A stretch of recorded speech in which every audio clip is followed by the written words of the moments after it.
This story takes place in a world that has been destroyed by the apocalypse and a zombie invasion. Our main character, Nathan, is betrayed by his best friend James and his girlfriend Rachel. Meanwhile, a huge zombie monster emerged from the rift, growled menacingly, and together with the others, continued to destroy the city. Everywhere the dead were crushing each other and chasing after the people who were running and desperately calling for help.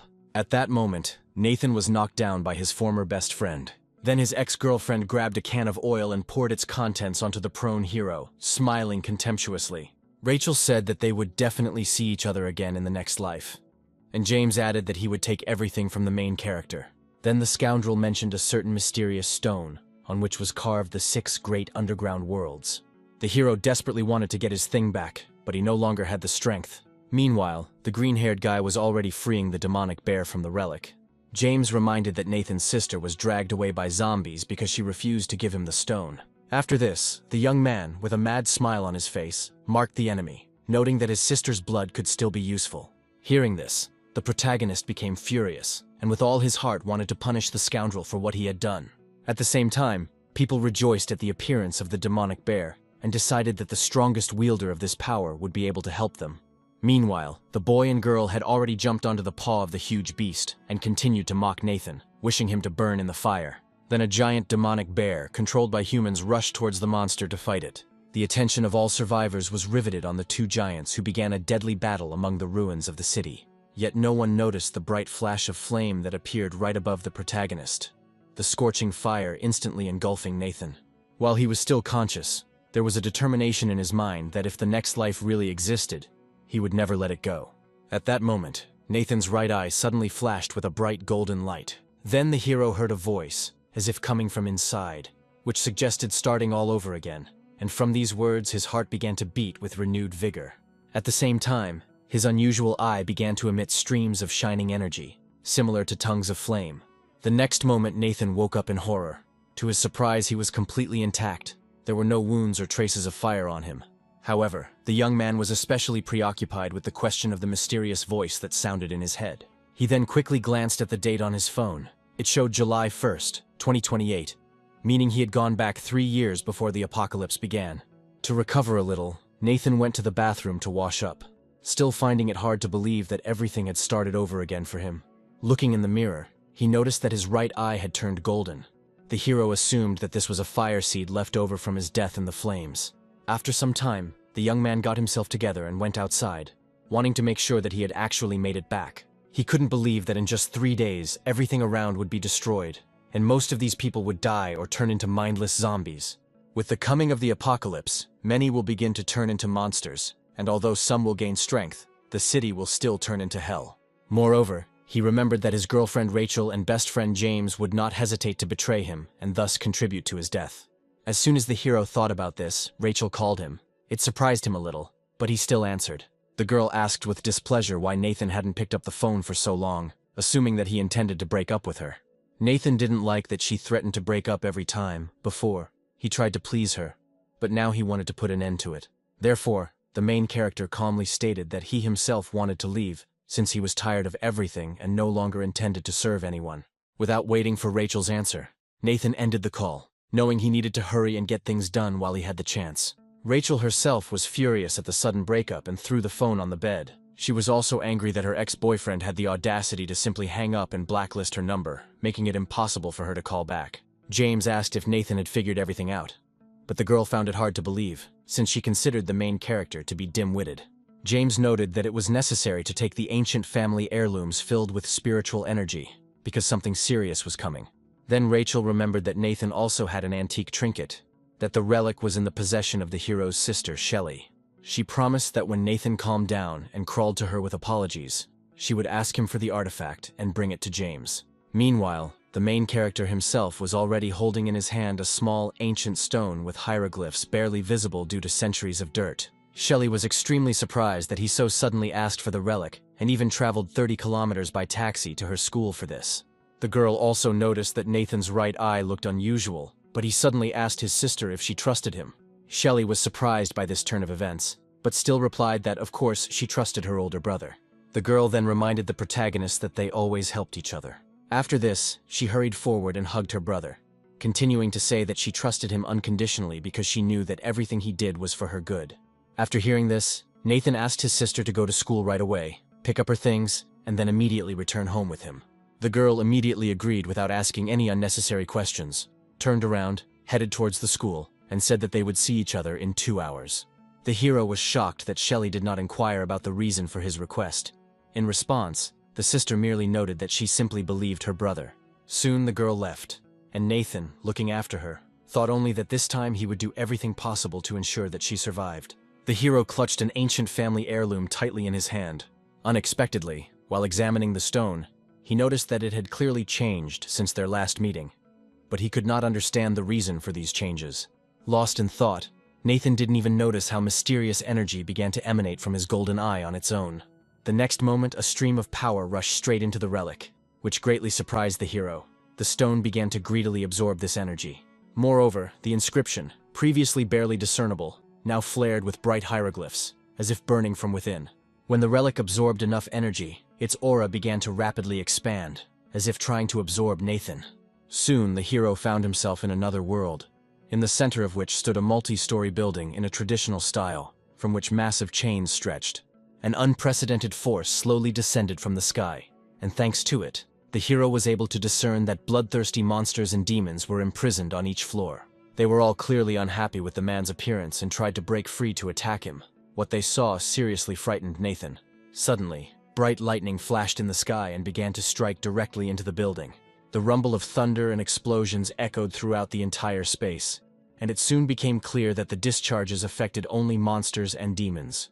Nathan, who had already dropped to the ground, could not take his eyes off what was happening.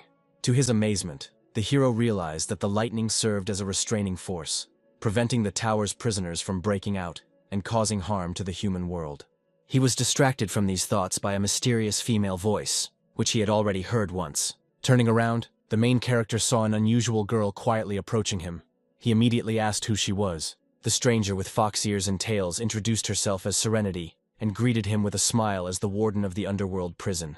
She then told that tens of thousands of years ago, the Eternal Emperor gathered 12 immortals. Their forces were united in a tower that suppressed the power of demons, the 6 great hells. Over time, immortals, ferocious beasts, and fallen gods began to be imprisoned in this prison to protect the human world. Here, prisoners were subjected to scorching torments from heavenly lightning day and night for many years. Serenity explained that the pardon token, now in Nathan's hand, was the only key that could open the doors. After this, the demoness asked if the hero wanted to go inside and check on his prisoners, promising to tell him everything in more detail along the way. Nathan, looking at the ancient family heirloom, felt that he had no right to refuse. Then the hero, together with his new acquaintance, entered the tower, the entrance to which resembled a real portal to another dimension. The young man passed through the magical barrier without difficulty, but suddenly stopped when he saw what was happening inside. Suddenly, several glowing clots rushed towards them, looking very dangerous. Serenity warned the new overseer. However, Nathan seemed to understand perfectly well what he needed to do.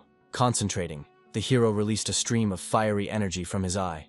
Once the danger had passed, Serenity noted with admiration that his strength was impressive. She also explained that the flame in his eye was actually a fire seed that allowed him to restart his life. Serenity couldn't just watch him die at the hands of the scoundrels. At the moment of death, Nathan's despair and anger awakened his fire ability. Now Nathan understood how he was able to be reborn. Moreover, he was glad that he managed to awaken this power before the apocalypse began. The hero hoped that from now on everything could turn out differently. Not wanting to waste time, the protagonist asked the demoness to take him further. Serenity readily agreed to carry out the overseer's order. Along the way, she continued to explain that the 6 great hells were divided into 5 levels, and the doors showed the limits of possibilities. While only one door was accessible to Nathan, looking behind it, the young man was amazed at what he saw. He immediately realized that the huge demon in front of him was the same beast that James had ridden in his past life. The imprisoned monster clearly didn't like being looked at as if he were in a zoo, and so he growled loudly. The main character froze for a moment in fear, unable to move. However, the demonic bear soon softened noticeably, realizing that before him was a new warden, whom the prisoners had been waiting for 1,000 years. Nathan didn't expect such a reaction and was stunned, and Serenity was outraged that the shameless bear was so fawning on his owner. Nevertheless, both demons, as if competing, tried to show how happy they were about the appearance of the main character.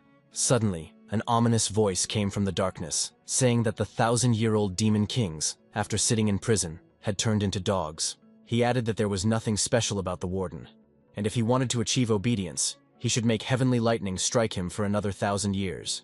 As Nathan approached the next cell, he thought that this prison really was filled with legendary creatures. He looked closely at the third prisoner, who was unwilling to engage in conversation, and felt that his appearance seemed familiar. Soon the demon finally turned to face him, and the hero realized who was in front of him.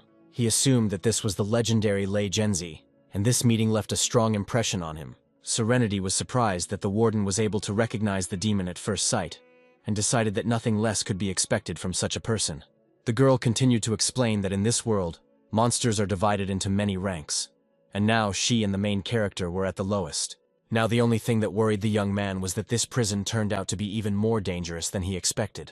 Even the general-level beings looked extremely powerful, and it was hard for him to imagine who resided at the top. However, the hero quickly pushed aside his fear. It didn't matter to him who these monsters were, because one day they would become part of his power. To open new doors and rise higher, he needs to absorb more souls. Soon the hero returned to the familiar world, but he continued to think that in 3 days, when the gods descend to Earth, his hunt would begin. After some time, Nathan arrived at Antique Street, thinking that in a past life, this is where someone found the thread of immortality. The hero carefully examined the seller's goods, thinking that if his memory served him correctly, the treasure must be somewhere nearby. Fortunately, the energy emanating from the antiquities could not be hidden from his gaze, strengthened by the fiery seed of the lower world. At the same time, the head of the Song family, Axel, James's father, was walking down the street, accompanied by Elder Huang, an antique appraiser. Among the people, Nathan immediately attracted the attention of Axel, who became curious about what the young man was doing in this place. The man told his son that he should be friends with useful people. James replied that he communicated with Nathan because he was easy to manipulate. While Juan was discussing how understanding antiquities was his skill, Axel recalled the dream he had after the worship ceremony. In a dream, he was told to go in search of certain items. Especially for his son, Axel invited Elder Juan for a reason. Soon, the elderly man noticed a curious thing at one of the merchants. His attention was drawn to an inconspicuous jug. However, he was out of luck. Someone had already picked up the jug and asked the seller the price, intending to buy it. The merchant was delighted, deciding that another gullible customer had fallen for his trick, and mentally anticipated a good profit from the deception. The merchant replied that in front of them was a gourd flask from the Ming dynasty, and that it was worth no less than 10,000. The protagonist was surprised by such a high price, and decided that it was too expensive for such a trinket, and began to carefully examine the jug. Unexpectedly, the young man announced that there was a crack on the vessel, which the seller had tied with red thread in an attempt to hide the defect. Therefore, in the hero's opinion, the flask was a fake and was not worth more than 100. These words angered the merchant. He snatched the goods from the guy's hands and demanded not to waste his time. At this point, Elder Huang asked permission to look at the jug, and Axel and the appraiser began to carefully examine the vessel. In fact, Nathan staged this scene only for the sake of the red thread with which the unscrupulous merchant covered the crack. No one could have imagined that an ordinary-looking thread was a magical treasure, a thread connecting immortals. The protagonist quietly put it in his pocket and decided that now he could enjoy the show. In her past life, Shelley was captured by the Song family, and they not only stole the relic, but also used the girl's blood in a sacrificial ritual.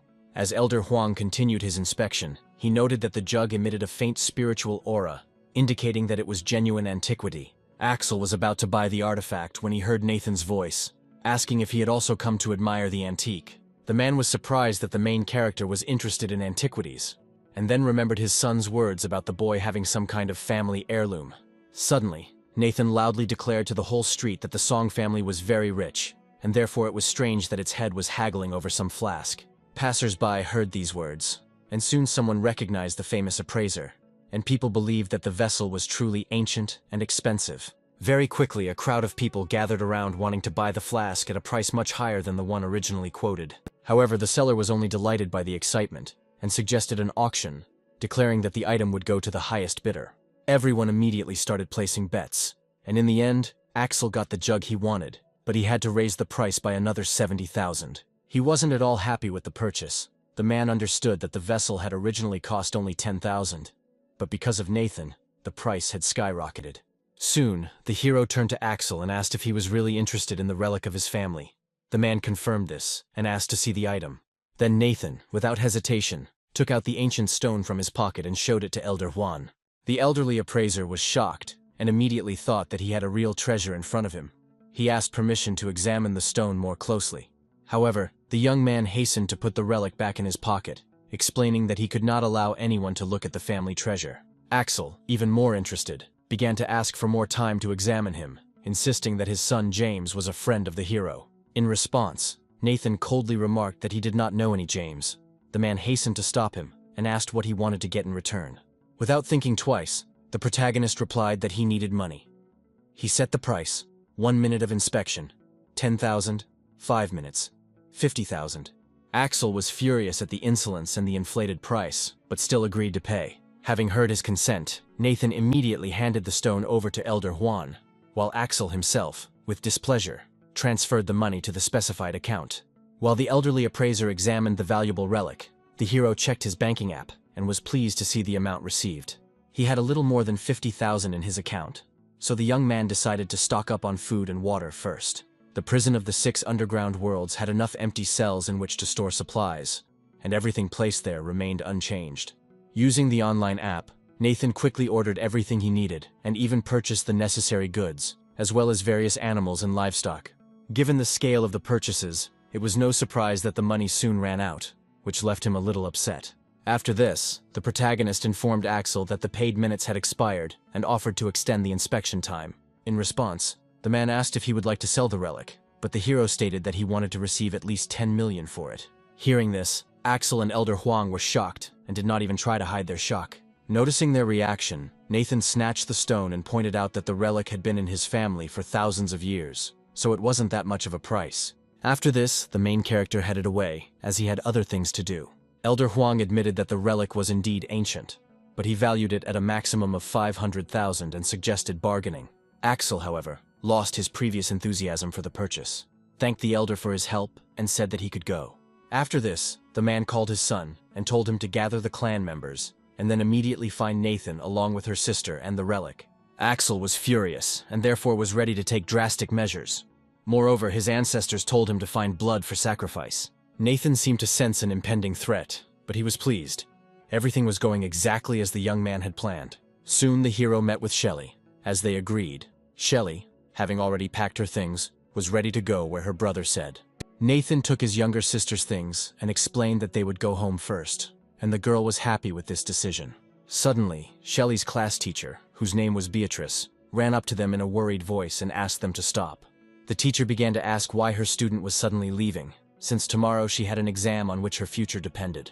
In response, Nathan explained that he was the one who asked Shelley to do this, and then added that his sister would have to leave the school. Beatrice was outraged. She heard that their parents died and her brother was taking care of her, but she did not expect that Nathan would be irresponsible. The woman then stated that she would not allow Shelley to be taken out of school, because she had a wonderful future ahead of her that could not be destroyed. The boy tried to explain that his sister would be temporarily missing classes, but Beatrice didn't listen and said that school couldn't be dropped out. Nathan was stunned by these words and did not know what to answer. The teacher noticed his reaction and realized that she had gone too far with her emotions. She felt awkward, but she still continued to insist that the students should not leave just like that. However, the protagonist interrupted her and said that he considered her a good teacher. So as a token of gratitude, he decided to give her one piece of advice. He advised Beatrice to return home and collect as much food, water, medicine, and weapons as possible to survive the coming events. The woman was extremely surprised, but she thought that since the hero spoke so confidently, it meant that he probably knew about the approaching end of the world. After that, our heroes left. Leaving the class teacher alone, Beatrice watched them and hoped that everything would be okay with Nathan. Soon Nathan and his sister were already home and packing their things. The girl assumed that something serious would soon happen. The protagonist did not lie and confirmed her guess, promising that he would be able to protect his younger sister. Nathan then handed the relic to the girl and said that he needed to go out for a while. He also asked her not to open the door to anyone. Shelley obeyed her brother, but asked him to come back quickly, adding that she had already prepared food for them. After leaving the apartment, the young man thought that as long as the relic was with his sister, he would always be able to sense its location. To his surprise, Rachel was already waiting for him at the exit.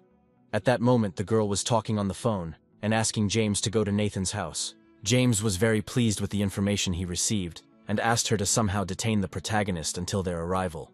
Meeting the guy at the entrance, Rachel asked if he missed her, and then added that James would join them soon. However, Nathan did not answer, and only moved the girl aside so that she would not interfere with his passage. Rachel was shocked by this behavior. She demanded to know what it all meant, and asked if he really decided to break up with her. In addition, the girl asked him not to act like a child, and not to be jealous without reason. Despite her words, Nathan rejected her again, and stated that the very thought of them being in a relationship disgusted him. He then coldly demanded that she stay away from him, and Rachel became furious and called him ungrateful. Then the hero mockingly noted that the girl had dropped her dignity on the floor, and that she should quickly pick it up before someone stepped on it. However, Rachel was not about to end the conversation, and loudly asked him where he was going, ordering him to come back and talk to her. The protagonist briefly replied that he was in a hurry because he was planning to sell his house right now, and showed documents to prove it. Rachel was extremely surprised, because this was the only house the guy owned, and it was supposed to become the home for the newlyweds. Rachel didn't understand what was happening. The young man had suddenly become cold, and now he was also selling the property he had inherited from his parents. Nevertheless, the offer interested her, and the girl asked how much he was willing to sell the house for. Without hesitation, the protagonist declared that he would sell it to his ex-lover for $1 million without bargaining. Rachel was shocked by the low price, and suggested that the guy might have gotten into trouble and now needed money. Nathan then asked her point blank if she was going to buy the house, as he was already on his way to see a realtor. Rachel, of course, wanted to buy it, but admitted that she did not have the entire amount with her. She could give part of it now and the rest later. Then she thought about the fact that the hero would die soon anyway, which meant that even if she gave him $1 million, this money would very soon return to her. Therefore, the girl, without hesitation, accepted Nathan's conditions. Rachel suggested that they immediately go to the real estate agency. There, Rachel called her mother and asked her to borrow money and not to worry, explaining that she was just buying a house at a good price. The girl's mother was extremely unhappy. Her daughter was dating a poor guy, and was now spending all their savings to buy his house. However, Rachel asked that the required amount be transferred to the specified account as quickly as possible, and assured that this relationship would end very soon. After some time, Nathan asked if everything was ready.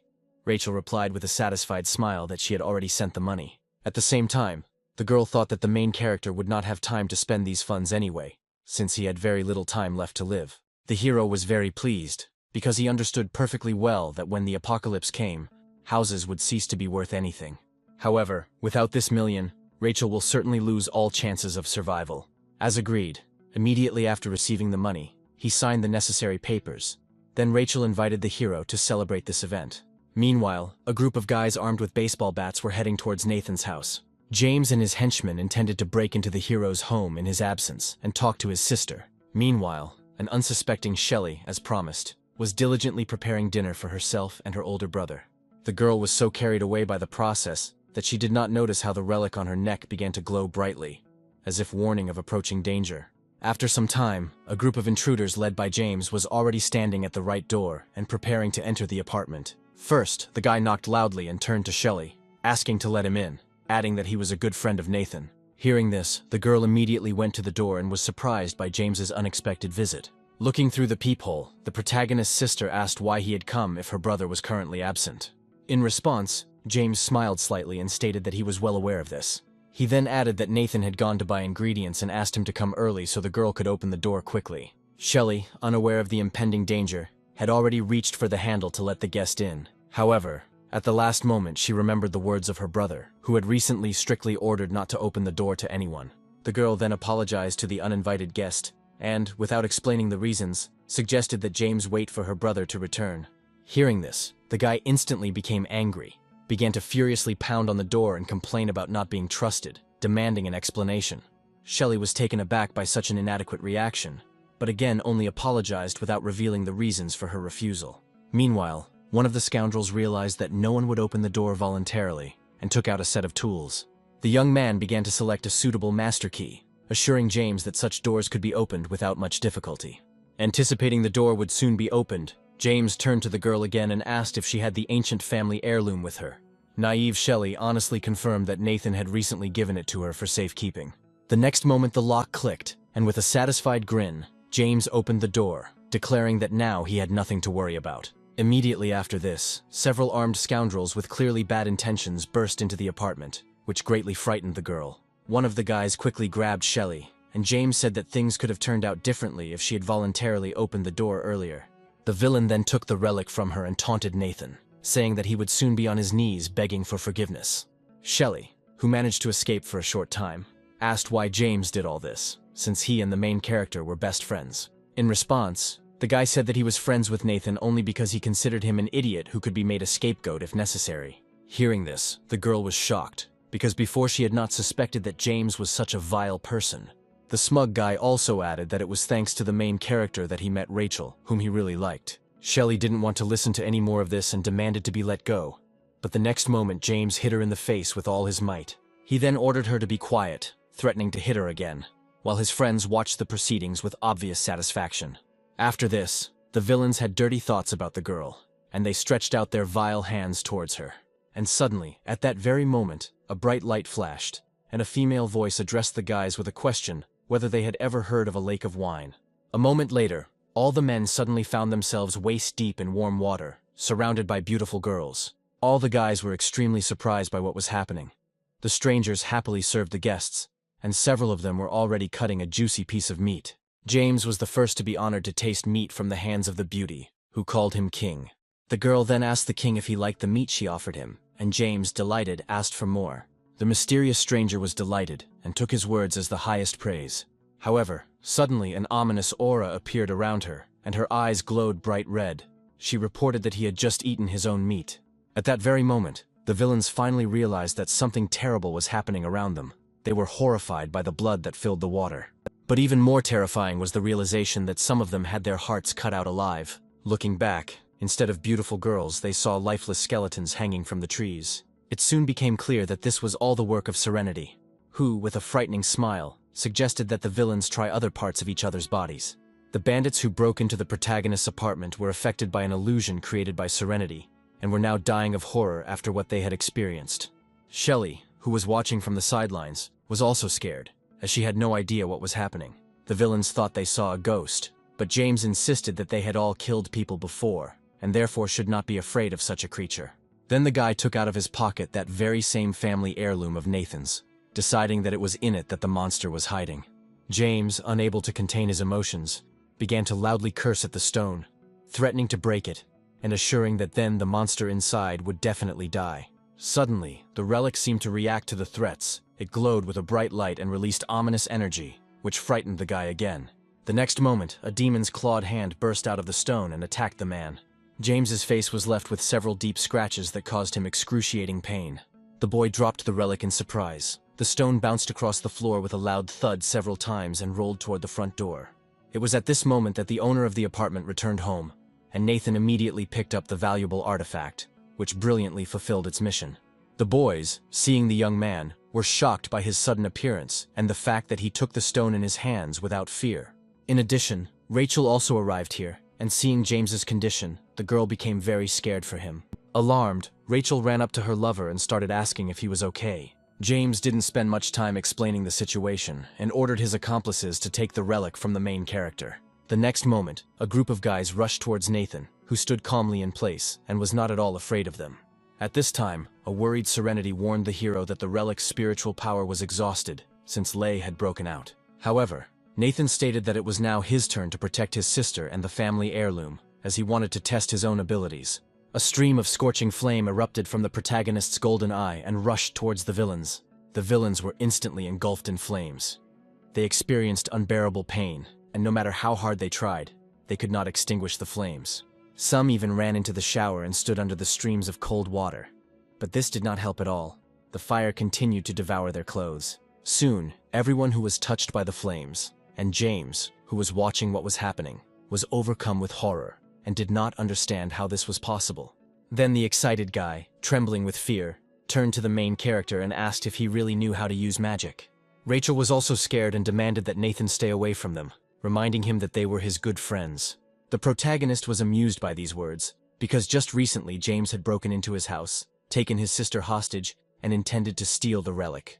James pretended not to understand what Nathan was talking about, and tried to explain that everything that had happened was just a misunderstanding.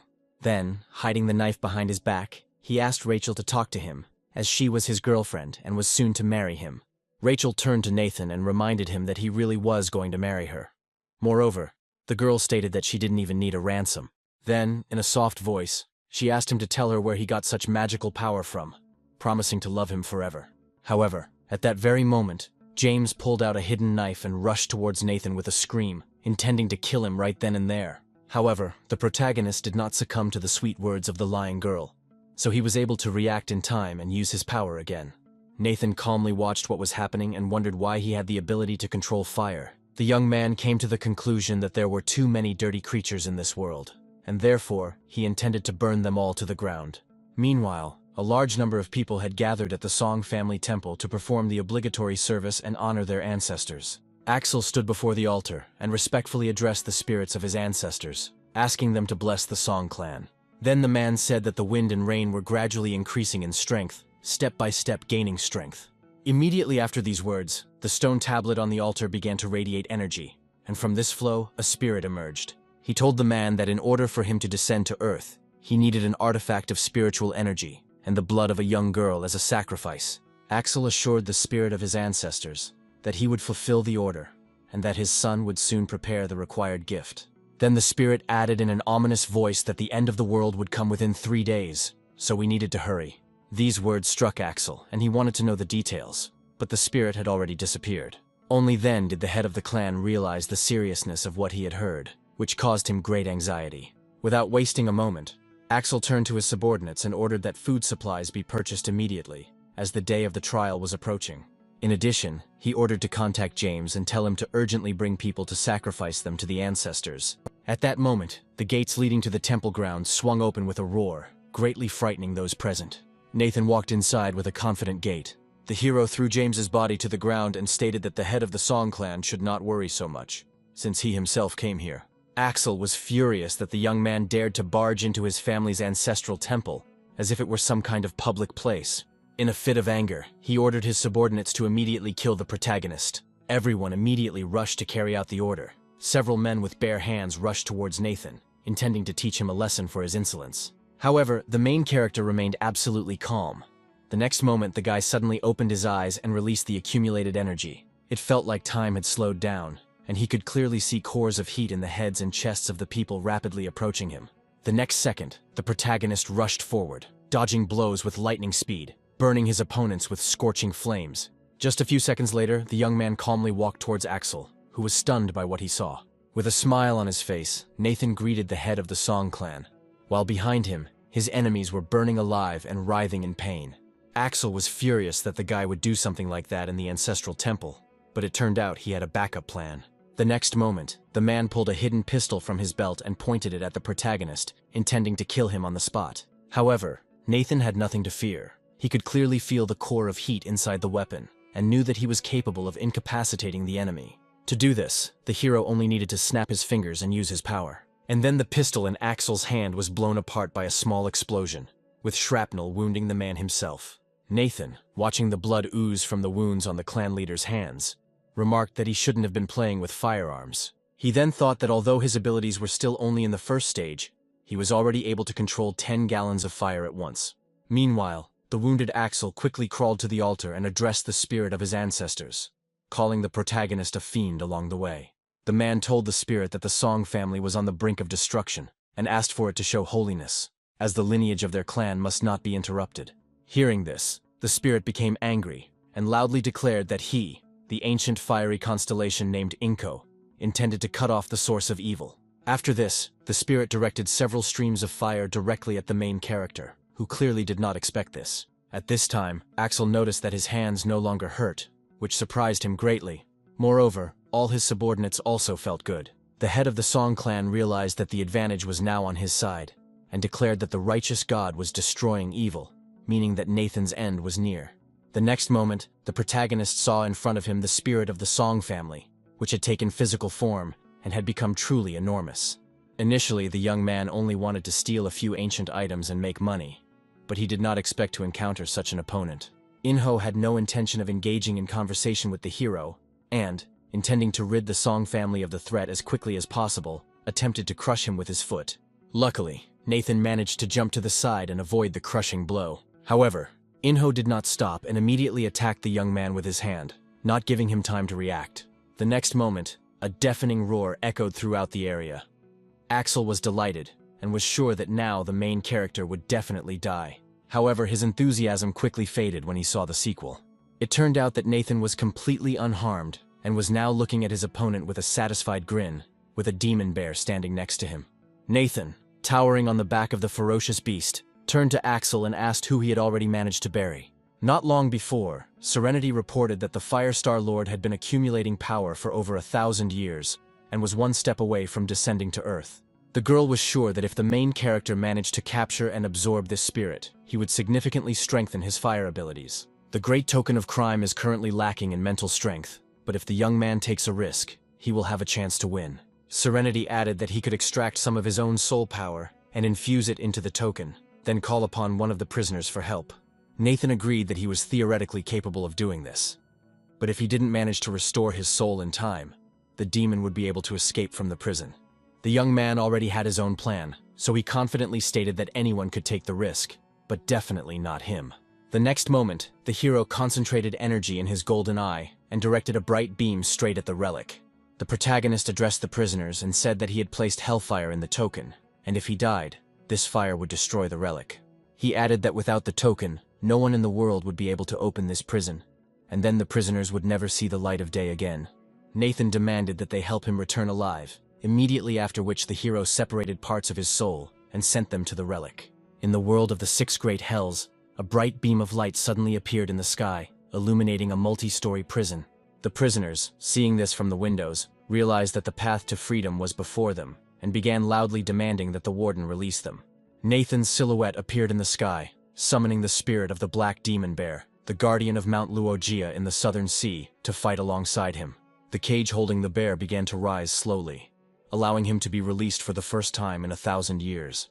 Serenity warned him not to do anything stupid, and to remember that the main character must not die under any circumstances. After this, the demon and the hero, without holding back their rage, attacked Inho, intending to protect Shelly and carry out the order. The black bear rejoiced, enjoying his newfound freedom, while Inko tried to comprehend what was happening. For a moment, the demon bear was even surprised by how bright and clear the human world turned out to be, almost forgetting the purpose of his summoning. Then Nathan quickly brought him to his senses, ordering him to get down to business immediately, since his mental strength would not last long. However, the demon hastened to assure that he had always been loyal to the overseer, and therefore the summoning had turned out to be the right decision. He then attacked Yingho with full force, declaring that the lower fire spirit was no match for the mountain god. Inko tried to summon the flames again, but the ferocious bear struck him in the face. The demon was unhappy that the weak fire spirit continued to resist, and therefore had no intention of sparing him. Soon, Yinghuo began to gradually disappear, his true body having crossed the boundary, and he could no longer use his full power. Suddenly, a rope wrapped around the fire spirit's neck and pulled him to the side. It turned out that the protagonist had foreseen the escape attempt in advance and used the rope that bound the immortals. A moment later, the spirit was completely pinned to the ground and could no longer escape either the bear demon or Nathan. Axel, who had been watching everything from beginning to end, couldn't believe that the Firestar Lord had been defeated by the protagonist. Suddenly, the man noticed the jug he had recently acquired, and the clan leader remembered that the jug was tied with a red rope. Nathan confirmed that thanks to Axel's righteousness, he was able to obtain the rope that binds the immortals. Axel looked at the captured spirit of fire with tears in his eyes, reproaching himself for the defeat he had allowed himself to suffer. Furthermore, the ruler of the Firestar had already begun to transform into pure energy, gradually losing his true appearance. Soon all this power was compressed and transformed into a small crystal, which Nathan so desired to obtain. The hero then turned to Axel and offered to discuss a deal, one of the conditions of which was James. Nathan asked the man directly how much he was willing to pay to save the Song family's descendant. After some time, Nathan and the demonic bear disappeared, and the head of the Song clan was already hugging his son. Axel stated that money was meaningless, because the end of the world was approaching, and the most important thing for a person was to preserve life. The man then ordered his subordinates to sell all the real estate, buy food and water, and transport it all to a bunker in a country villa. In addition, he ordered to contact Elder Huang and buy back all the old things of the Song family. After this, the angry man vowed to do everything possible to turn the protagonist's life into a living hell. Meanwhile, Nathan was calmly strolling around the city as if nothing had happened, and buying supplies in the stores. At that moment, the main character received a message on his phone stating that almost 30 million had been deposited into his bank account. The young man thought that if he had time, he could have learned much more about the Song family. but now speed was the priority. Then the hero went into the pharmacy and said that he would like to buy 1,000 Shangqing tablets. The girl was surprised, since it was a means for removing poisons. But Nathan did not explain anything, and only asked if they could sell them to him. The girl replied that delivery of such a volume of medicine could take 2 days, and the hero promised to pay an extra 20% if he received the order tomorrow. After this, the young man continued walking, and along the way he thought about the fact that there were only 10,000 Shangqing tablets in Feikui. Nathan couldn't help but be surprised that on the eve of the end of the world, the most important material for him would be such an inconspicuous medicine.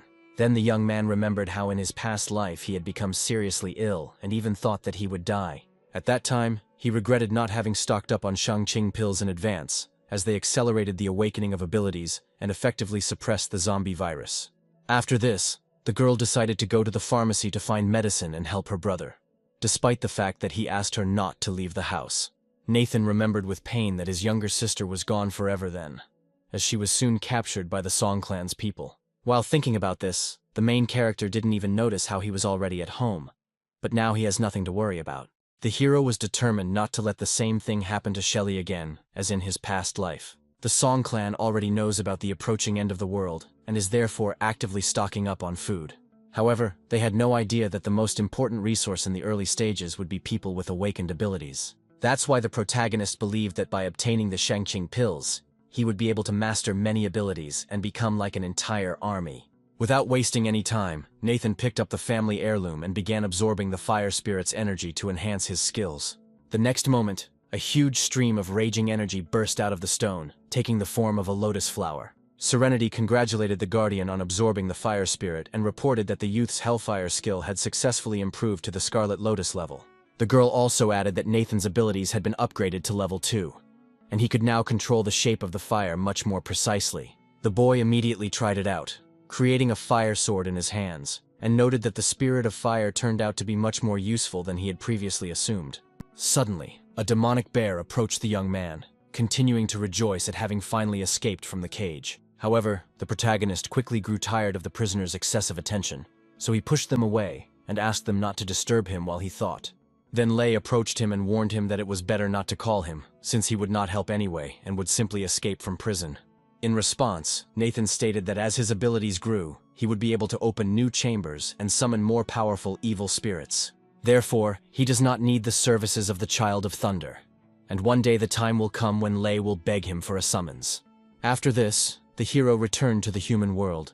Nathan looked at the moon and thought that tomorrow would be the penultimate day before the end of the world. The next day, Nathan wasted no time in going to the jewelry show because that was where he found the very thing he needed. At first, the main character wandered around the hall for a while, carefully examining the exhibits, until he finally found what he was looking for. The ore hidden behind the glass contained a huge amount of special ability energy, which should have been enough to improve his skill. In a past life, one lucky person obtained this raw stone and leaped far ahead, gaining countless benefits. Meanwhile, an auction was taking place in a separate, spacious hall, with people actively placing large bids, eager to acquire valuable items. The next lot turned out to be a stone with colossal potential, containing jadeite worth at least 5 million. Then the bidding began. The price was initially 3 million, but it was quickly raised to 4.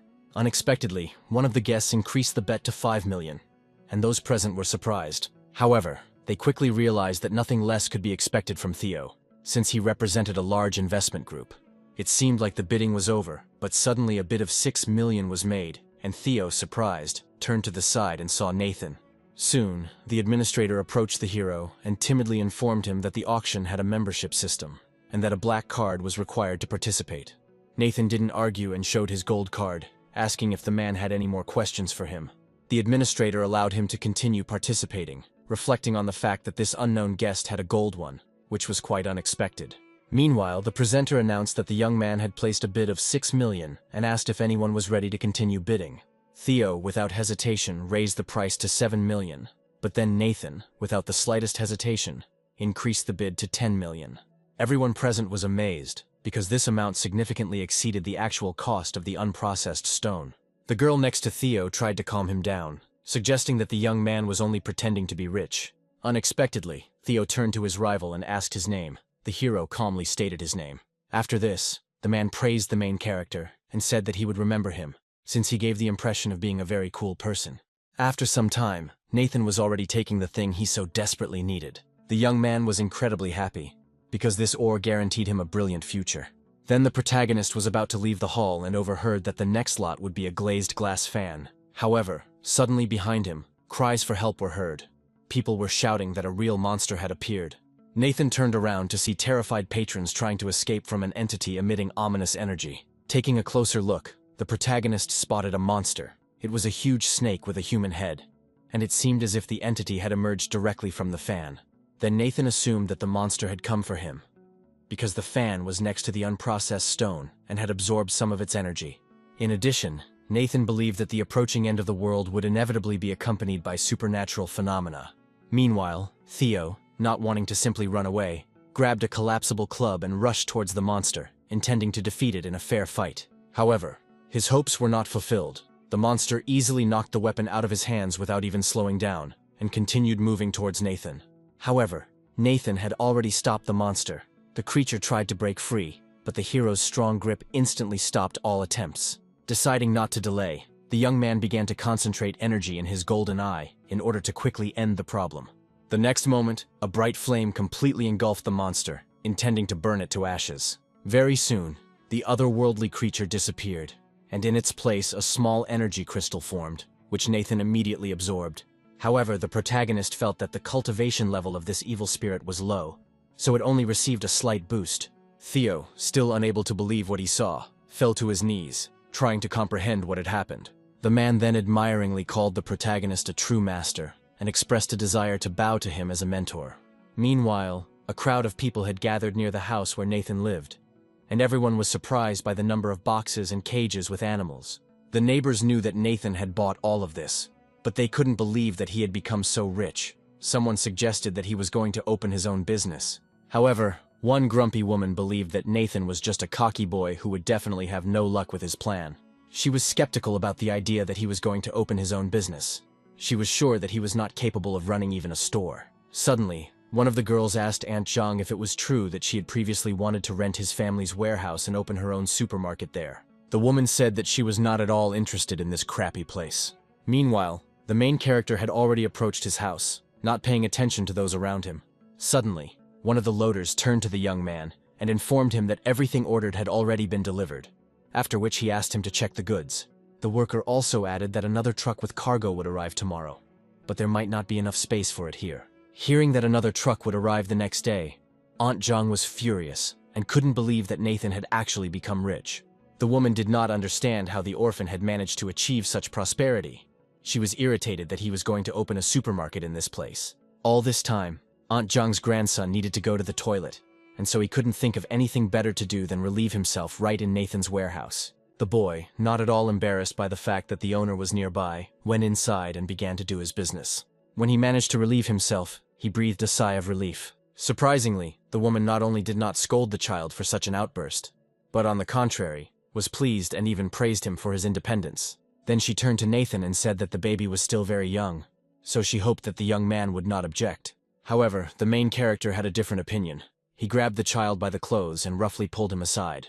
After this, the young man, without hesitation, threw the boy straight to Aunt Zhang, which greatly shocked her. The child began to cry loudly, and the woman began to scold the protagonist, claiming that the baby just wanted to play a little. In response, Nathan briefly stated that he was serious, and therefore advised the woman not to contact him. The protagonist then locked the warehouse from the inside, as he no longer intended to talk to the inadequate neighbor. Meanwhile, the capricious child, seeing other children playing with firecrackers, also wanted to blow something up. Hearing this, the woman instantly calmed down and thought about something. She came up with a plan. Soon, she took the boy by the hand and led him along, promising to buy him lots of firecrackers and put on a real show in the evening. She thought with a smile that if a spark accidentally fell into the warehouse and a fire started, it would be completely inopportune for Nathan. Meanwhile, Nathan, having examined the boxes, the hero realized that everything necessary had already been delivered, and this could not but please him. Without wasting any time, the young man used the relic to contact the demon suppression tower and ordered all of his belongings to be collected. At that very moment, a huge portal opened in the middle of the room and began to suck in all the boxes in the warehouse. The load instantly moved to the entrance of the prison, which made Serenity very happy. She decided that now she could finally eat her fill. After this, The main character told the girl to find empty chambers and place all the supplies there. Serenity noted that since he had a lot of animals, they could allocate a plot of land, and if he fed them the tower's aura, the meat would become even tastier. However, Nathan was still worried, because the end of the world was approaching, and he did not know how long the catastrophe would last. Suddenly, the bear noticed that he should start cultivating the land, because in times of crop failure, the most important things for living beings are soil and seeds. The protagonist had already purchased a sufficient quantity of seeds, but he was worried about the condition of the land around the tower. Then Nathan suddenly stood up and returned to the human world, because he realized what exactly he had to do. Soon, the protagonist found himself in the suburbs, looking around. He wondered whether the demon tower could accommodate a large amount of land. He didn't spend much time guessing and decided to test everything in practice. Using his ability, the hero began to absorb the soil and direct it to another world. Meanwhile, Serenity watched in horror as a huge mass of earth fell from the sky towards her. She warned that Nathan's spiritual power was insufficient, making the space around the tower too small for him to bury them all. Looking around, Nathan estimated that he had already collected at least 20,000 jins of land, but he still doubted whether this was enough. He understood perfectly well that after the end of the world, everything that covers the earth will become unusable, and fertile soil will become valuable. That is why the protagonist felt that he could not waste a minute, and firmly decided to immediately increase his spiritual strength. Nathan began to diligently absorb the energy of the fire spirit, and it took some time. Meanwhile, Aunt Zhang, as she had promised her grandson, bought a large number of firecrackers to put on an impressive show. Suddenly, a joyful grandson ran up to Aunt Zhang, holding something in his hands, and asked his grandmother to look at it. The woman was surprised to realize that it was a mirror and asked where the child got it. However, a small child, surrounded by an ominous aura, stated that there was someone in the mirror. Aunt Zhang was surprised and did not understand what he was talking about. Meanwhile, the boy had already brought the mirror right to her face. The next moment, the woman saw with horror in the reflection the image of a terrible monster, which was looking straight at her. She was so scared that she could barely stay on her feet, deciding that there was a real ghost in front of her. She asked her grandson to immediately remove the mirror. However, the child seemed to go crazy, and continued to persistently point the mirror at his grandmother, claiming that she liked to look at herself in it. Aunt Zhang was in a panic and begged for it to stop. But the mirror had already begun to emit a dark energy. The next moment, the same monster began to crawl out of it. Baring its sharp fangs, it headed towards the frightened woman. Very soon, an ominous energy seemed to penetrate Aunt Zhang, causing her to begin to behave unnaturally. At this time, the possessed child laughed, finding what was happening funny, and suggested that his grandmother play something else. Suddenly, the dark energy left the boy, but this power had already passed to the woman. Now she, looking at her grandson, asked him to come closer. The boy tried to run away as quickly as possible, but the otherworldly entity grabbed him and did not allow him to carry out his plan.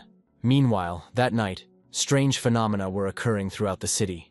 Numerous spirits and ghosts were wandering the streets of the metropolis. In the morning, one of the workers at the port warehouse, while going about his business, looked at the sky and guessed that a downpour would soon begin. He also noticed a ship approaching the port, and remembered the news that a strange fish had been caught on one of the ships at sea. Sailors said that her body was covered in pus, and many sharp fangs protruded from her mouth. At this time, another warehouse employee entered the room and informed his colleague that it was almost time, but he received no answer. Then the man explained to his boss that he had come for supplies, and suddenly he noticed that his colleague's hand had acquired a strange color and was shaking violently. He looked like he was in a lot of pain, so the other man asked if he was okay and if he needed help. He then suggested that his colleague simply had a cold and advised him to ask his superiors for leave to recover. Suddenly, he was distracted by the loud footsteps of people in black suits who were rapidly approaching them. Suddenly, one of the people who came asked if the Shangqing tablets were still in this warehouse, but the man explained that the goods had already been purchased. Then the man with the scar on his face ordered his subordinates to immediately take everything out of here, but the warehouse employee demanded that they stop. To avoid listening to his objections, the man roughly pushed him away. He lost his footing and fell right onto his sick colleague. After this, the leader again ordered that all goods be removed as quickly as possible. But just as he was about to leave, one of the warehouse workers suddenly grabbed his leg, and the man himself lost his balance and began to fall. Looking at the one who was holding him, he saw that the worker's skin had changed color, and long, sharp claws had grown on his hands. The men in black suits, armed with everything they had at hand, prepared to fight back against the possessed man. They brutally beat the warehouse worker and freed their boss. The man with the scar was extremely disturbed by what had happened and looked at the victim with bewilderment, not even imagining what had happened to him. However, he himself soon became ill. But despite the concern of his subordinates, he insisted that they first needed to take the medicine. It was at this moment that an unfamiliar voice was heard, asking if they were talking about him. It turned out that it was Nathan. The main character stated that all this goods belonged to him, since he spent his own money on them.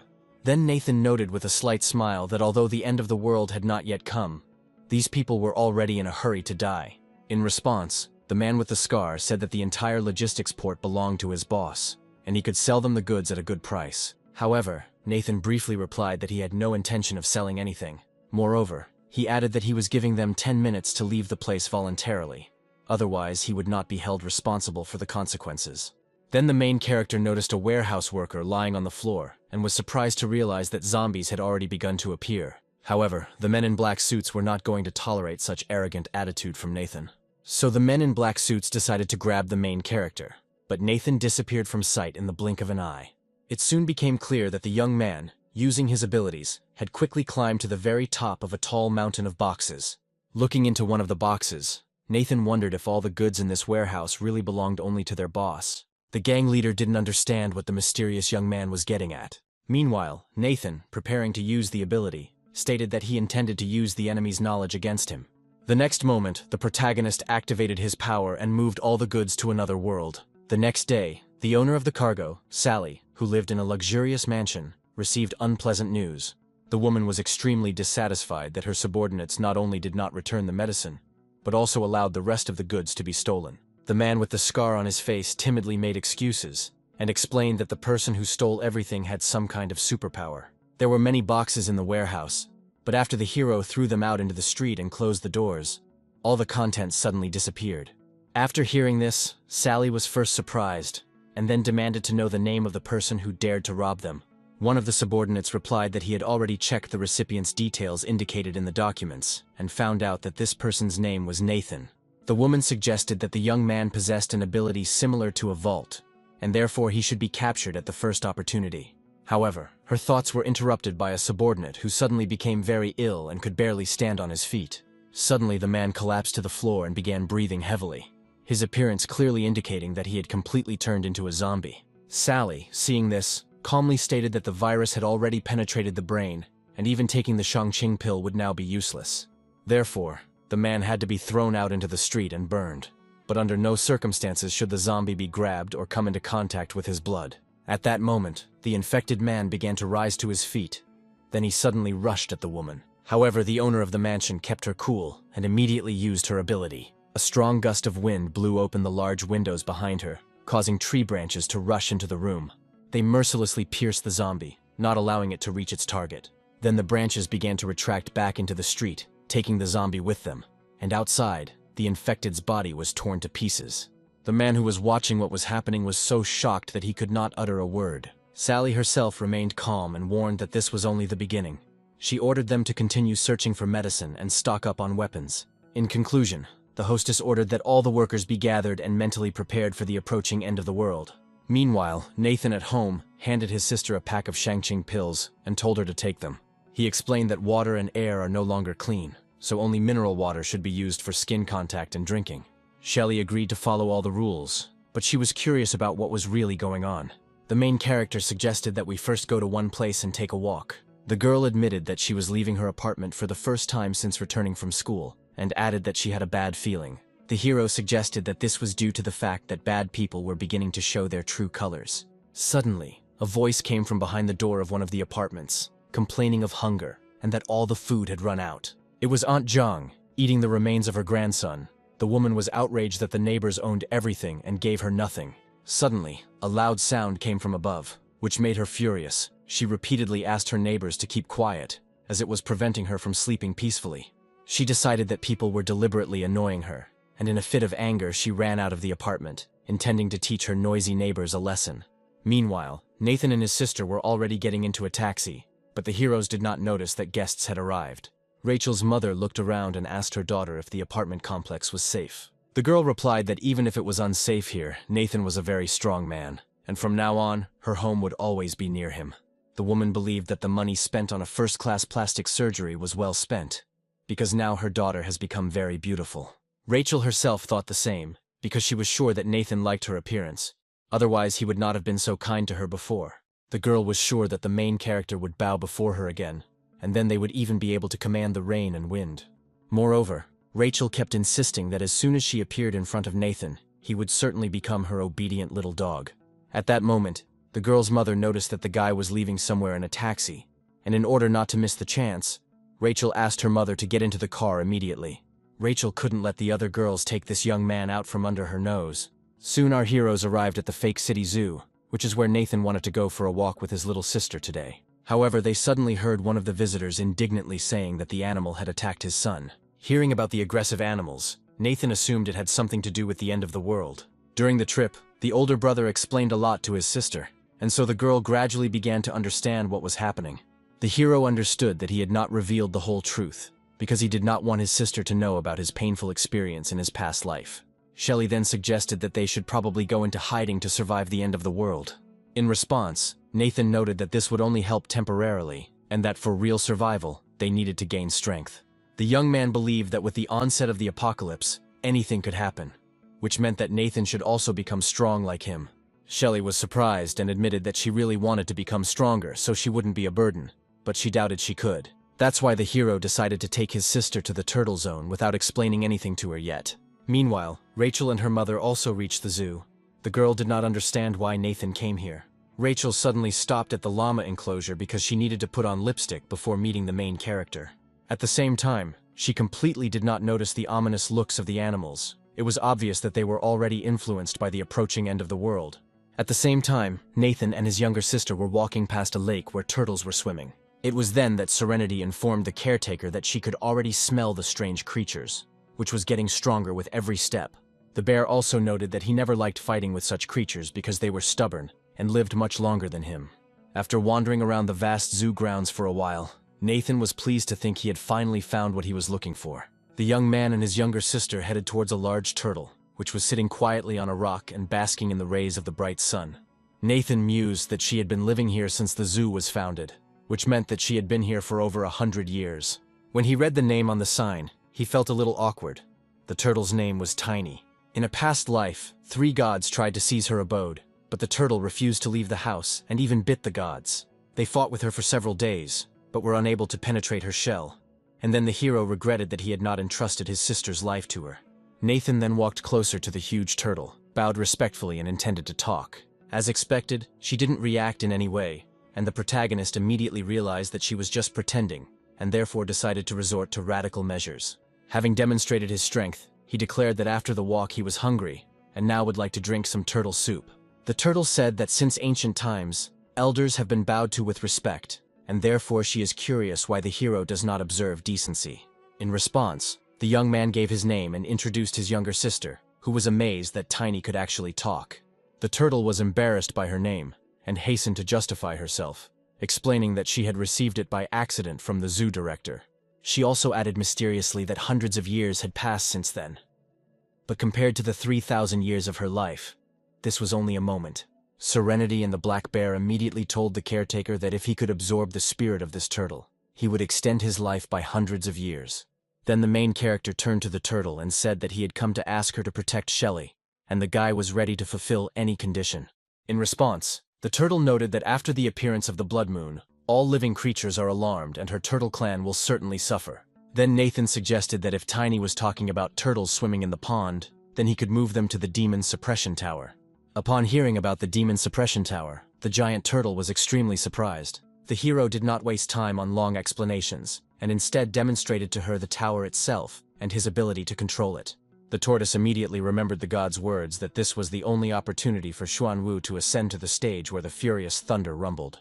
After this, she suddenly declared that it was now clear to her what the cause and effect of her appearance here hundreds of years ago had been. She then turned to Nathan and asked if the protagonist was capable of properly running this prison. She also questioned whether it was worth helping Nathan at all if the hero physically could not withstand the weight of her 3,000 years of life. Without waiting for an answer, Tiny suddenly rushed down at great speed, falling straight towards the main character. Nathan raised his arms up and focused all his energy into his legs, preparing to hold up the giant turtle. The next moment, a deafening roar echoed throughout the area, and a heavy body fell to the ground. Rachel heard this roar and it made her feel a little uneasy. However, suddenly someone tore the wig off her head. Turning around, the angry girl saw that the llamas had taken away her wig. An enraged Rachel was about to teach the animal a lesson for ruining her wig. However, the llama quickly cooled her ardor by literally spitting in her face. The next moment, several aggressive llamas attacked the girl, deciding to punish her for her inappropriate behavior. She and her mother could do nothing but cover their faces with their hands to protect their eyes. Rachel was seething with anger and intended to take revenge on the animals, but her mother asked her to leave the llamas alone because now they needed to find Nathan. Meanwhile, there was a noise coming from the side, which meant that the main character was probably somewhere nearby. Rachel and her mother moved deeper into the turtle habitat, but they could not find Nathan. Then the girl decided to go even further, despite the stench that hung around. The girl's mother was in such a hurry that she didn't even notice how she stepped on a clutch of turtle eggs, crushing several of them. The woman did not regret what she had done at all, and was only outraged that the disgusting substance had stained her shoes. Without thinking, she began to wipe her shoes on the turtle's shell, declaring that this was all animals were good for. After this, the mother and daughter continued their journey deeper into the grove, completely unaware that the turtles were no longer ordinary either. Rachel thought happily that all they had to do was go around the big tree and they would definitely see Nathan behind those leaves. The girl was sure that Nathan would be touched to learn how she, fragile and tender, made her way through the thickets out of deep love for him. After walking a little further, she was frozen with horror. Right in front of her stood a huge turtle, looking at her with clearly unkind eyes. The next moment, the reptile sank its teeth into the girl's hand. Turtles' teeth are usually small and sharp, and their bite is extremely strong. The turtle squeezed Rachel's hand tightly, and she lost her balance in surprise and fell to the ground. The girl tried her best not to scream, afraid that Nathan would notice what she looked like. However, her mother couldn't hold back her scream when someone bit her leg. It turned out that the woman was attacked by several turtles at once. The mother and daughter, having become victims of aggressive reptiles, now thought only about salvation and the unbearable pain from the bites. Rachel tried to run away, calling for Nathan to help, but running along the sandy shore in high heels proved extremely difficult. As a result, the girl lost her balance and fell into the water, which seemed strange and disgusting to her. Meanwhile, Nathan continued his confrontation with the huge turtle, which was intent on crushing him with its shell. The black bear approached the young man with an offer to call on him for help, so that together they could defeat the turtle and then eat its meat. However, the hero refused help. He continued to resist, making incredible efforts. His body was already trembling from exhaustion. The turtle stated that they should stop resisting, as all creatures were destined to live and die. Then Kroha added that the young man should have entrusted the demon suppression tower to her, because then she herself would have protected him and his loved ones. However, Nathan didn't listen to her words and tried to focus on the task at hand. The turtle continued, arguing that something as sinister as the tower was beyond the protagonist's power and that he could not be held responsible for it. The Sanskrit language that enveloped the young man from all sides seemed to suck the life force out of him. Even Serenity and the black bear felt extremely ill. Despite the apparent hopelessness of the situation, Nathan did not give up and took the turtle's words as an outright lie. Suddenly, the protagonist's body was filled with energy. Then Nathan, turning to the turtle, asked if she had heard of one truth. The young man stated that the truth is that he who does not move forward is actually moving backward. The next moment, the protagonist managed to straighten up and rise to his feet, despite the enormous mass of the turtle. However, the confrontation did not end there. Now Nathan needed absolutely all his strength to take the final step. Having gathered himself, the young man with a sharp movement threw the giant turtle aside. The little one was shocked by what had happened, and did not understand how Nathan had managed to free himself from the influence of her Sanskrit. Meanwhile, the guy had already taken out a rope capable of binding immortals and tried to force the turtle to stop resisting. The bear urged the young man, urging him to kill the turtle immediately. Serenity supported him, reminding him that because of her, the caretaker almost lost his way. Finally, Nathan gave the old turtle a condition. Either she obeyed him, or she would die right then and there. Then the hero, without waiting for a reaction, with obvious pleasure decided to continue his arguments. Having received another strong blow to the head, Tiny began to beg the protagonist not to hit her anymore. At the same time, she explained with displeasure that she had only used the Taishan technique to stimulate the restructuring of the young man's bones. After this, the turtle turned to Shelley with a request to stop her brother, because in her opinion, he was too cruel to animals. At this point, Nathan thought about the turtle's words and admitted that his abilities had indeed improved thanks to the bone remodeling. The hero's thoughts were interrupted by Shelley, who felt sorry for the animal and asked him to let Grandpa Turtle go, believing that he was not so bad. When Nathan felt the touch of his sister's hand, his anger immediately began to subside. The huge turtle immediately noticed this and was surprised that despite his inner rage, the protagonist was able to control it without difficulty. The animal then quickly shrank in size, and along the way asked Yahello to simply call her Tiny. In addition, the turtle reported that it had the ability to recognize evil intentions, so it no longer had to worry about safety. Hearing this, Yahello was genuinely happy and thanked Tiny with all her heart, telling him her name along the way. Meanwhile, the protagonist stood silently to the side, and the bear demon regretted that they would not be able to try the turtle soup. However, Nathan then decided to play it safe, since he couldn't calmly leave his sister with an uncontrollable monster. Looking seriously at Tiny, the young man asked if he understood what he had to do. The turtle confidently replied that she knew everything and understood everything. Moreover, she justified the words she had said earlier. Reptile acknowledged that the Demon Suppression Tower was an ancient and sinister place, and therefore only a person with great luck could control it. Then the turtle began to shrink, and as if in a sign of submission, entered the tower. Soon, Tiny found herself in prison, and declared that her spirit would be imprisoned in this cage, meaning that she was completely at the hero's disposal. Nathan explained that the turtle's true body would accompany Shelley, but if something went wrong, the black bear would consume her soul. After this, the hero was absolutely sure that his little sister was safe. Suddenly, loud sounds came from the depths of the forest, which greatly alarmed our heroes. Without wasting a second, the protagonist climbed a tall tree to look around and understand what had happened. What he saw shocked him. Nathan noticed a herd of animals rushing through the forest, their eyes glowing brightly, indicating infection.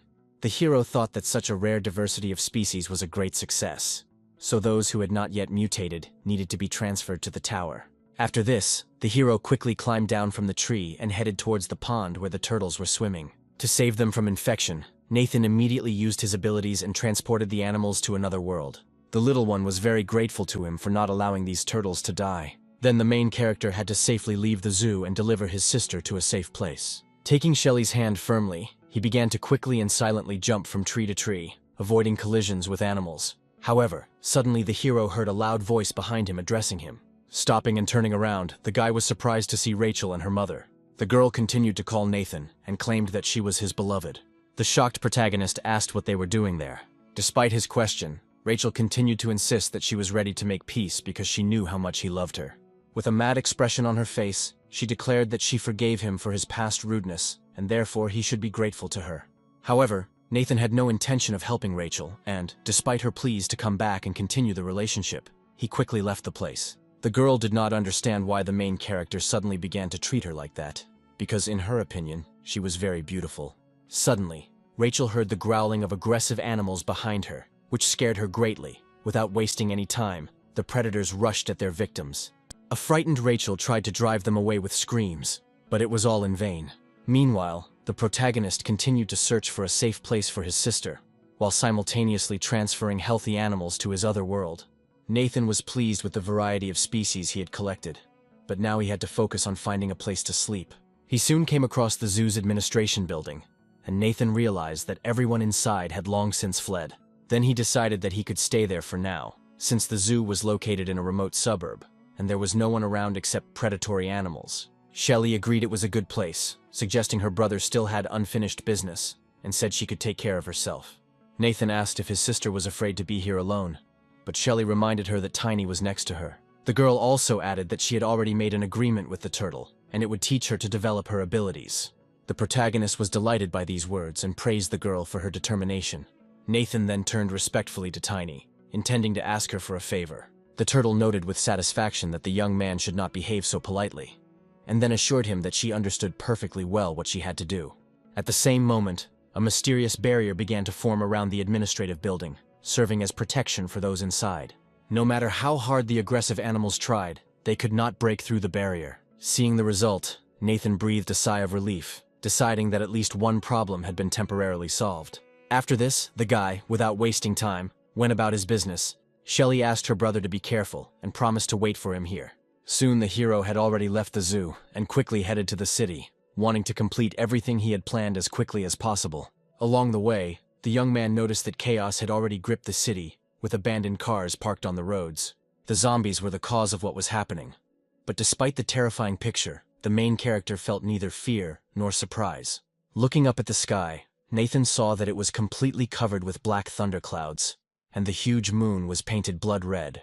After some time, the huge metropolis was completely plunged into chaos. Loud explosions were heard everywhere, causing fires. People desperately tried to escape from the zombies chasing them, but unfortunately, not everyone succeeded. Breaking news reports showed hospitals already overflowing with people showing signs of food poisoning, bruises, and red eyes. In addition, due to the abnormal weather, a storm is approaching the city, so it was recommended to stock up on everything necessary and not leave home. Hearing this, Beatrice was extremely surprised and did not understand the reason for what was happening and what was going on in the city in general. She felt like it was all like the end of the world, and wanting to know more, she decided to look for information on the internet. What she saw shocked her. Her eyes widened in horror for a moment. Users posted videos of zombies attacking people. Some did not believe that what was happening was authentic, considering it to be just high-quality cosplay. In addition, one of the users, who was interested in astronomy and loved to photograph the moon, managed to capture a strange creature. According to him, this monster was getting closer with each passing hour. Upon learning of what was happening in the city, Beatrice began to become very worried and felt slightly unwell. Then the girl noticed that for some reason her hands were covered in bruises. The sudden dizziness only confirmed that she was ill. Without wasting any time, she decided to take the medicines that were lying nearby on the table. Luckily, there was enough medicine, so she hoped not to worry about her health. The girl remembered Nathan's advice to take the pills more often and hoped that it would help. However, she suddenly felt a strong pain, indicating the rapid progression of the disease. And then her vision went dark. Realizing the seriousness of her situation, Beatrice grabbed a handful of pills and quickly swallowed them in the hope of improvement. After this, the exhausted girl lost consciousness. Meanwhile, the main character stood on the roof of one of the multi-story buildings and thoughtfully watched the chaos below. Looking at the time, Nathan remembered that in his past life, at exactly midnight, a powerful god descended into Faekun. The hero also remembered that the god had first appeared in the Imperial Mansion, and that his landing had caused colossal destruction and general panic. Then Nathan decided to calmly wait for him here, already anticipating that by destroying this deity, he would be able to gain a huge amount of power. Through meditation, the young man was able to form a lotus flower within himself, which began to absorb a large amount of energy. In addition, Nathan began to absorb previously unfamiliar energy that was around him. The young man realized with delight that his abilities had reached the peak of the 3rd level, and that his red lotus had also undergone a new mutation. Nathan never expected that by imprisoning the turtle, the anomalous power would directly rise to the top of the 3rd level. Now the main character was completely ready to face any danger, and was confident that he would be able to overcome it. The young man looked fearlessly at the blood-red moon, which seemed to be getting closer to the earth with each passing hour. Suddenly Nathan heard someone start breaking down the door leading to the roof, and the hero immediately prepared for the worst. Soon the door swung open, and several men came out onto the roof, extremely unhappy that someone had managed to get onto the roof of the mansion. One of them turned to the manager in bewilderment and asked how this guy managed to get up here if the elevators and corridors were closed. However, the manager took his subordinate's words only as an excuse and threatened to withhold his salary for that month. The man had no choice but to accept the punishment and apologize, even though he was not at fault. The manager himself believed that such people were only suitable for this type of work. Meanwhile, the main character was completely oblivious to the approaching people who were intending to drive him off the roof. Looking up to the sky, everyone present saw an ominous phenomenon. Lightning began to flash in the blood-red clouds. Soon everyone witnessed how the hands of a creature began to burst out from a huge crack in the sky, trying to break out. The next moment, a deafening cry from the monster was heard, and he fully revealed himself to the people. Then, from the rift, a huge monster with several pairs of hooves easily descended onto the roof of the Imperial building. It was a soldier-level bull demon and posed a huge threat to humans. The manager, seeing the monster, called him a demon in horror, and could hardly stand on his feet from fear. He then angrily ordered his subordinates to protect him immediately, threatening to fire him. He even hastily promised to raise their salaries. However, it was too late. The bull demon cut the man down with one blow right in front of his employees. The witnesses were frozen with horror, and for some time could not move from the spot. Their trembling bodies did not obey. When the men finally came to their senses, they realized that they needed to run as quickly as possible before the demon dealt with them too. Unfortunately, the ferocious monster had already chosen its next target, and had no intention of letting anyone go.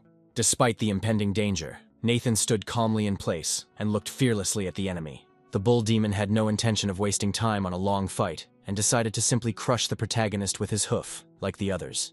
The next moment, the monster stepped with all its fury onto the spot where the young man stood, and a powerful explosion was heard, demonstrating the force of the blow. But it turned out that the protagonist easily stopped the attack. Nathan asked if he really hoped to crush him with such force. After this, the young man created a fiery sword from energy for a counterattack, and offered the demon to use it for training. The bull demon was extremely surprised that the guy somehow understood his speech, and even stopped his attack for a moment. Suddenly, Nathan jumped sharply, pushing off from the roof of the Imperial building and soaring high into the air. Nathan soon landed in a safe place and began to monitor the demon's actions. People watching what was happening could not believe that this was an ordinary person, and sincerely hoped that he would be able to destroy this monster. Meanwhile, the ferocious monster declared that he did not expect to meet a worthy opponent, and was glad to have such entertainment in this world. Brandishing an iron axe, the monster declared that it intended to enjoy killing Nathan. However, the protagonist did not receive a single wound and managed to deftly jump right onto the enemy's huge iron axe. Nathan grinned widely and declared that he was going to chop off one of the monster's legs, as he had too many of them. After this, the protagonist quickly rushed forward, believing that it would be better for him to cut off one of the demon's arms. However, the monster intended to literally devour the young man right then and there, and had already prepared its sharp teeth for this. But Nathan jumped high into the air to complete his plan, while the monster kept its furious gaze on him.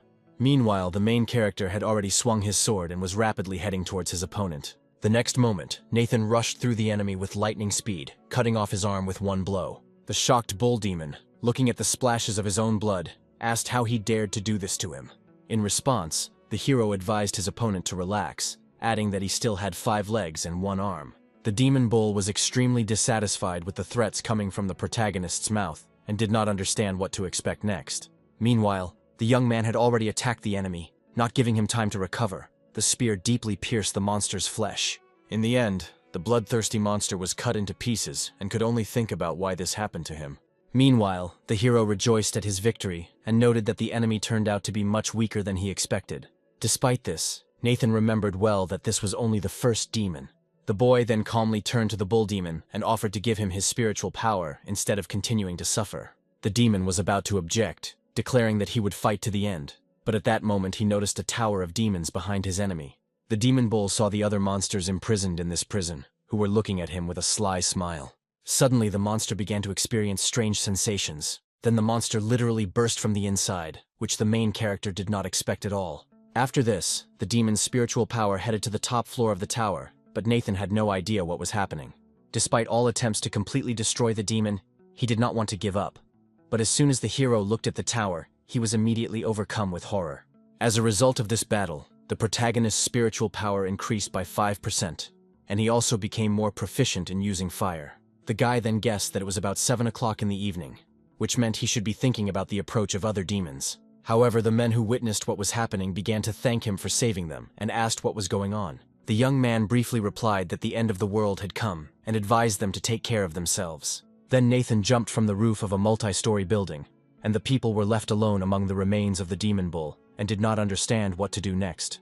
Suddenly, everyone noticed how their colleague was desperately trying to lift the demon's huge axe, but he was unable to do so. Soon the man laughed loudly and declared that this weapon was a real treasure, since it was used by a monster. At the same time, the man was enveloped in an ominous aura. In the end, the maddened man still managed to lift the hilt of the weapon. Meanwhile, everyone present noticed that the remains of the monster's body had, for some reason, turned into a blue liquid.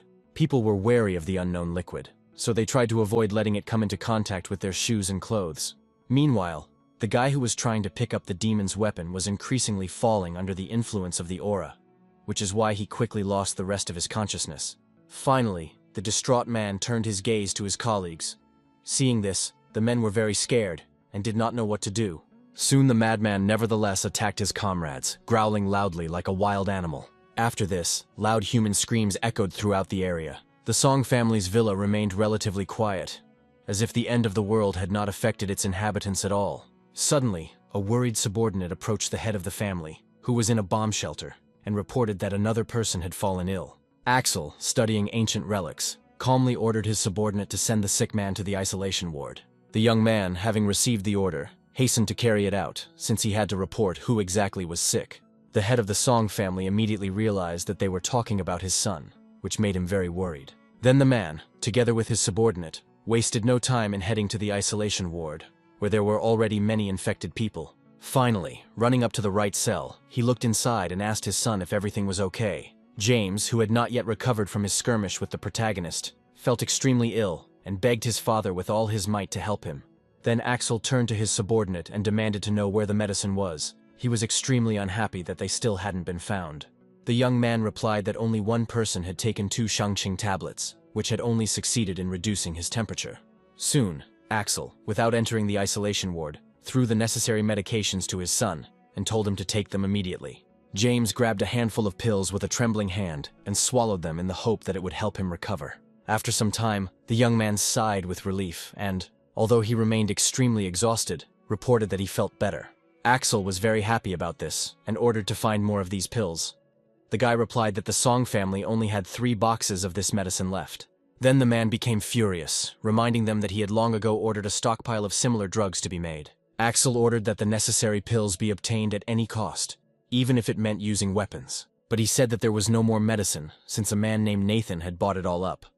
Upon hearing this name, Axel became furious. The subordinate then added that there was too much chaos on the streets at the moment, so it was impossible to use the underground tunnels. Axel thought with regret that his family was doomed, because in addition to the medicine, Nathan also possessed unusual abilities. The next moment there was a loud explosion, which easily knocked down the iron door of the isolation cell. Axel looked away in surprise, not understanding what could have caused what happened. Soon the man saw his son, who looked healthy and felt well, but his body was enveloped in a mysterious aura. James happily reported that he was fine, and the discomfort seemed to have left his body. He also stated that he had now become very strong, and to demonstrate this, he suddenly hit a concrete wall, destroying it. Axel was amazed by what he saw, and already happily assumed that his son had acquired abilities. James continued to loudly assert that he was fine, and now had superpowers that brought him pleasure. The man suggested that taking the pills would give him superpowers, but he thought it was too good to be true. Therefore, he ordered that these drugs be given to other infected people, and that their condition be closely monitored. In addition, the man ordered that after the experiment was completed, they go to the warehouse where Nathan kept a supply of medications. Axel assumed that once he gained control over the life and death of people with abilities, he would definitely become king. Beatrice had already woken up, but continued to lie on the sofa and think about her condition. The girl didn't expect that a common cold remedy would be so effective. Almost all the symptoms of the disease had already disappeared.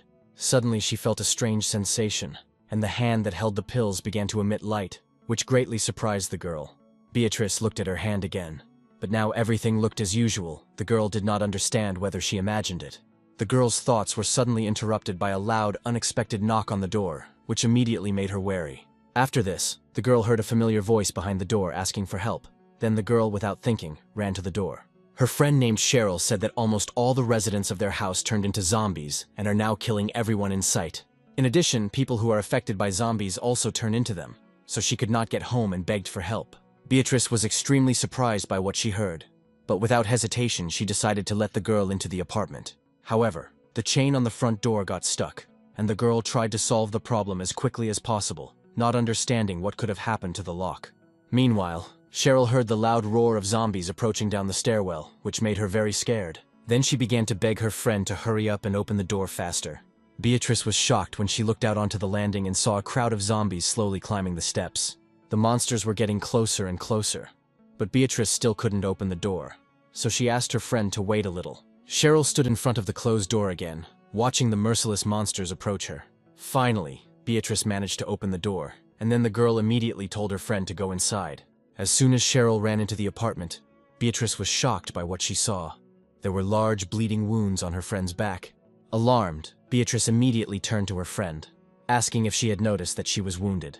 In response, Cheryl, with a sly smile, made it clear that the apartment owner had managed to expose her. Then Beatrice immediately remembered the words of a friend about how a person who has suffered from a zombie turns into a zombie himself. Cheryl, with a wild look in her eyes, said that judging by the conversations on the internet, if you take the Shangqing pill, there is still hope for salvation.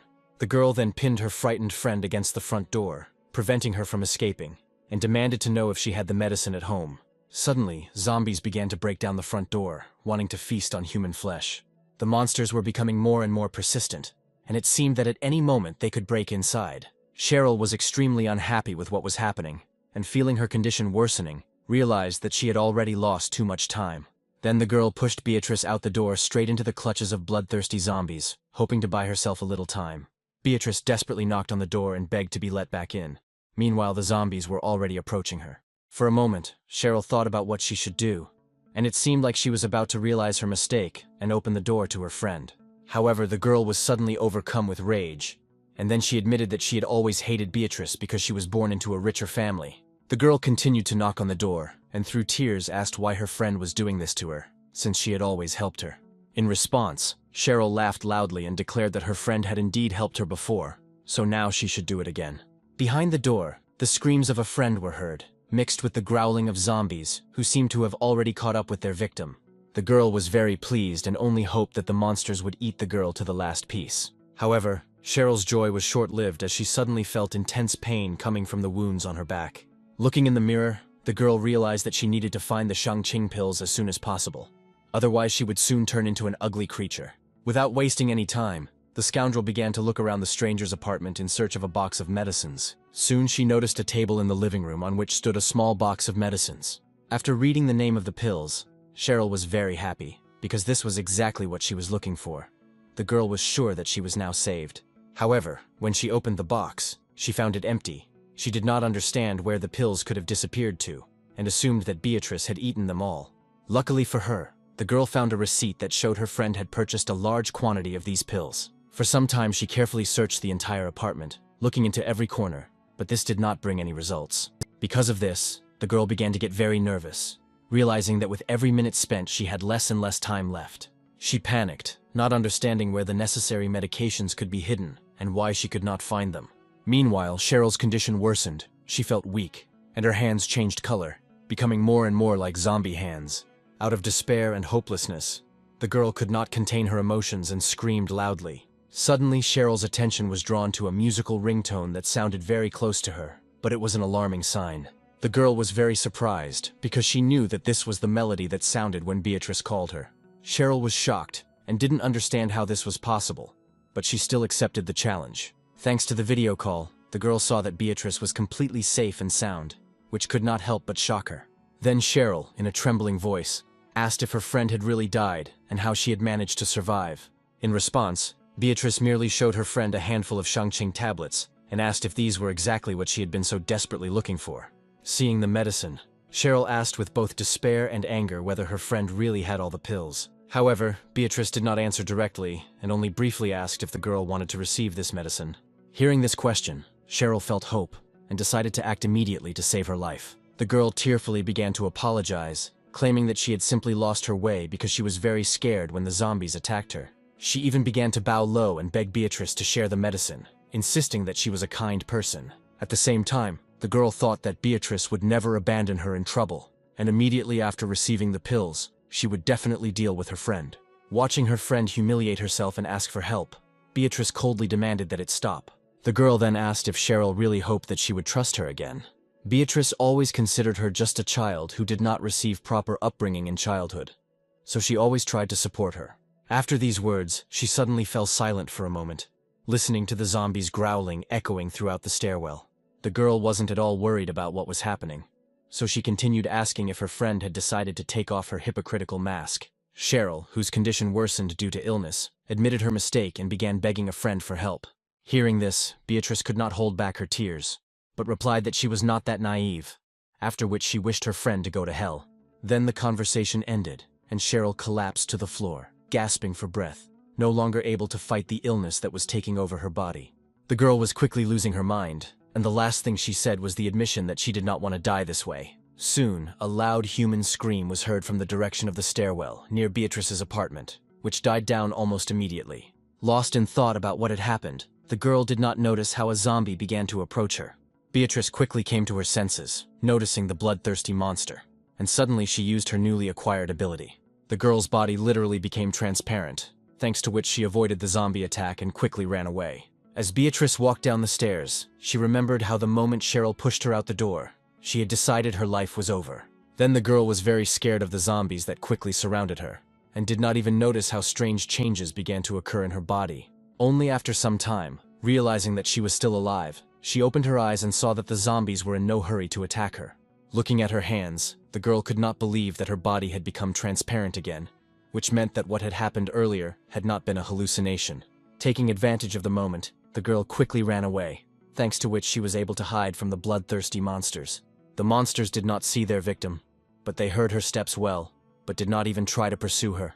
After some time, the girl stopped in a safe place to catch her breath and think everything over. Beatrice had already realized that the zombies couldn't see her because her body was transparent, but using her ability quickly drained her body's energy. The girl realized that she couldn't stay in this state for long, so she ran again so that the monsters wouldn't be able to find her. Soon, Beatrice ran out into the street, thinking that she needed to leave this place immediately. The girl ran with all her might, and felt that her ability was about to stop working. After a while, she had to stop again to rest, and it was at this point that her ability stopped working. Beatrice could clearly hear the loud growling of zombies, which seemed to come from all the surrounding houses. Because of this, Beatrice became very nervous, and did not understand what to do now and where to go. Suddenly, someone from afar called out loudly to the girl, instantly attracting her attention. Looking in the direction of the familiar voice, the girl saw her acquaintances, Uncle Chen and Sister Wendy. Without wasting any time, the girl ran towards them, telling them along the way that everyone needed to hide. However, Beatrice suddenly stopped, realizing that she could no longer trust people as easily as before, even acquaintances. Wendy was quick to reassure the girl that they shouldn't worry as they weren't infected. The woman then said that they had been walking around the apartment complex, but after reading a message in the residents' chat, they decided to hide there. Hearing about the group of residents, Beatrice was very surprised, and immediately took out her phone to check on her. Uncle Chen also reported that many people were trapped in the building, and even more died. At this time, a young man named Mark suddenly began to cry and say that he could not contact his parents. Wendy was also very worried and wondering what they should do now, fearing that the situation would soon get much worse. Beatrice was horrified by the thought that the entire capital had plunged into chaos, but quickly came to her senses, noticing the approaching danger. The girl, without wasting any time, loudly addressed her acquaintances and warned them that zombies were approaching them. Turning around, the people saw that several monsters had already turned their attention to them, and the only obstacle between them was the fence. Suddenly, the zombies started saying that they wanted to get home and demanded that the guard open the doors for them, otherwise they were going to file a complaint. Mark, overcome with horror, hurriedly retreated, and at that time Uncle Chen grabbed the girl by the hand and demanded that she leave as quickly as possible. The zombies were extremely unhappy that they were not allowed into the house, so they began to get angry. At the same time, the enraged monsters tried their best to break down the iron fence in order to enter the residential complex. Seeing this, Beatrice loudly asked the guard to go to the security room and get the stun gun there. Meanwhile, the zombies had already overcome the obstacle in their path and were heading towards Mark. The young man, noticing the approaching danger, finally came to his senses and hurried to run away to take advantage of the girl's advice. Soon he ran into the security room, where there was indeed an electric shock device. Immediately after them, a zombie burst into the room. But the frightened Mark attacked the monster with all his might, hitting it on the head. This caused the zombie to fall to the floor with a crash and stop showing any signs of aggression, but the young man still remained on guard. Beatrice, watching what was happening, praised the guy for a successful blow and was glad that no one was hurt. Mark was also happy that he managed to survive, and rashly decided that now no zombies were scary to him. However, suddenly everyone heard the loud sound of heavy footsteps. It turned out that one of the zombies had brought a large crowd of his own kind with him. Seeing this, Beatrice was frozen with horror, because she had already hoped that the danger had passed. Mark also did not expect this. Suddenly, the zombies, noticing their victims, took off and ran towards the people, intending to tear them to pieces. Seeing this, the girl loudly ordered her acquaintances to run away immediately. However, Beatrice soon stopped abruptly, noticing that the path ahead was blocked by another group of zombies. It then became clear that the people were already surrounded, and all the survivors realized with horror that they no longer had any hope of salvation. It was at this moment that a strange phenomenon appeared in the sky, resembling a huge crack in space. Right on the territory of the residential complex, a huge monster, resembling a spider with the head of a demon, jumped out of a rift. The monster's landing immediately caused a small earthquake, causing thick clouds of dust to rise and the road to become covered in cracks. The monster noticed the frightened Beatrice, but was in no hurry to deal with people as quickly as with zombies. Soon the entire area of the residential complex was covered in a thick web, and the demon loudly declared that all the spoils belonged only to him.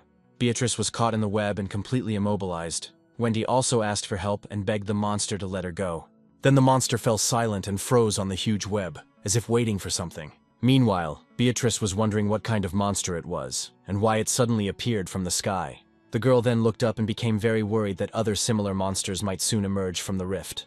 After this, Beatrice remembered Nathan's words. The girl realized that he was talking about the beginning of the end of the world, knowing in advance about everything that was happening.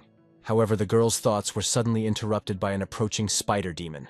Meanwhile, Nathan stood calmly on a high pole and looked down, where a large crowd of zombies was visible. The events were closely watched by survivors hiding around the corner, who did not miss the opportunity to film the main character.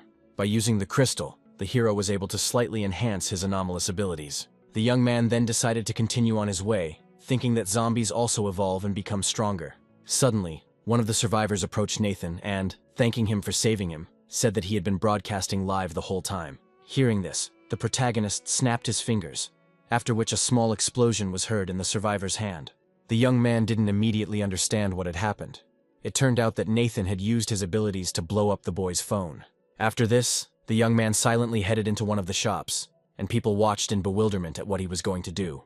Nathan looked around slowly and thought that the entire store had already been looted and the goods taken away, so he had to go to the warehouse. There were only a few boxes of canned goods, instant noodles, and other food. Without wasting any time, the protagonist used his abilities to quickly transport all of these products to another world, to the Demon Tower. Nathan then calmly walked towards the exit, while the survivors continued to watch him in complete bewilderment. Suddenly, one of the guys turned to the main character with a request to help them again. Nathan stopped silently and quickly handed the people a few packages of instant noodles and told them to be careful. People were very grateful to the hero and began to discuss how lucky they were to meet this man and who he really is. However, one of the survivors had a different opinion. The young man believed that Nathan was not a good person at all. The guy especially didn't like that the main character took all the food for himself, leaving them only a few packages of instant noodles. The second guy reminded him that it was Nathan who saved their lives, but the survivor stubbornly objected that no one asked the hero to do that. He then added with irritation that the protagonist had also smashed his phone, claiming that the broadcast could make him very famous. Moreover, he sincerely did not understand why he himself could not acquire such power. Suddenly, the survivor loudly declared that if he had superpowers, he would definitely become a great hero and save everyone. The others supported him, because they were also unhappy that the main character did not help them until the very end. However, a moment later, one of the survivors called on his comrades to calm down, and noted that, no matter how you look at it, it was Nathan who saved their lives. The other guy was extremely dissatisfied with what he heard. He thought that his friend was ready to settle for just one pack of noodles. At that moment, a stranger suddenly appeared behind him, and asked where the man he was filming had gone. When the boy turned around, he saw a man talking to him. The survivors noticed a group of armed men who quickly surrounded them, led by James. The Song family's subordinates immediately began beating the survivors, trying to beat the answers they needed out of them. Eventually, one guy told them which direction Nathan had gone, but he had absolutely no idea why they had been attacked in the first place. James smiled slightly, holding a pack of instant noodles in his hand, and asked the man why he thought they were being beaten. The guy assumed that the attackers simply wanted to take their food, and therefore stated that he was not at all against giving it up voluntarily. The next moment, James kicked him mercilessly on the head, making it clear that his answer was wrong. After this, the scoundrel, continuing to smile, silently gave a sign to one of his subordinates. James had a zombie with him, whose body was still alive, despite the fact that it could not move. The frightened survivor did not understand what awaited him next, and in a trembling voice he asked what exactly this villain was going to do. In response, James showed a living zombie head and, laughing, said that he was going to conduct a small experiment. Then he suddenly brought this head to the prisoner, which scared him to death. The zombie immediately grabbed the man, and he began to scream loudly, the virus instantly penetrating his body. James watched the proceedings with a satisfied smile, and advised the victim not to be nervous, explaining that he would be making a contribution to science. Meanwhile, his subordinate calmly watched what was happening and noted how quickly the zombie dealt with the person. The monster, without showing a drop of pity, devoured its still living victim. Finally, James stopped what was happening by cutting off the zombie's head, and he considered his goal achieved. After this, the villain impaled the monster's head on a dagger and extracted the crystal, which was precisely the reason for this experiment.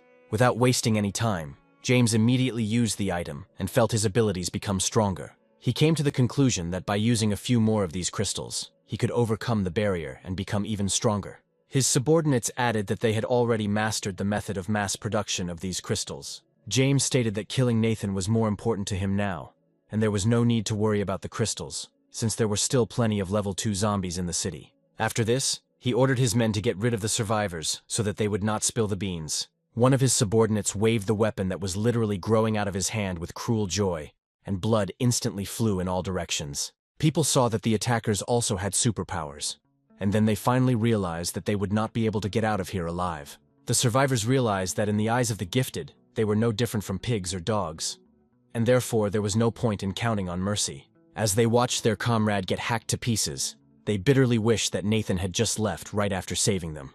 Soon, one of them began to blame the protagonist for all the troubles, claiming that he, instead of helping, simply abandoned them here. Meanwhile, the Song family's subordinate swung his weapon a few more times, after which the screams finally died down. James then informed his subordinates that the noise had stopped and ordered them to leave, reminding them that they still had a lot of work ahead of them. It was at that moment that an object flashed across the sky at great speed, leaving behind a bright, glowing trail. Soon, a powerful explosion was heard in the distance, and the men assumed that the sound could have been caused by the collapse of a multi-story building. After this, James quickly got into the car, ordered to move in that direction, and noted that Nathan was most likely somewhere there. Soon the group was already rushing to the site of the explosion, expecting to meet the main character there. Meanwhile, Nathan was getting closer and closer to the point where his new opponent had landed. The hero estimated that he had about 2,000 meters left, and decided that at his speed, he would quickly reach the desired place. Then the main character ran out from around the corner of one of the houses, and already realized that the target was right ahead. However, upon seeing his opponent, Nathan was so shocked that he was momentarily speechless. The guy noticed a huge demonic spider that had entangled the entire residential complex in its web. Moreover, at that very moment, the monster was trying to eat Uncle Chen alive, whose leg it had already pierced with a sharp claw. Wendy was very worried about her relative and could not believe that he would now lose his life. Meanwhile, Beatrice desperately tried to get out of the web, but no matter how hard she tried, she could not break the bonds. Suddenly she remembered her ability to become invisible and decided that it could help her in the current situation. Beatrice tried her best to activate her power, but she still didn't understand how to do it correctly. It was at that moment that the girl heard Wendy's plaintive voice, who, overcome with fear, asked to save her and her grandfather. These words gave Beatrice determination, and she then began to feverishly remember how she had obtained her superpower. The girl soon remembered that her strength had manifested after taking the Shangqing pills, which, fortunately, were still in her pocket. Without wasting any time, the woman tried to get the medicine, but by that time the demonic spider had already grabbed Wendy and was about to devour her. The girl's hands were bound by webs, so she managed to pull out only one pill and tossed it to her mouth in the hope of catching it. Fortunately, she managed to carry out her plan. Now Beatrice could only mentally pray for the medicine to work faster. At the same time, the demon had already opened its mouth, intending to swallow its victim. Soon the girl felt a surge of energy and immediately tried to use her superpower. However, at that very moment the demon felt a sharp pain. One of his paws was damaged. The reason for this was Nathan, who intended to attack the monster in order to save Wendy from the terrible fate of being eaten. Wendy immediately rushed away in search of a safe place, while the hero remained standing in place, waiting for the enemy to attack. The young man remembered that this demon's shell had a certain resistance to fire.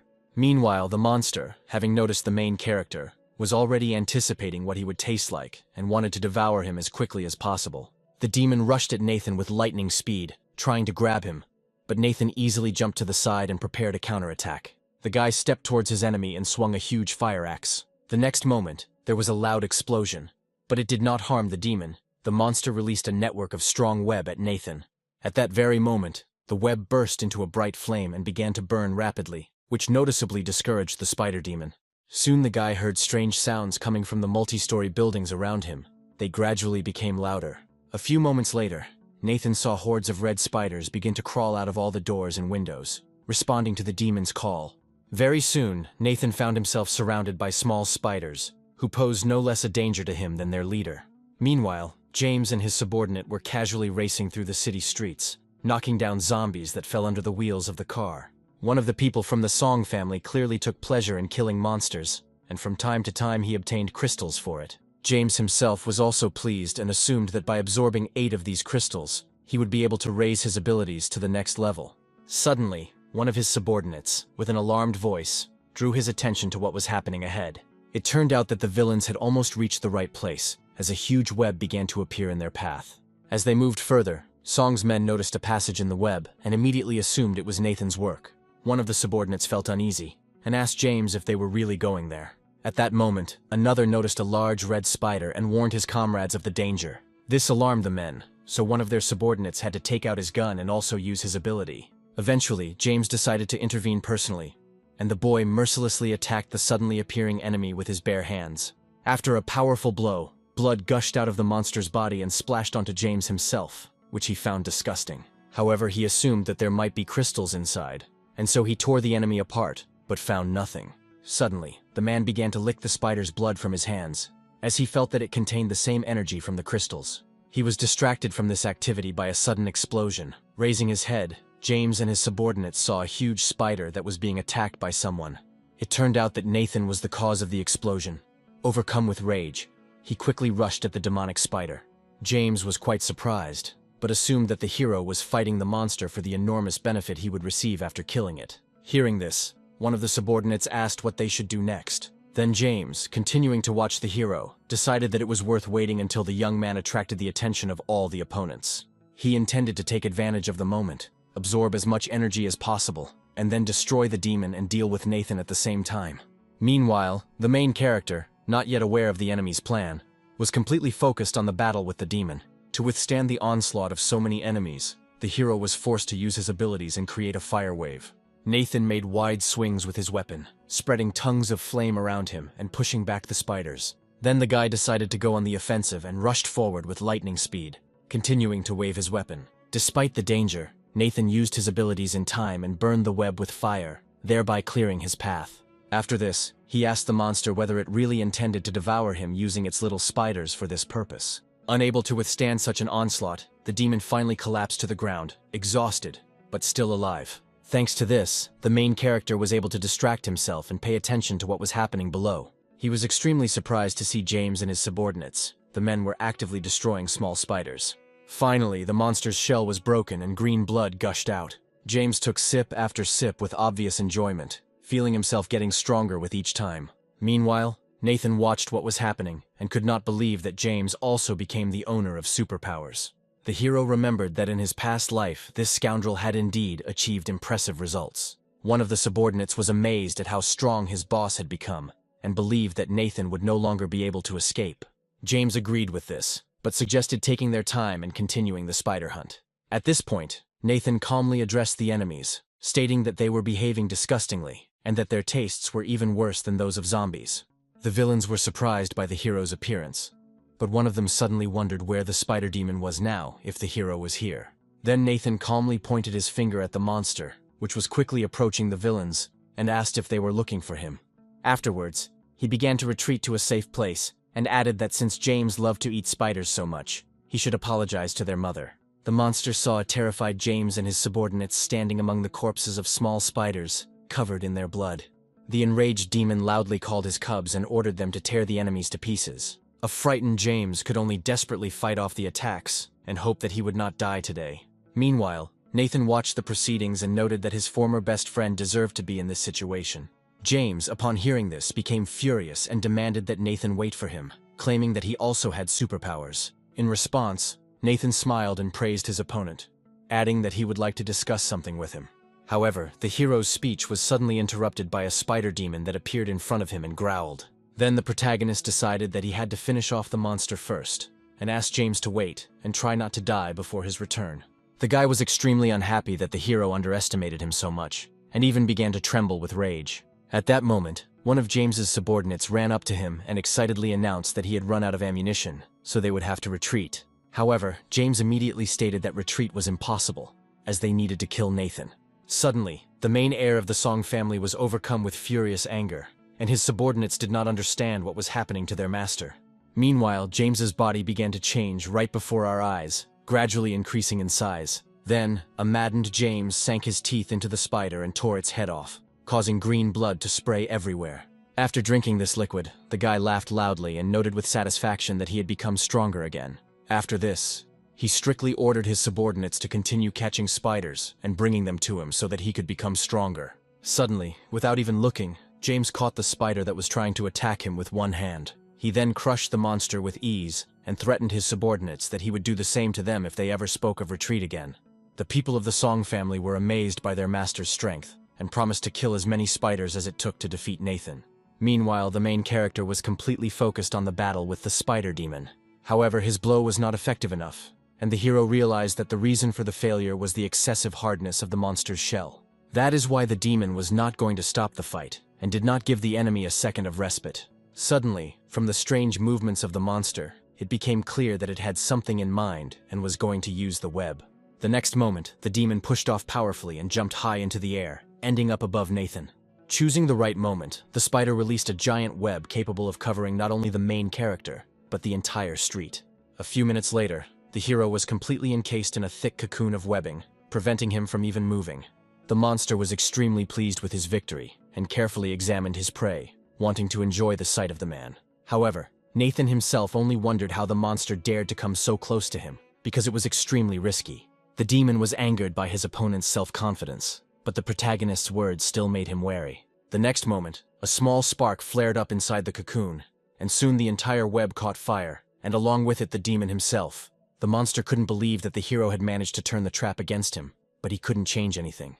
Nathan watched his opponent burn in flames and waited for the right moment to deliver the finishing blow. Finally, the protagonist approached the enemy and declared that there was only one road to heaven, but the monster would not take it, but would go to hell. Suddenly, the demon's insidious voice was heard nearby, informing him that the hero had fallen for his trick. Hearing this, Nathan, without turning around, grabbed the demon's soul, which did not expect this, and was amazed at where he got such incredible power. The monster's soul desperately tried to escape, but the hero mercilessly crushed the enemy's essence, thereby finally achieving victory. He then absorbed the energy contained within it, immediately after which the protagonist reached the 4th level of his superpowers. Suddenly he felt a new energy begin to spread in some demonic prison. The hero himself did not fully understand what was happening, and this frightened him a little. In addition, he felt a strong heat in his eye. Suddenly, an image of a city appeared before his eyes, and his attention was drawn to the bright flames that rose even higher than some of the skyscrapers. Besides this, Nathan noticed other lights, but they were blue.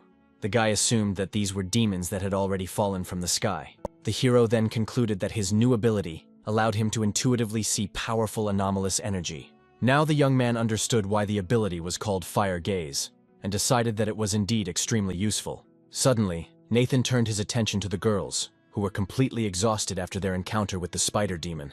The hero was shocked when he saw Beatrice, because he remembered that she was his younger sister Shelley's teacher.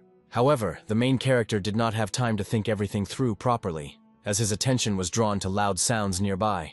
The source of the noise turned out to be James, who had been continuously drinking spider blood all this time. The guy felt an incredible surge of strength. He loudly declared that now everyone must die, and he needed to become even stronger. Soon the man moved on to the 2nd level. His muscles noticeably increased, but his mind was already beginning to be clouded by the thirst for power.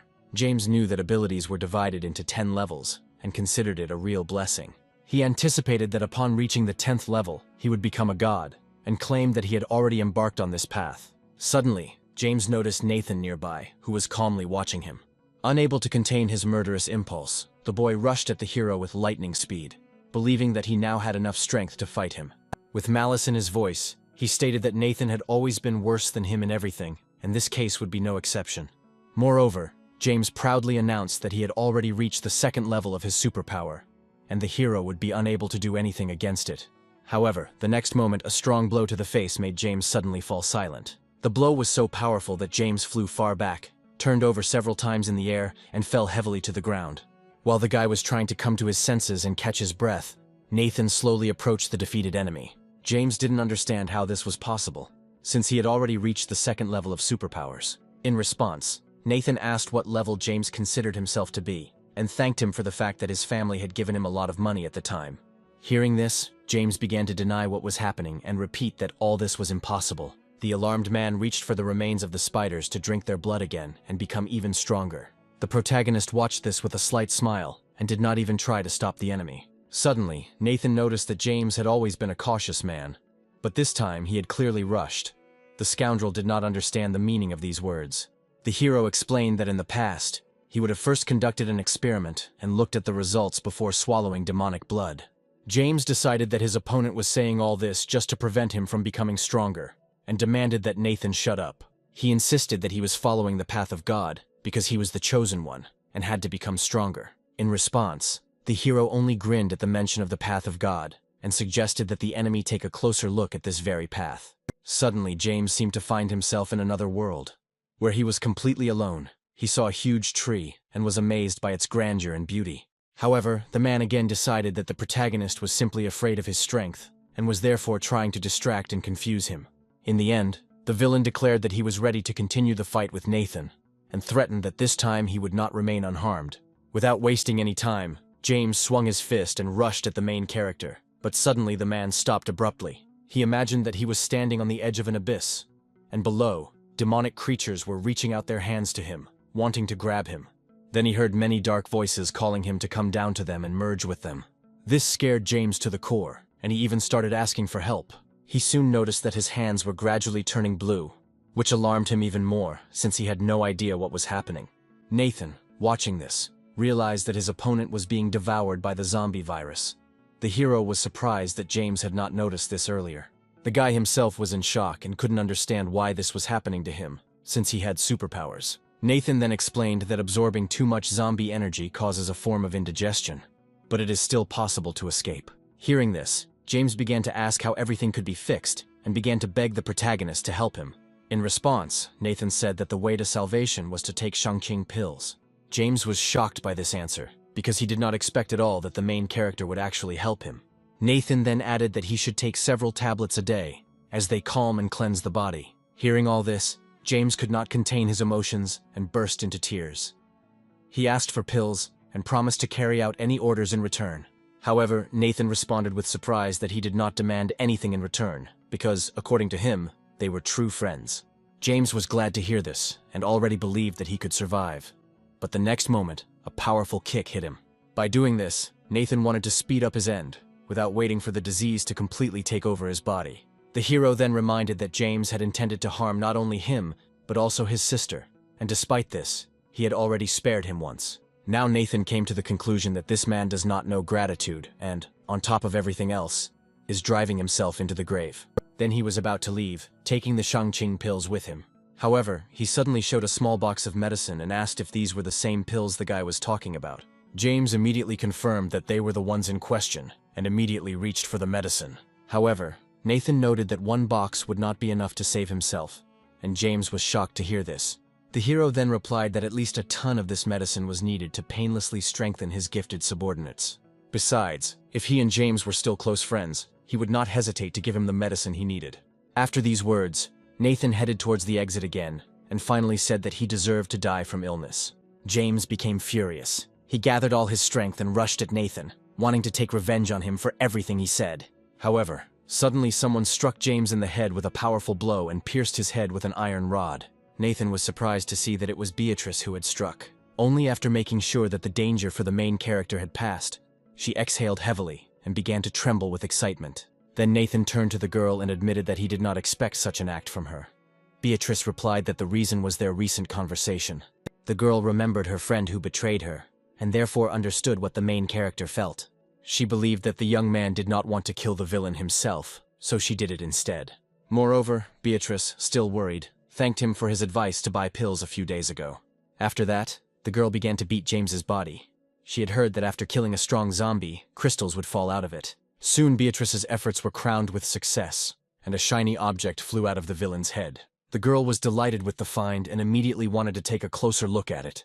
Nathan was extremely surprised that the man with superpowers who turned into a zombie actually had a crystal core. Beatrice then handed the crystal to the protagonist, but he confidently refused, and declared that this thing belonged to her. The girl did not refuse, and again thanked the guy for everything he did for her. After that, she squeezed the crystal tightly in her palm, still not understanding how to use it. The girl felt her energy increase, but she knew she shouldn't overdo it, lest she turn into a monster. Nathan noted that the girl's ability was very interesting and expressed confidence that if she studied it properly, it would help her survive. Suddenly, the girl turned to the main character, and, although she had known him for only a short time, declared that she wanted to make a deal with him. Then Beatrice remembered the spider demon and asked if the guy really hunted such monsters. The girl then looked at the sky and suggested that over time there would be more and more such creatures, which meant the hero would have to hunt them. Nathan was amazed by her observation, and Beatrice continued, noting that the young man would not be able to destroy all the monsters alone. That is why, in her opinion, she could help him in this matter. The hero was stunned to realize that the girl was offering him her help in hunting demons. The girl then asked for a chance to prove her worth, explaining that she was capable of searching for resources and even using herself as bait. Upon hearing this, Nathan asked her point blank why she was so eager to take on this job. Beatrice, without hesitation, decisively answered that she needed to become stronger in order to survive. However, her confidence quickly wavered because she thought that the protagonist might be uncomfortable with her proposal and refuse. He then stated that he wanted Beatrice to go to the hospital and kill the monster there, and he needed a trophy as proof. The girl agreed to these conditions without hesitation and immediately set out on her journey. Finally, Nathan warned her that the monster in the hospital was as strong as a spider, but Beatrice confidently replied that if she couldn't deal with this monster, she wouldn't be able to survive, which meant she would find a way to complete the task. After this, Beatrice left, and Nathan remained standing there and thinking about everything he had heard.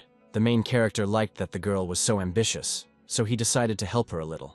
Using his ability, Nathan directed a flow of energy towards the girl, and she didn't even notice anything. Now everything was under the hero's control. Nathan didn't mind having an assistant, so he wasn't going to let this girl out of his sight. Nathan smiled and thought that it was better not to put off solving the problems that had arisen, but to deal with them together. Meanwhile, at the Song family villa, Axel was deeply grieving for his only son and did not hold back his emotions. The subordinates reported that Nathan had become very strong, but they managed to find out where his sister was hiding, and this could be used for revenge. Hearing this, the man instantly became enraged, and now his thoughts were occupied only with the punishment for the main character. The villain ordered his men to kill the girl and take away all the Shangqing pills, which she probably had in abundance. In a very short time, Axel gathered a small army and ordered them to follow him to attack the survivors and take everything of value from them. The man was sure that no matter how strong Nathan was, his little sister was just an ordinary girl and would not be able to protect herself. Moreover, the villain knew that the main character was now in the city center, so he was convinced that he would not have time to come to his sister's aid. Meanwhile, an unsuspecting Shelley watched the news as terrorist attacks were reported across the city. Alarmed, Shelley looked out the window and saw a huge blood-red moon that boded no good. The girl watched this through the window with concern and wondered if everything was okay with her brother. But Tiny asked the girl not to worry. Then he asked if Shelley had thought about what ability she wanted to learn. The girl replied that she had 3 amulets that could give her anomalous power, but she did not know which one to choose. Finally, the girl made a choice, deciding that it was this ability that would help her brother the most. At that very moment, streams of energy began to swirl around the room, on which mysterious writing was visible. The little one praised her for her choice and noted that she was a truly kind person. Then the turtle suggested that they begin the learning process. The girl immediately began to receive a colossal amount of information, which overwhelmed her. So Tiny asked her to take her time and concentrate. Shelley immediately took Tiny's advice to heart, which made it much easier for her to absorb the information. The turtle continued her story, explaining that the talismans with abilities were given to her by the Great Master. Before his departure, he ordered that they be kept for the Man of Destiny. That's why Tiny had never studied these techniques, and now didn't know how much information Shelley would be able to absorb the first time. Suddenly the turtle stopped speaking, as she sensed danger approaching from the street. At that moment, several cars with armed men drove up to the zoo's administrative building where the girl was hiding. Axel turned to his 3 superpowered subordinates and ordered them to stand in the front row. The man then loudly announced to the rest of the fighters that they should immediately attack the building. Everyone immediately began to carry out the order, being confident that it would be very easy to capture one girl. Axel thought of Nathan with a smile and declared that he wanted to tear the boy apart to sacrifice him for his dead son. Meanwhile, armed men had already rushed to the front door, intending to knock it down and get inside. One of them was convinced that the door would not withstand the impact and rushed forward without hesitation. To his surprise, he was thrown back with a loud crash and felt a sharp pain in his shoulder. Another soldier mocked his comrade's failure and prepared to show how to properly knock down doors. This time, 2 people rushed to the doors at the same time to make sure they opened them with one blow. However, the next moment the situation repeated itself. The soldiers were thrown far back and they fell helplessly to the ground. The men were in severe pain and couldn't understand why they couldn't break down the doors, even though they had previously been able to break down iron doors. Axel was extremely dissatisfied with the result and demanded that his subordinates hurry up. Then one of the commanders ordered to break the windows, since they couldn't open the door. The soldiers immediately began to carry out the order. But, to everyone's amazement, even the windows remained intact, despite the powerful blows. People didn't understand what was happening. One of them suggested that the glass might be tempered. However, another objected, noting that this was just a zoo building, not a presidential palace, and therefore there could not be such glass there. To avoid further angering their master, the fighters decided to use explosives capable of destroying even a bank safe. They quickly covered the door with explosive material, not at all worried that the building might collapse from such a large amount of charge. A few seconds later, the soldier pressed the red button, and at the same moment a powerful explosion occurred, which was supposed to open the passage inside. However, to everyone's surprise, the door remained undamaged. The zoo's administrative building was protected on all sides by a barrier. The soldiers were shocked and could not understand how such a powerful explosion had not caused any damage to the building. They also did not know what this mysterious obstacle was and how it could be overcome. Suddenly, one of the gifted ones approached the commander, and asking him to step aside, explained that this was the action of a superpower. Then people understood why the soldiers couldn't open the door for so long, and decided that only superhumans could handle this task. The gifted villains quickly organized themselves and simultaneously attacked the barrier protecting the building. After the barrier was destroyed, one of them approached the building and looked around, wanting to understand what was being so carefully guarded here. Then, without hesitation, he kicked down the door and walked inside. Once inside, the boy used his superpower, confident that his lightning would be able to reveal everything hidden in the building. They didn't care how hard Nathan tried to protect his sister, because after their attack, there would be nothing left alive here anyway. The next moment, a blinding flash of lightning flashed inside the building, causing everyone to flinch in surprise. The men decided that their comrade had already sorted everything out, and therefore were quite pleased. However, silence reigned in the administrative building. It seemed that their friend was about to come out. However, no matter how much the boys hoped, their comrade never showed up, which is why they began to suspect something was wrong. Then one of them ordered the soldiers to stay put and guard the head of the Song family. After this, the gifted ones intended to go inside themselves and check what had happened. Soon they crossed the threshold and found themselves in pitch darkness, not even suspecting what awaited them there. In order to see at least something, the archer used his ability that allowed him to find a target. Thanks to this, he quickly found Shelley, who was on the second floor, and the man immediately reported this to his partner. He then drew the bowstring and prepared to shoot, confident that the girl would not be able to dodge. It seemed like the arrow was about to fly off, but suddenly Tiny landed on his nose, instantly attracting the boys' attention. The boys were extremely surprised and did not understand where the little turtle came from.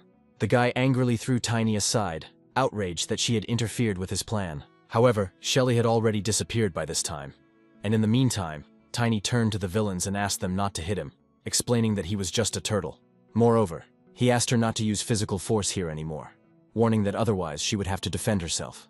To ensure that his words did not seem empty, he decided to demonstrate the seriousness of his intentions. The next moment, a powerful stream of water burst out of the zoo building and literally knocked off their feet all the men who were on the street.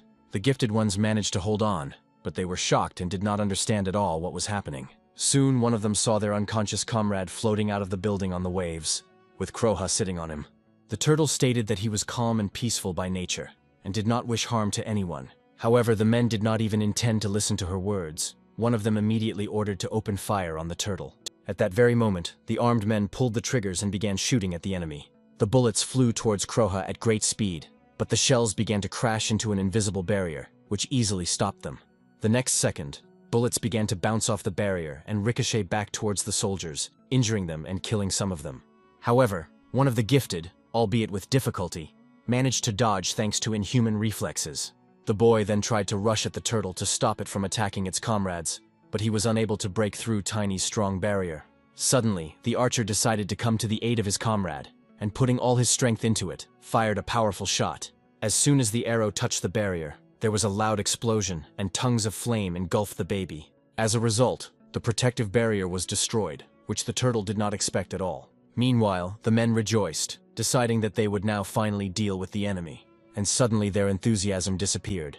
In a matter of seconds, Tiny became enraged and assumed his maximum form. The angry turtle grew to an impressive size, and was determined to get rid of the annoying people once and for all. By this time, her shell had fully recovered. The boys were shocked by the size of their opponent, and seemed unable to believe that the turtle could be so huge. With just the power of her mind, she gathered the fragments of the destroyed barrier to use for an attack. The next moment, as if from nowhere, a turbulent stream of water burst forth, rushing towards the men, accompanied by a terrifying roar from Crumb. In addition to its abilities, the turtle was going to use its paws to literally crush its enemies. Seeing this, the guys became even more frightened and began to retreat hastily. At that moment, the turtle dealt a crushing blow. The stream instantly swallowed up all the men. They were unable to withstand the raging elements. The men nearly drowned trying to stay on the surface. but the water proved much stronger than them. Once the water receded, it became clear that most of the men were already dead. But despite this, Tiny stated that she did not like to resort to violence. However, since the people were so determined to confront each other, the turtle could no longer allow any of them to go unpunished. Kroha noted that he was sorry, but he could not act differently. Those who dared to insult others could no longer count on forgiveness. The surviving guy was trembling with horror, looking at the huge turtle. The next moment, Tiny mercilessly crushed the guy with his paw, and blood splattered everywhere. After this, the turtle looked around carefully, trying to find the main instigator of what happened. The turtle then looked at the administration building and assumed that the main man was already inside. Meanwhile, Shelley watched what was happening from the window. Suddenly, the figure of an armed man appeared behind her, having managed to sneak up unnoticed thanks to the deafening claps of thunder. It was Axel. Maddened by the thirst for revenge, the man smiled widely, deciding that now he could finally kill Nathan's sister. With tears in his eyes, the man began to speak loudly about how he had only one son, but the protagonist dared to kill him. Now he intended to achieve justice with the pistol he had specially prepared for this occasion. Without hesitation, Axel pointed the gun at Shelley and declared that she would pay with her life for her brother's misdeeds. The girl was very scared when she saw an armed enemy. It seemed that everything was over for her. The next moment, a loud shot rang out, and then a cartridge case fell to the floor with a characteristic ringing sound. Luckily, Shelley was unharmed as a protective barrier appeared in front of her at the very last moment. Axel was shocked that he couldn't kill the girl. He stood motionless for a while, not believing his failure. At this time, Kroha, being on the street, giggled maliciously and noted that, of course, he could not leave the girl in danger. However, the turtle believed that with the onset of the apocalypse, Shelley must learn to look her enemies in the face and resist them. The little one didn't mind at all that the main man unwittingly helped the girl adapt to the new world faster. Even though Shelley was safely protected by a magical barrier, fear still gripped her at the sight of the maddened man. Axel fired a few more shots and loudly asked why she wasn't dead yet. The barrier performed its function flawlessly, but the girl hoped that all this would end soon. The enraged man continued shooting, claiming that she was just an ordinary girl, but that she could be of use to him. According to the man, she could atone for her guilt with blood and help his family get rich. Unable to break through the defense, he asked with irritation how Shelley dared to resist him. His ammunition soon ran out, but Shelley was still overcome with fear and did not know how to deal with her opponent. At the same time, Axel, maddened by the thirst for revenge, was still determined to kill the hero's sister, and it seemed that even the barrier would not stop him.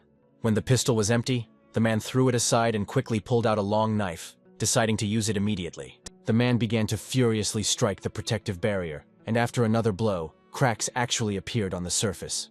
At the same time, Axel shouted loudly and offered the frightened girl to test how reliable her magical protection was. He swung the knife again and again, intending to find out how many blows the barrier could withstand. At some point, the dagger managed to partially penetrate the defense, which frightened Shelley even more. The man himself was extremely pleased with the result. He laughed loudly and declared that he would get to the girl very soon. With a wide smile, the man added that as soon as he finished off Shelley, he would take a photo of her body and send it to Nathan. Then Axel raised the knife again and had no intention of stopping, wanting to see them suffer. Shelley seemed so shocked by what was happening that she stopped responding to the threats. The man noticed this and decided that the girl was simply frozen in fear of him. He liked it, and he continued to destroy the barrier.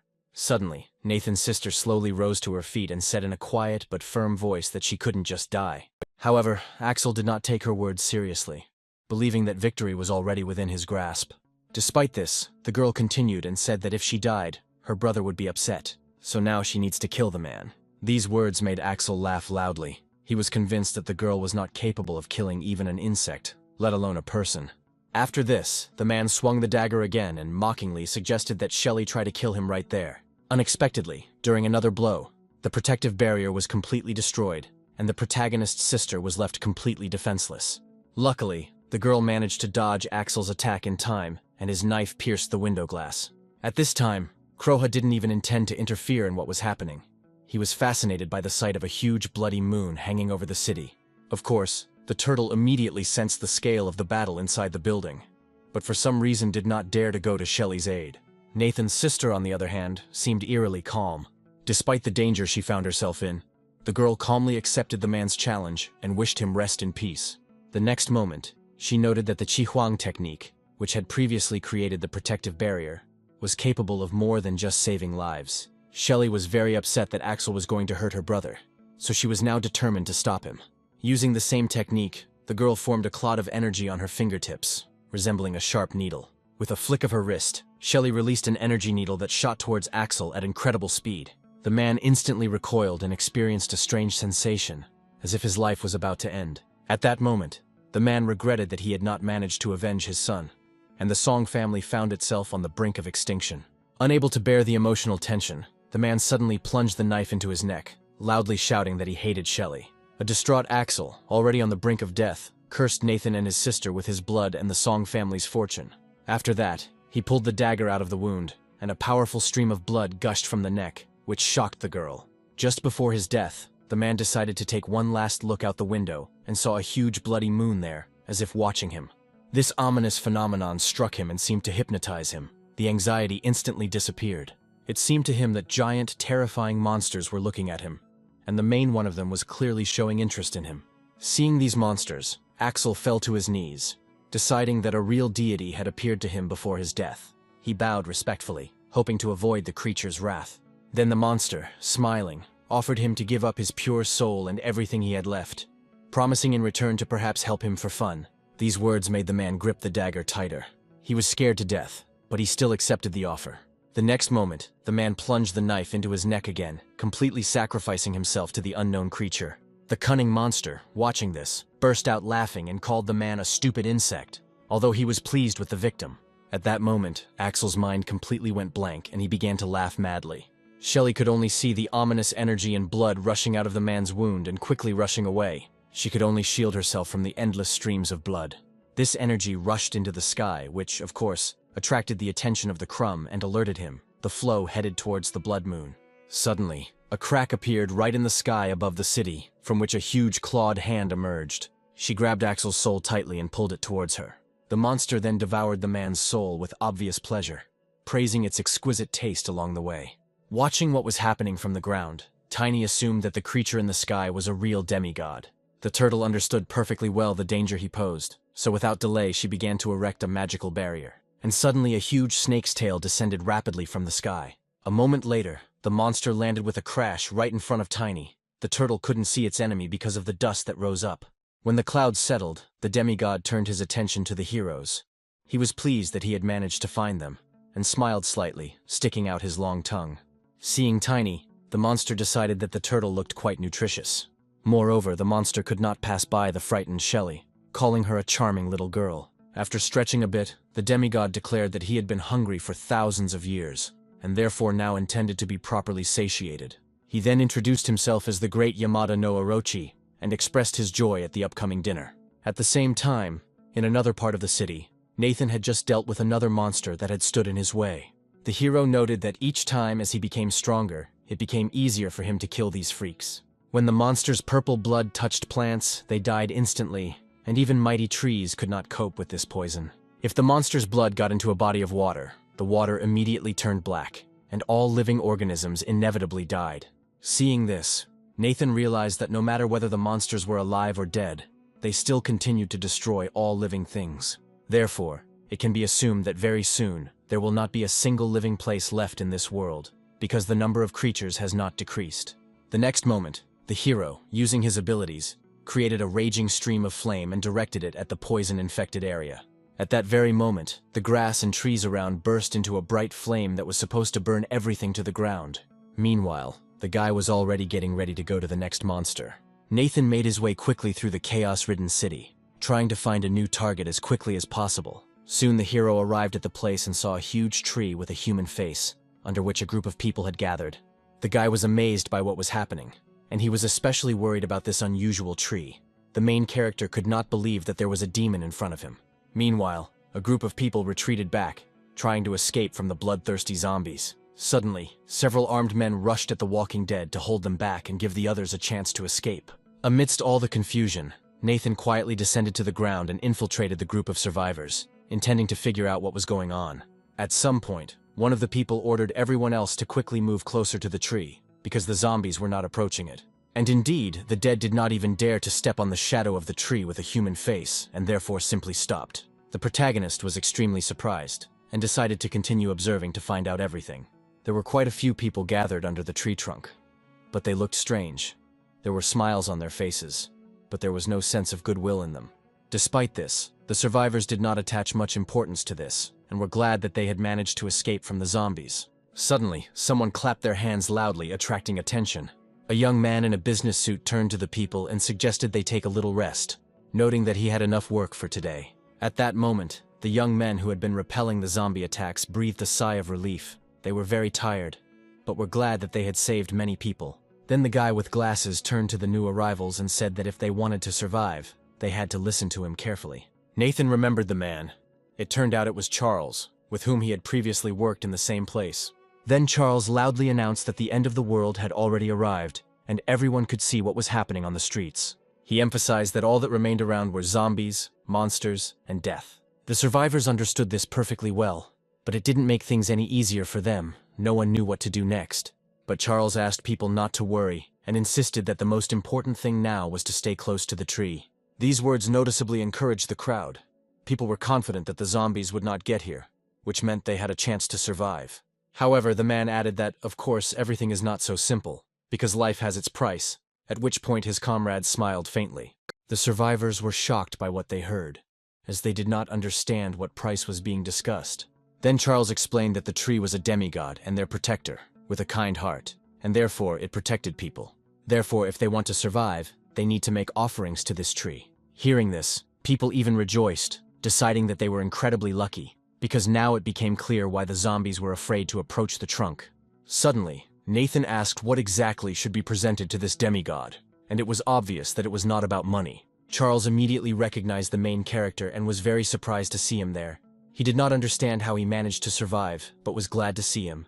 After this, the man, smiling slightly, continued to explain that there was nothing complicated about the offerings. The next moment he announced that all that was required was to give the demigod one human life every 2 hours. Upon hearing this condition, the survivors were instantly seized with panic.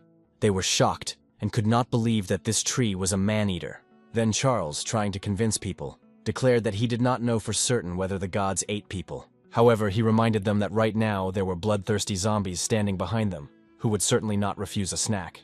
The man then asked his frightened listeners to listen to the end, and confidently assured them that their God was merciful and brought blessings. People were completely confused and did not understand what it all meant. The man then asked the people if they had ever thought about the future of this world. He emphasized that monsters are now roaming everywhere, people are dying, and all city services are no longer functioning. Charles wondered what people would do in just a few days, when food and water ran out and faith in the future dried up. That is why the great God decided to grant people salvation, and in return, they only need to make offerings from time to time. Charles assured them that as a reward, the deity would give them everything they asked for. The guy then showed the audience an unusual fruit called ginseng fruit. The people were inspired by these words, and therefore listened humbly to what else Charles was going to say. The man said that for each sacrifice, God was ready to give them 3 fruits. One such fruit was enough for one person for a whole week. He also added that anyone who ate these fruits would be endowed with powers, and Charles used himself as an example. The man insisted that there was no one in this world more generous than this tree, because in exchange for one person, it saves the lives of 3. His subordinates immediately supported Charles's words, and unanimously declared that this was a great happiness. Suddenly, one of the survivors fell to his knees and began to beg the man to give him one fruit, assuring him that he was ready to do anything for it. Immediately after this, another person also began to ask for the same thing. All this inevitably led to a conflict between people. Very soon, absolutely every survivor was on his knees, begging Charles to give them this fruit, and each of them thought only of himself. Then the question arose among the crowd about who would be the first to be sacrificed to the new god. Without hesitation, Charles replied that those who fought against zombies would definitely not become victims. Someone suggested starting with newcomers who had not yet had time to prove themselves. But not everyone agreed with this. Someone wanted to start with the old ones. As a result, the discussion quickly escalated into a heated argument, with each side trying to prove their case. Charles then called on the people to calm down and declared that their new god would only bestow blessings on the best. Therefore, in his opinion, it is fair to begin with the worst representatives of the human race, whom he called sinners. Charles looked carefully at both his satisfied subordinates and the rescued people, and his attention was especially drawn to the young girls. The man then stated that he would personally select a victim from among the guilty, acting slowly and deliberately. One of the survivors immediately supported him, and with great enthusiasm suggested killing the sinners in order to save the rest. After this, another woman agreed that anyone Charles pointed out would be considered a sinner. Suddenly Nathan asked how exactly the man was going to divide the fruits among everyone after making a sacrifice to the tree. Charles's subordinates were also concerned about this question, because they knew that there would only be 3 fruits. The other survivors began to ask themselves the same question, as everyone here was afraid of hunger and thirst. This question clearly caught Charles off guard, but after thinking for a moment, he replied that the strongest would receive priority. At that moment, the hero asked how exactly he intended to determine the strongest. He decided that he was going to make a list and award points to those who would obey him, while those who disobeyed would be declared sinners. These words greatly angered Charles. He began to shout and loudly assert that every word he said was the word of their new god. The male subordinates also expressed dissatisfaction and demanded that Nathan show more respect to the messenger of God. In response, he stated that he could not treat differently a man who, even before the apocalypse, treated his workers like animals. The hero, smiling and not at all afraid of the consequences, asked if he had any conscience left. He angrily accused the hero of causing him a lot of trouble when he refused to work 18 hours overtime. After this, the man ordered his subordinates to capture Nathan, deciding that he would be ideal for the role of the first victim to the new god. However, the main character was not at all scared, and continued to watch the man's hysteria with a smile. Meanwhile, the survivors agreed that Nathan was a sinner and should be sacrificed for his offenses to God.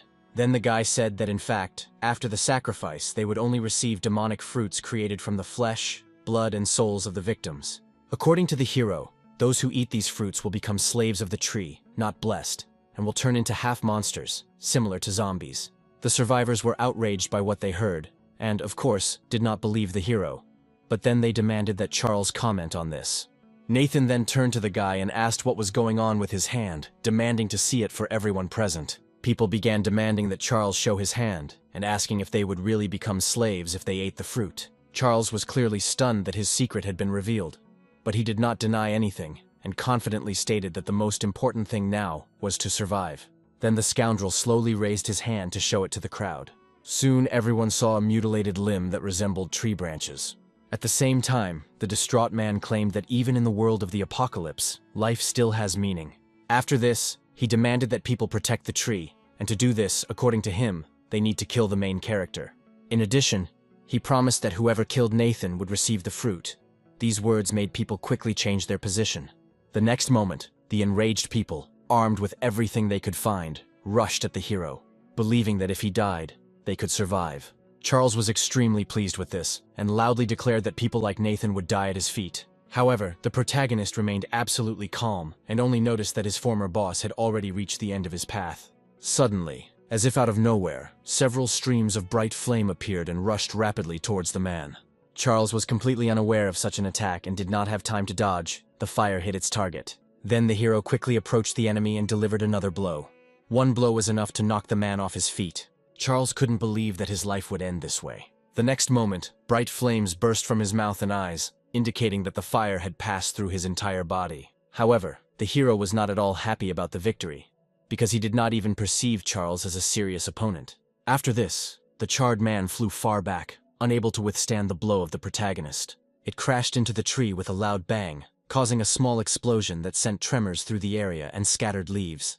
At that moment, the monster's head, which was part of the tree, opened its eyes and looked around, trying to understand who dared to disturb its sleep. The monster immediately turned its attention to Nathan, who stood fearlessly in place and looked at his opponent.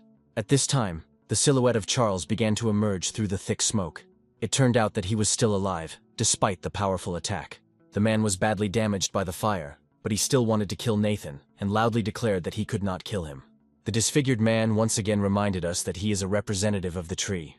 According to him, he is connected to the sacred tree, which means Nathan will not be able to defeat him. The next moment, Charles, looking more and more like a monster, rushed into the attack and loudly proclaimed that he would live forever. He threatened that the protagonist would become fertilizer for them, but despite the threats, Nathan continued to stand motionless. Suddenly, Nathan extended his hand forward, snapped his fingers loudly, and at the last moment he only stepped slightly to the side. Immediately after this, the man was again engulfed in a scorching flame created by the main character. As Charles burned in the fire, the unperturbed hero asked him to watch the flames and not let them spread. Nathan then turned to the sacred tree and declared that it was even worse than the other monsters. In response, the monster only said with a grin that people were very tasty.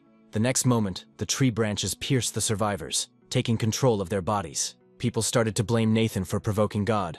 They thought they could survive, but now it was impossible. The hero himself did not seem to regret what had happened at all. Soon the monster brought one of the survivors to its mouth. The wounded man already understood what would happen next, so he cursed Nathan as a parting shot. After this, the monster ate it with gusto, praising its excellent taste. Of all the survivors, only 3 girls remained. They did not understand why the others were insulting the main character, because the tree was a monster. One of the women, with tears in her eyes, replied that even if the tree was a monster, it was still impossible to escape because of the zombies surrounding them. The dead still couldn't get close to the tree, but they meekly waited for an opportunity to attack people, so there was nowhere to escape. Soon the tree decided that it was time to eat those same girls, and directed its branches towards them. Seeing this, Nathan immediately intervened and began to cut off the branches of the monstrous tree with fire and sword in order to save the girls. The protagonist easily confronted the monster and told the people to run away from there as quickly as possible. Meanwhile, the monster tried to attack other survivors, and upon seeing this, people began to panic and ask for help. Nathan responded to their pleas and began chopping down the branches with his fiery sword. Once the area became relatively safe, the survivors began to retreat from the tree, with Nathan covering their retreat. Seeing this, the people enslaved by the monstrous tree began to beg for help and asked the protagonist to cut off the branches that pierced their chests. Meanwhile, the runners came across a wall of bloodthirsty zombies blocking their path, and it seemed that there was nowhere else to run. Noticing this, the enslaved people laughed and declared that no one could be saved, and that only their new god was capable of granting salvation. Moreover, they claimed that the other survivors would not be able to leave either, and would die along with them. The aggressive undead had almost reached the people, but it was at this moment that the hero entered the battle. Nathan rushed into the crowd of monsters and began to mercilessly use his abilities. The survivors were amazed by the young man's strength and were filled with hope. One wide swing was enough for him to neutralize several dozen bloodthirsty creatures at once. Having finished with the enemies, the hero threw his weapon over his shoulder and looked around. Nathan quickly realized that the danger to the people had passed, and he sighed with relief. After this, the guy turned to the stunned survivors and told them to leave this place as quickly as possible. Those enslaved by the tree could not believe that the young man had actually dealt with all the zombies. Finding themselves literally in the jaws of the monster, the people desperately begged Nathan to save them, insisting that he was very strong. Meanwhile, the monster, devouring one person after another, noted with annoyance that because of the main character he had missed out on so much tasty prey. The tree decided to take revenge and quickly attacked the guy with its branches. Despite the looming threat, Nathan stood motionless and looked the enemy in the eye without fear. Suddenly, the protagonist smiled slightly and declared that he would deal with this tree monster first. The self-confident monster, of course, did not take his words seriously, and without hesitation entered into direct confrontation. At the same time, the sky was torn apart by bright lightning, and pouring rain poured onto the empty streets of the city, already strewn with corpses. The tree wrapped its branches around the main character, but this could not stop him. Nathan continued to deliver powerful blows, trying to cut the trunk, and at the same time used the fire element. However, to his surprise, any damage to the tree healed quickly. At some point, the monster turned to the young man and admitted that he could not defeat him in a fair fight, but was able to use him in other ways. The monster was confident that a man without food and water would sooner or later give in and submit. However, Nathan suddenly took out a bottle of cool water from his storage. He demonstratively began to drink it, asking what exactly the monster was talking about. The tree was taken aback. Then the main character set up the table and placed a variety of dishes on it, and began to eat with pleasure. The monster could only get angry, as if admitting the hopelessness of his situation. Nathan even mockingly noted that he was amused by the old log's hope of wearing him out, and added that his storage was larger than the tree itself. Serenity suddenly appeared nearby and warned that this tree had a huge reserve of life force, so it would be difficult to deal with. Then the girl noticed a variety of delicious dishes on the table and asked permission to try one of them.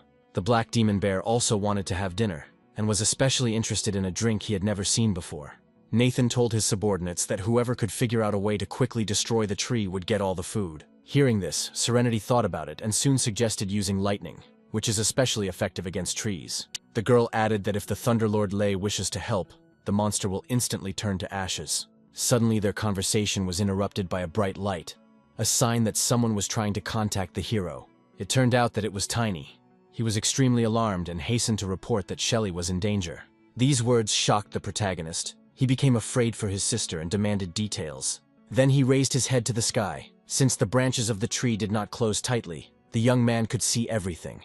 A huge blood moon still hung over the city. The little one told what had happened and said that a demigod had descended from the sky. Yamada no Orochi was falling rapidly right towards the shelter where the hero's sister was hiding.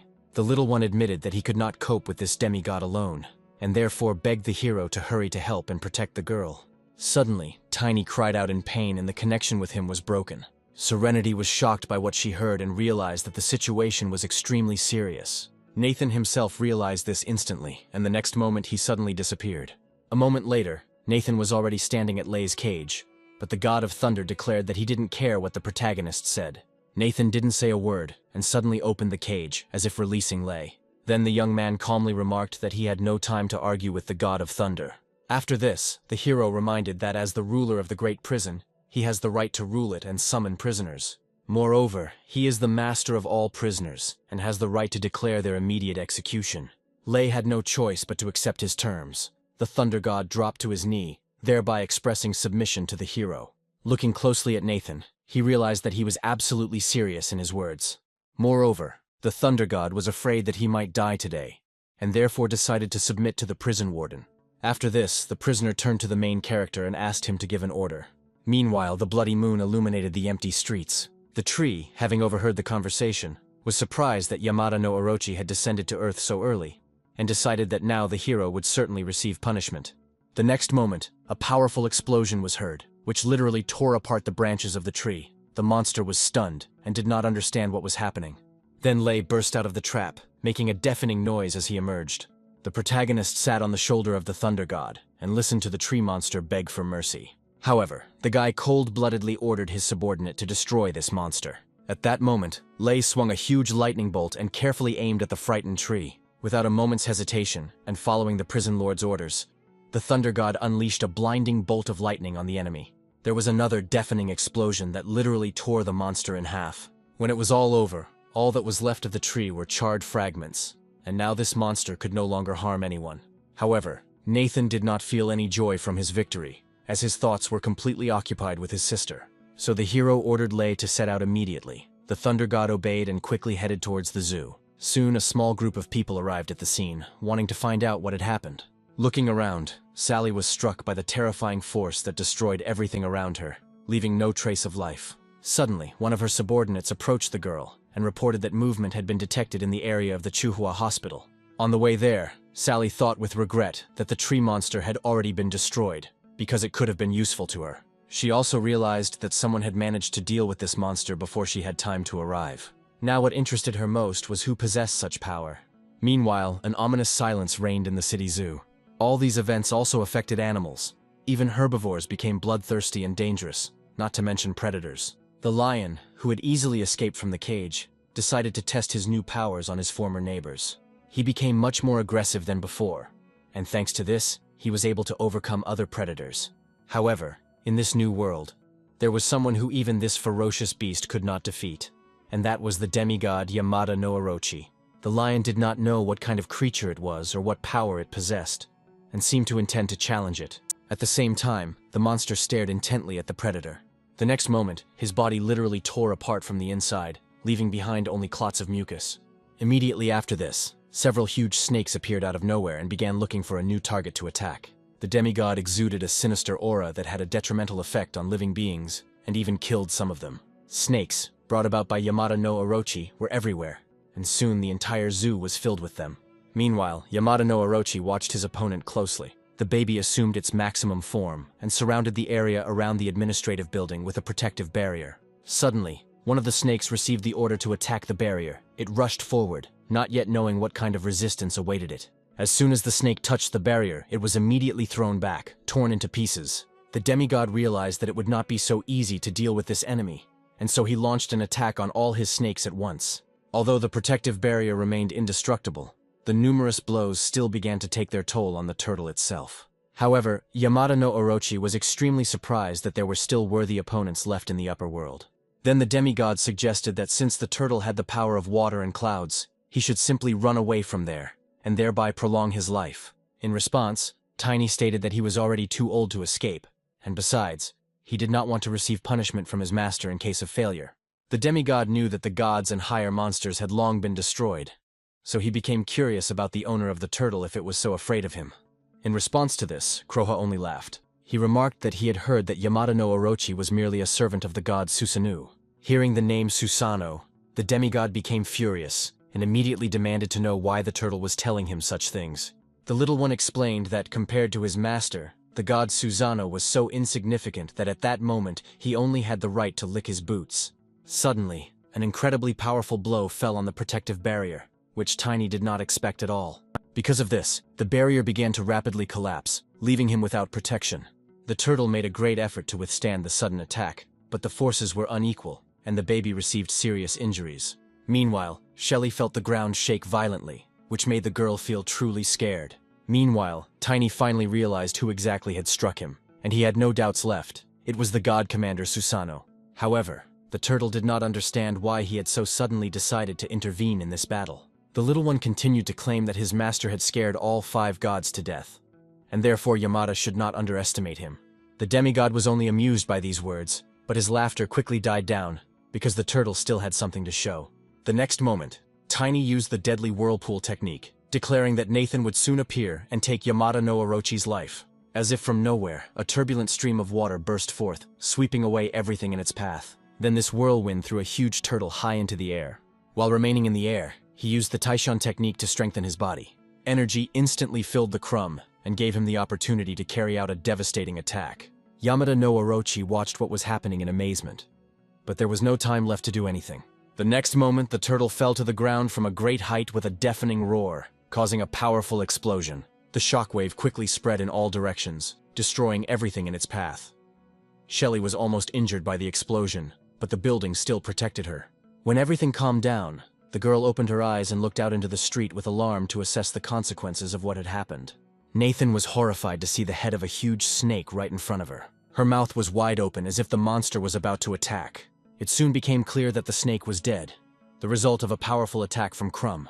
Unfortunately, the turtle itself was also seriously injured and was literally bleeding. Suddenly, a loud explosion was heard behind Kuroha, which immediately attracted his attention. Then the turtle realized that the enemy was still alive, which meant the fight was not over yet.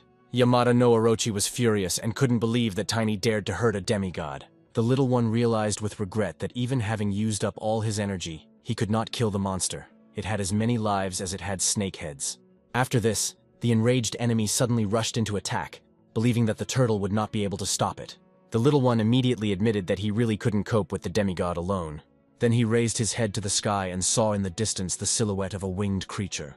The turtle realized that help was almost here, and he only needed to hold out for a little while. Suddenly, as if out of nowhere, a bright bolt of lightning flashed, fatally striking the snakes and thereby protecting the turtle. The demigod did not expect this and did not have time to dodge. He was thrown far back, but he remained alive. Having come to his senses, the demigod saw with horror that his snakes, after being struck by lightning, had turned into smoldering coals with incredible speed. Soon Lei appeared in front of the enemy. The spirit then revealed its name and declared that it was the reincarnation of the sacred Thunder Star, and a third-generation disciple of Yu Shu. Today, the Thunder God intended to demonstrate his true power to the guardian of his prison, and his target, of course, was Yamada no Orochi. In a matter of seconds, Lei concentrated a huge amount of energy in his palms, preparing everything necessary for a powerful attack. Seeing this, the demigod became frightened and tried to start negotiations, but the god of thunder was not going to listen to the guy. The next moment, Lei mercilessly unleashed lightning bolts at his opponent, and the bright light quickly spread throughout the entire area.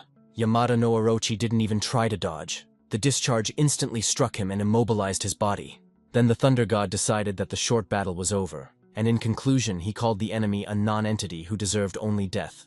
Nathan, who had been standing on Lei's shoulder the whole time, heard him declare after seeing this that their work here was finished. Furthermore, the protagonist praised the turtle for her good service, and allowed her to return to the tower to rest. However, Kuroha was in no hurry to leave, and warned the young man that Yamada no Orochi had 8 heads and 8 eyes, making it extremely difficult to kill him. As soon as these words were spoken, Lei and Nathan saw clots of ominous energy rapidly heading somewhere. Lei and Nathan found themselves in the center of a huge and extremely dangerous vortex. Yamada no Orochi once again turned his gaze towards our heroes, making it clear that he was still alive and intended to continue the fight. The ominous energy grew stronger, and the wind grew stronger with each passing second. Yet Lei remained in place and didn't even think about hiding. Finding the right moment, Yamada no Orochi finally dared to attack and directed his snake straight at the spirit's back. However, the Thunder God instantly sensed the danger, sharply flapped his wings and soared into the air, thereby avoiding the blow. However, it soon became clear that all of this was just a trick by Yamada no Orochi. In fact, he wanted to weaken the Thunder God's vigilance. Despite this, Lei remained completely calm and calmly asked the demigod if he really wanted to take revenge on him. An enraged Yamada no Orochi replied that Lei was not even worth revenge. The god of thunder continued to use lightning to keep the enemy at a distance, but he could not get close to him and decided to attack from afar. The next moment, the huge snake opened its mouth wide and began to release thick fog. Lei was surprised by this method of attack. He suggested that the fog could be poisonous and especially dangerous for Nathan. He began to quickly fly away from the places where he had gathered, but the fog seemed to be pursuing our heroes. The Thunder God also tried to disperse it with sharp flaps of his wings, but it was of little use. Finally, in desperation, Lei politely turned to Nathan and asked what they should do next. The protagonist was about to outline his plan of action, but suddenly heard the insidious laughter of Yamada no Orochi. He was outraged that a simple man, who did not possess outstanding techniques, dared to compare himself with Susanoo himself. Hearing this, Nathan assumed that the demigod simply did not believe in his abilities, and therefore offered him a bet. Yamada no Orochi was surprised by such a proposal, but decided that this guy was simply not worth arguing with him. However, Nathan still voiced the conditions. If he and his allies were able to achieve victory, then Yamada no Orochi would recognize him as its master. These words amused the villain even more, as he strongly doubted that an ordinary person could subjugate a demigod. Yamada no Orochi then declared that the hero had dared to challenge him, but would not receive death for it. Instead, Nathan would only know pain. Despite the threats, the young man reasoned that since the man did not directly refuse, he had in fact agreed to the terms of the bet. Yamada no Orochi laughed again and expressed a great desire to see someone who was not his equal try to defeat him. Suddenly, Nathan noticed with a sly smile that the enemy's snakes were quite good, except for their intelligence. The hero suggested that Yamada no Orochi had deliberately split into 5 heads, in the hopes of thus avoiding attacks and conserving his strength. The next moment, the protagonist confidently pointed his finger at one of the heads and demanded that the enemy not dare hide from him. By doing this, he made it clear that he had figured out the enemy's plan. But Yamada no Orochi himself decided that the guy was only trying to intimidate him. In response, Nathan advised him not to turn around if he did not want to see his ally behind him. At first, Yamada no Orochi seemed to be scared, but soon came to the conclusion that the protagonist was simply lying. The demigod declared that the gods and great demons had long been destroyed, and that an ordinary man would never be able to defeat him. He was sure that the guy, like other people, was just trying to play psychological games with him. The demigod was about to rush into attack, but suddenly something stopped him. A voice came from behind him, greeting him. It was a black bear. He said that his old body was no longer in the best shape, but snake venom could help him. Meanwhile, in another part of the city, people were running quickly down the street, trying to escape the zombies pursuing them. Suddenly, the little girl, sitting in her mother's arms, noticed that something strange was happening to her hand. After examining her daughter's hand, the woman assumed that it was the result of the rain, but, in order not to frighten the child, she assured her that everything was fine. But due to severe stress, the woman soon lost her composure and began to loudly call out to the gods and spirits of her ancestors, begging them for help. Despite her tears, she received no answer, and the remaining survivors were preoccupied with their own salvation. At this time, the black bear demon had already rushed at the enemy. The bear attacked Yamada no Orochi without much difficulty, and did not feel any resistance at all, as it was significantly stronger than the snake. The demigod assumed that the bear had the rank of a general, which was hard to believe, since this was already the second creature of such power in front of him. Finally, unable to contain his curiosity, Yamada no Orochi approached the protagonist and asked who he really was. However, Nathan wasn't going to answer so easily and, with a smile, suggested that his opponent figure it out for himself. Hearing this, the demigod realized that the young man was hiding some secret that needed to be reported. But first of all, he needed to leave the battlefield. He then attacked Lei and Nathan again, releasing huge clouds of poisonous fog towards them. The Thunder God was greatly irritated by such techniques, and unable to contain his anger, Lei used the Golden Wind and Thunder Funnel technique against the snake. With this technique, he managed to cut off another head of the demigod and throw the rest of the snakes away. The battle continued for some time. The demigod did not want to give up and tried his best to resist. Eventually, the demigod became exhausted and could barely continue fighting against several strong opponents at once. His bones and muscles were damaged, and if this happened, Yamada no Orochi risked losing not only the fight, but his life. The demigod admitted that he was in a disgusting situation, but now he needed to get out of here at any cost and pass on the information. Suddenly he turned his attention to Shelly, who was still hiding in the dilapidated building and watching what was happening. Without thinking, Yamada no Orochi decided to direct all his remaining sinister energy at the girl in order to take her hostage. And suddenly a man appeared before the demigod, whom he did not expect to see at all. Nathan, looking his enemy in the eye, smiled slightly and asked where Yamada no Orochi was going to go. The demigod was extremely surprised by the hero's sudden appearance and asked if he had known in advance that he would end up here.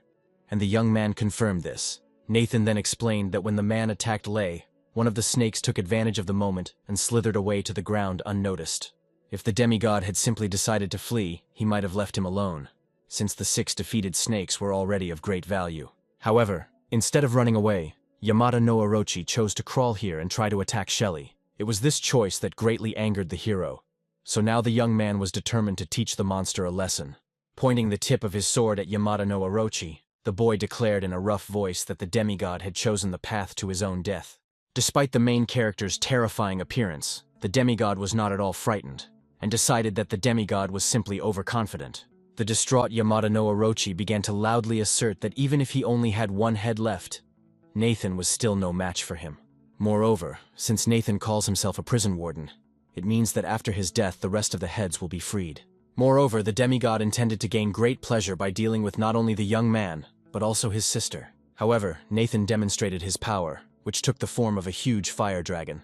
The next moment, the main character fired several firebolts at the enemy. Unfortunately, thanks to his agility and speed, Yamada no Orochi managed to dodge all the attacks. Soon the demigod chose the right moment and decided to counterattack. He quickly rushed towards Nathan and bared his sharp fangs. A moment later, Yamada no Orochi managed to grab Nathan's hand, and the demigod immediately took this as a victory. The demigod clenched his jaws tightly, preparing to bite off the protagonist's hand. But no matter how hard he tried, he couldn't do it. Thanks to one of his techniques, Nathan didn't even feel any pain, and the sly smile on his face said that all of this was planned in advance. The next moment, the protagonist swung his sword sharply and delivered a powerful blow straight to Yamada no Orochi's neck. At that very moment, purple blood gushed out.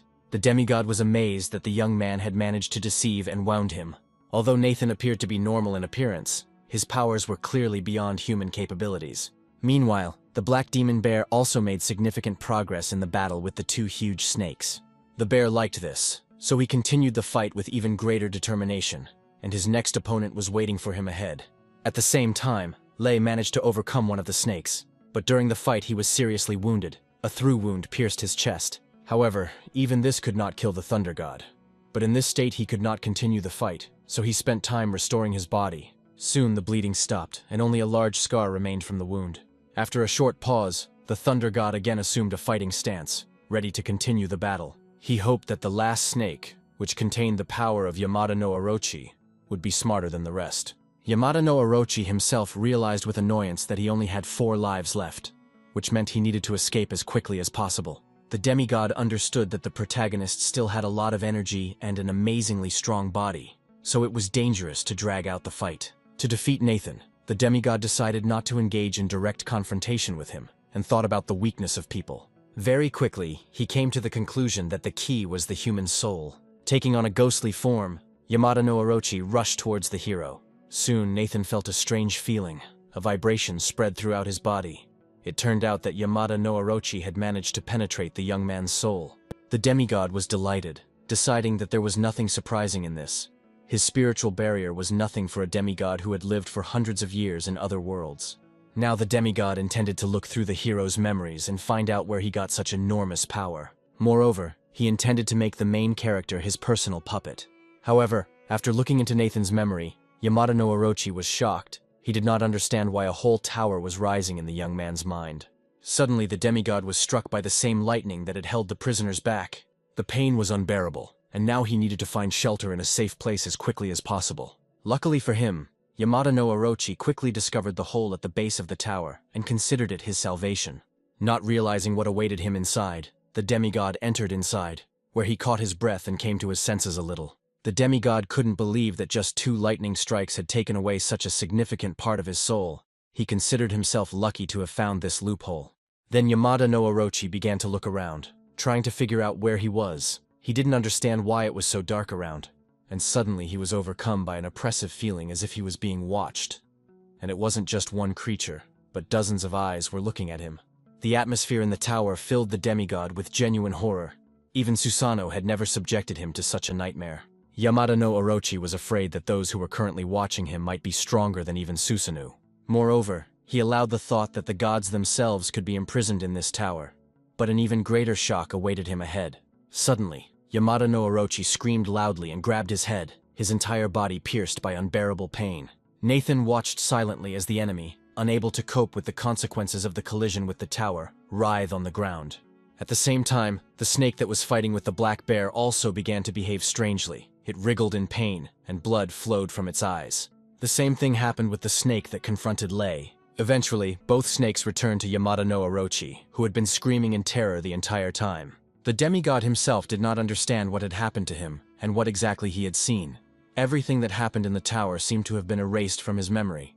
It seemed that after what he had seen, it would even be better for the demigod to forget everything. The protagonist was puzzled by the enemy's behavior. Just a moment ago, he looked quite normal. Nathan assumed that Yamada no Orochi tried to use some technique to defeat him, but ended up colliding with the tower and calming down. The bear even felt sorry for the demigod, since it was scary to imagine what he had to go through. Apparently, the very fact that the man climbed to the 4th floor of the tower inspired terror in all the demons. As a result, Yamada no Orochi simply went crazy after what he saw and did not even remember everything that happened. It was at this moment that the main character felt a strange feeling, as if someone was watching him. The blood moon was still hanging in the sky, and suddenly, instead of the moon, a huge eye appeared in the sky, which opened extremely slowly. Judging by the reaction, the creature that was observing humanity was quite surprised to see the protagonist. Our heroes were not the only ones to witness this frightening phenomenon. The little girl, not understanding what was happening, pointed to the sky to her mother. From the outside, it seemed as if the moon was gradually disappearing, leaving behind a void. The survivors who witnessed this were shocked. From the void, a huge eye gazed down upon humanity, emanating a terrifying aura. The mysterious creature immediately focused its attention on our heroes. Suddenly, Tiny realized with horror that this creature in the sky could be Susanoo himself.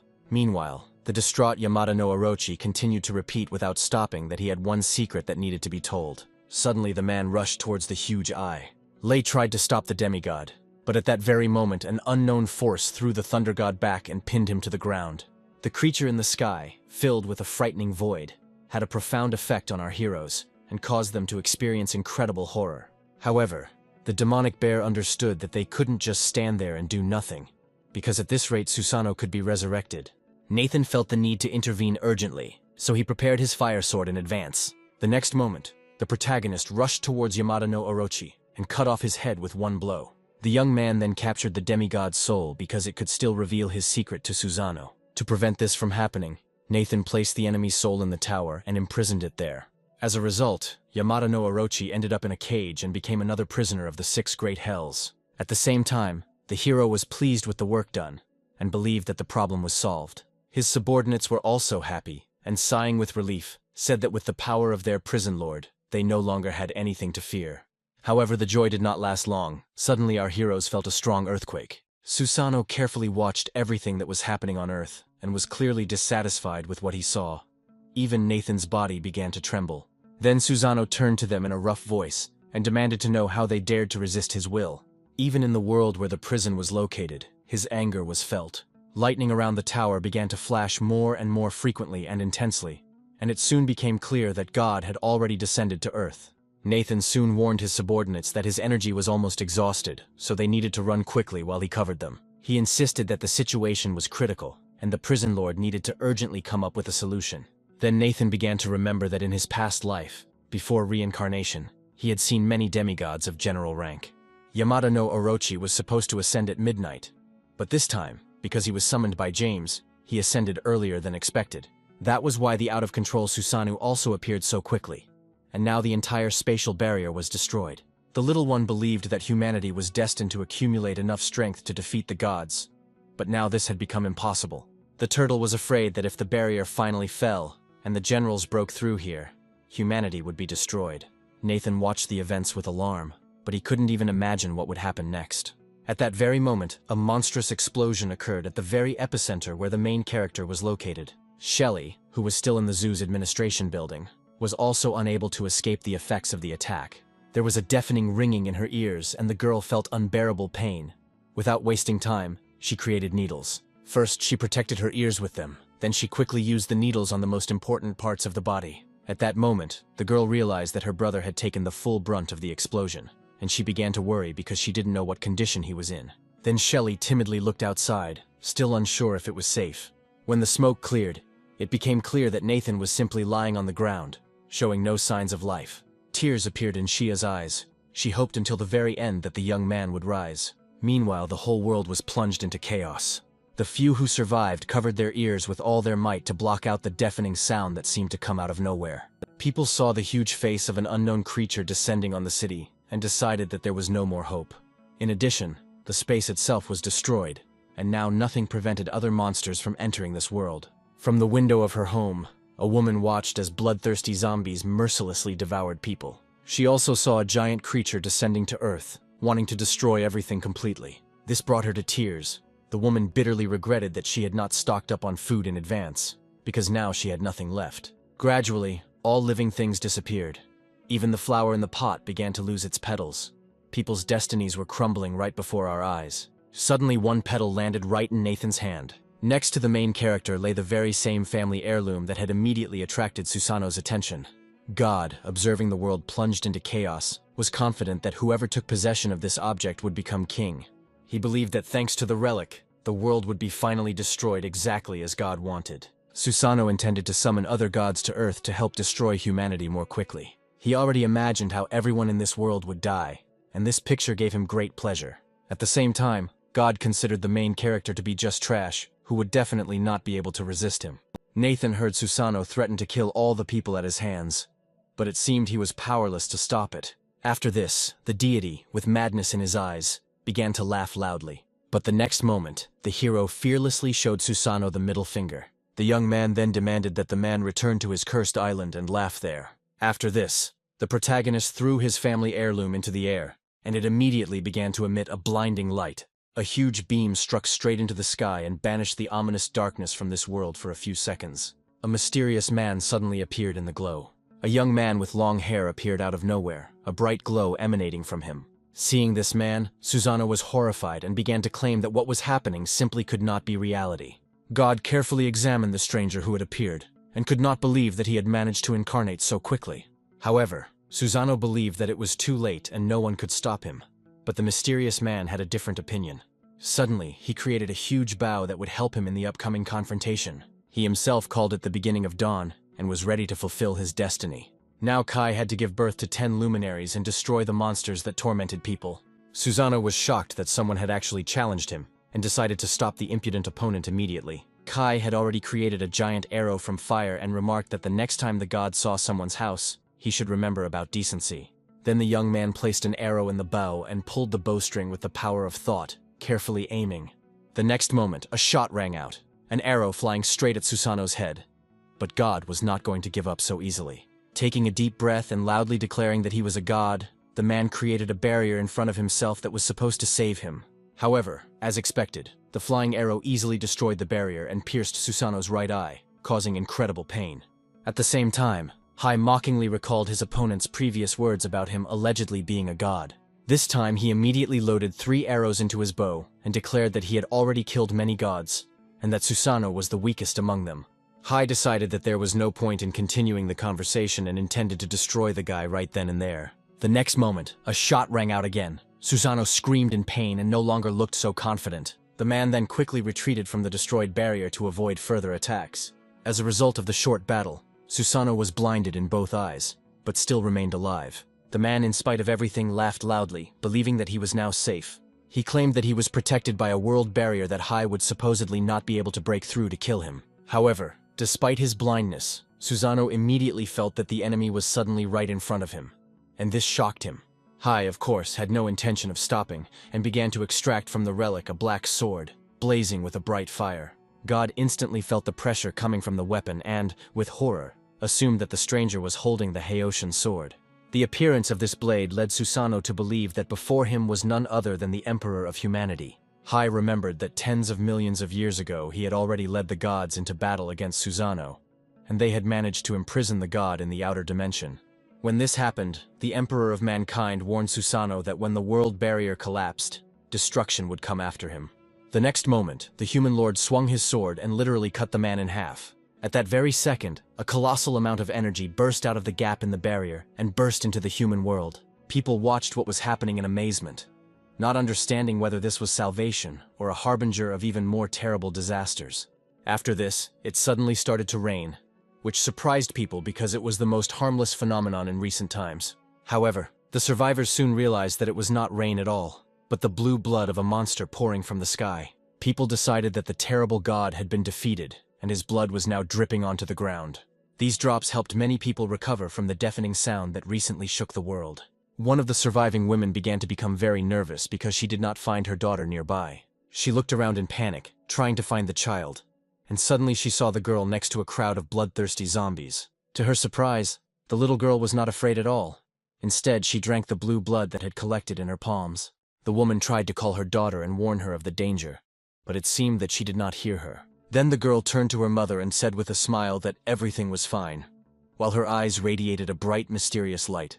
The girl assured that she could now cope with the danger thanks to the abilities she had acquired. The next moment, tentacles with jaws grew out of the girl's back and began to mercilessly devour the zombies. Thanks to the rain of blue blood from Susanoo, many people gained superpowers and could now easily resist the dead. At some point, Theo felt his powers growing stronger.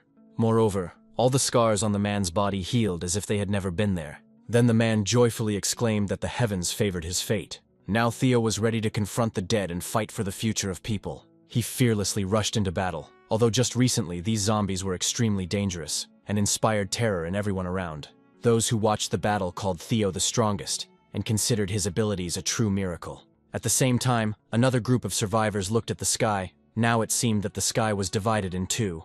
The destroyed barrier allowed us to see what was happening in another world that was previously inaccessible. The Emperor of Mankind was still on the other side. He didn't expect that such a huge hole would ever form in the barrier.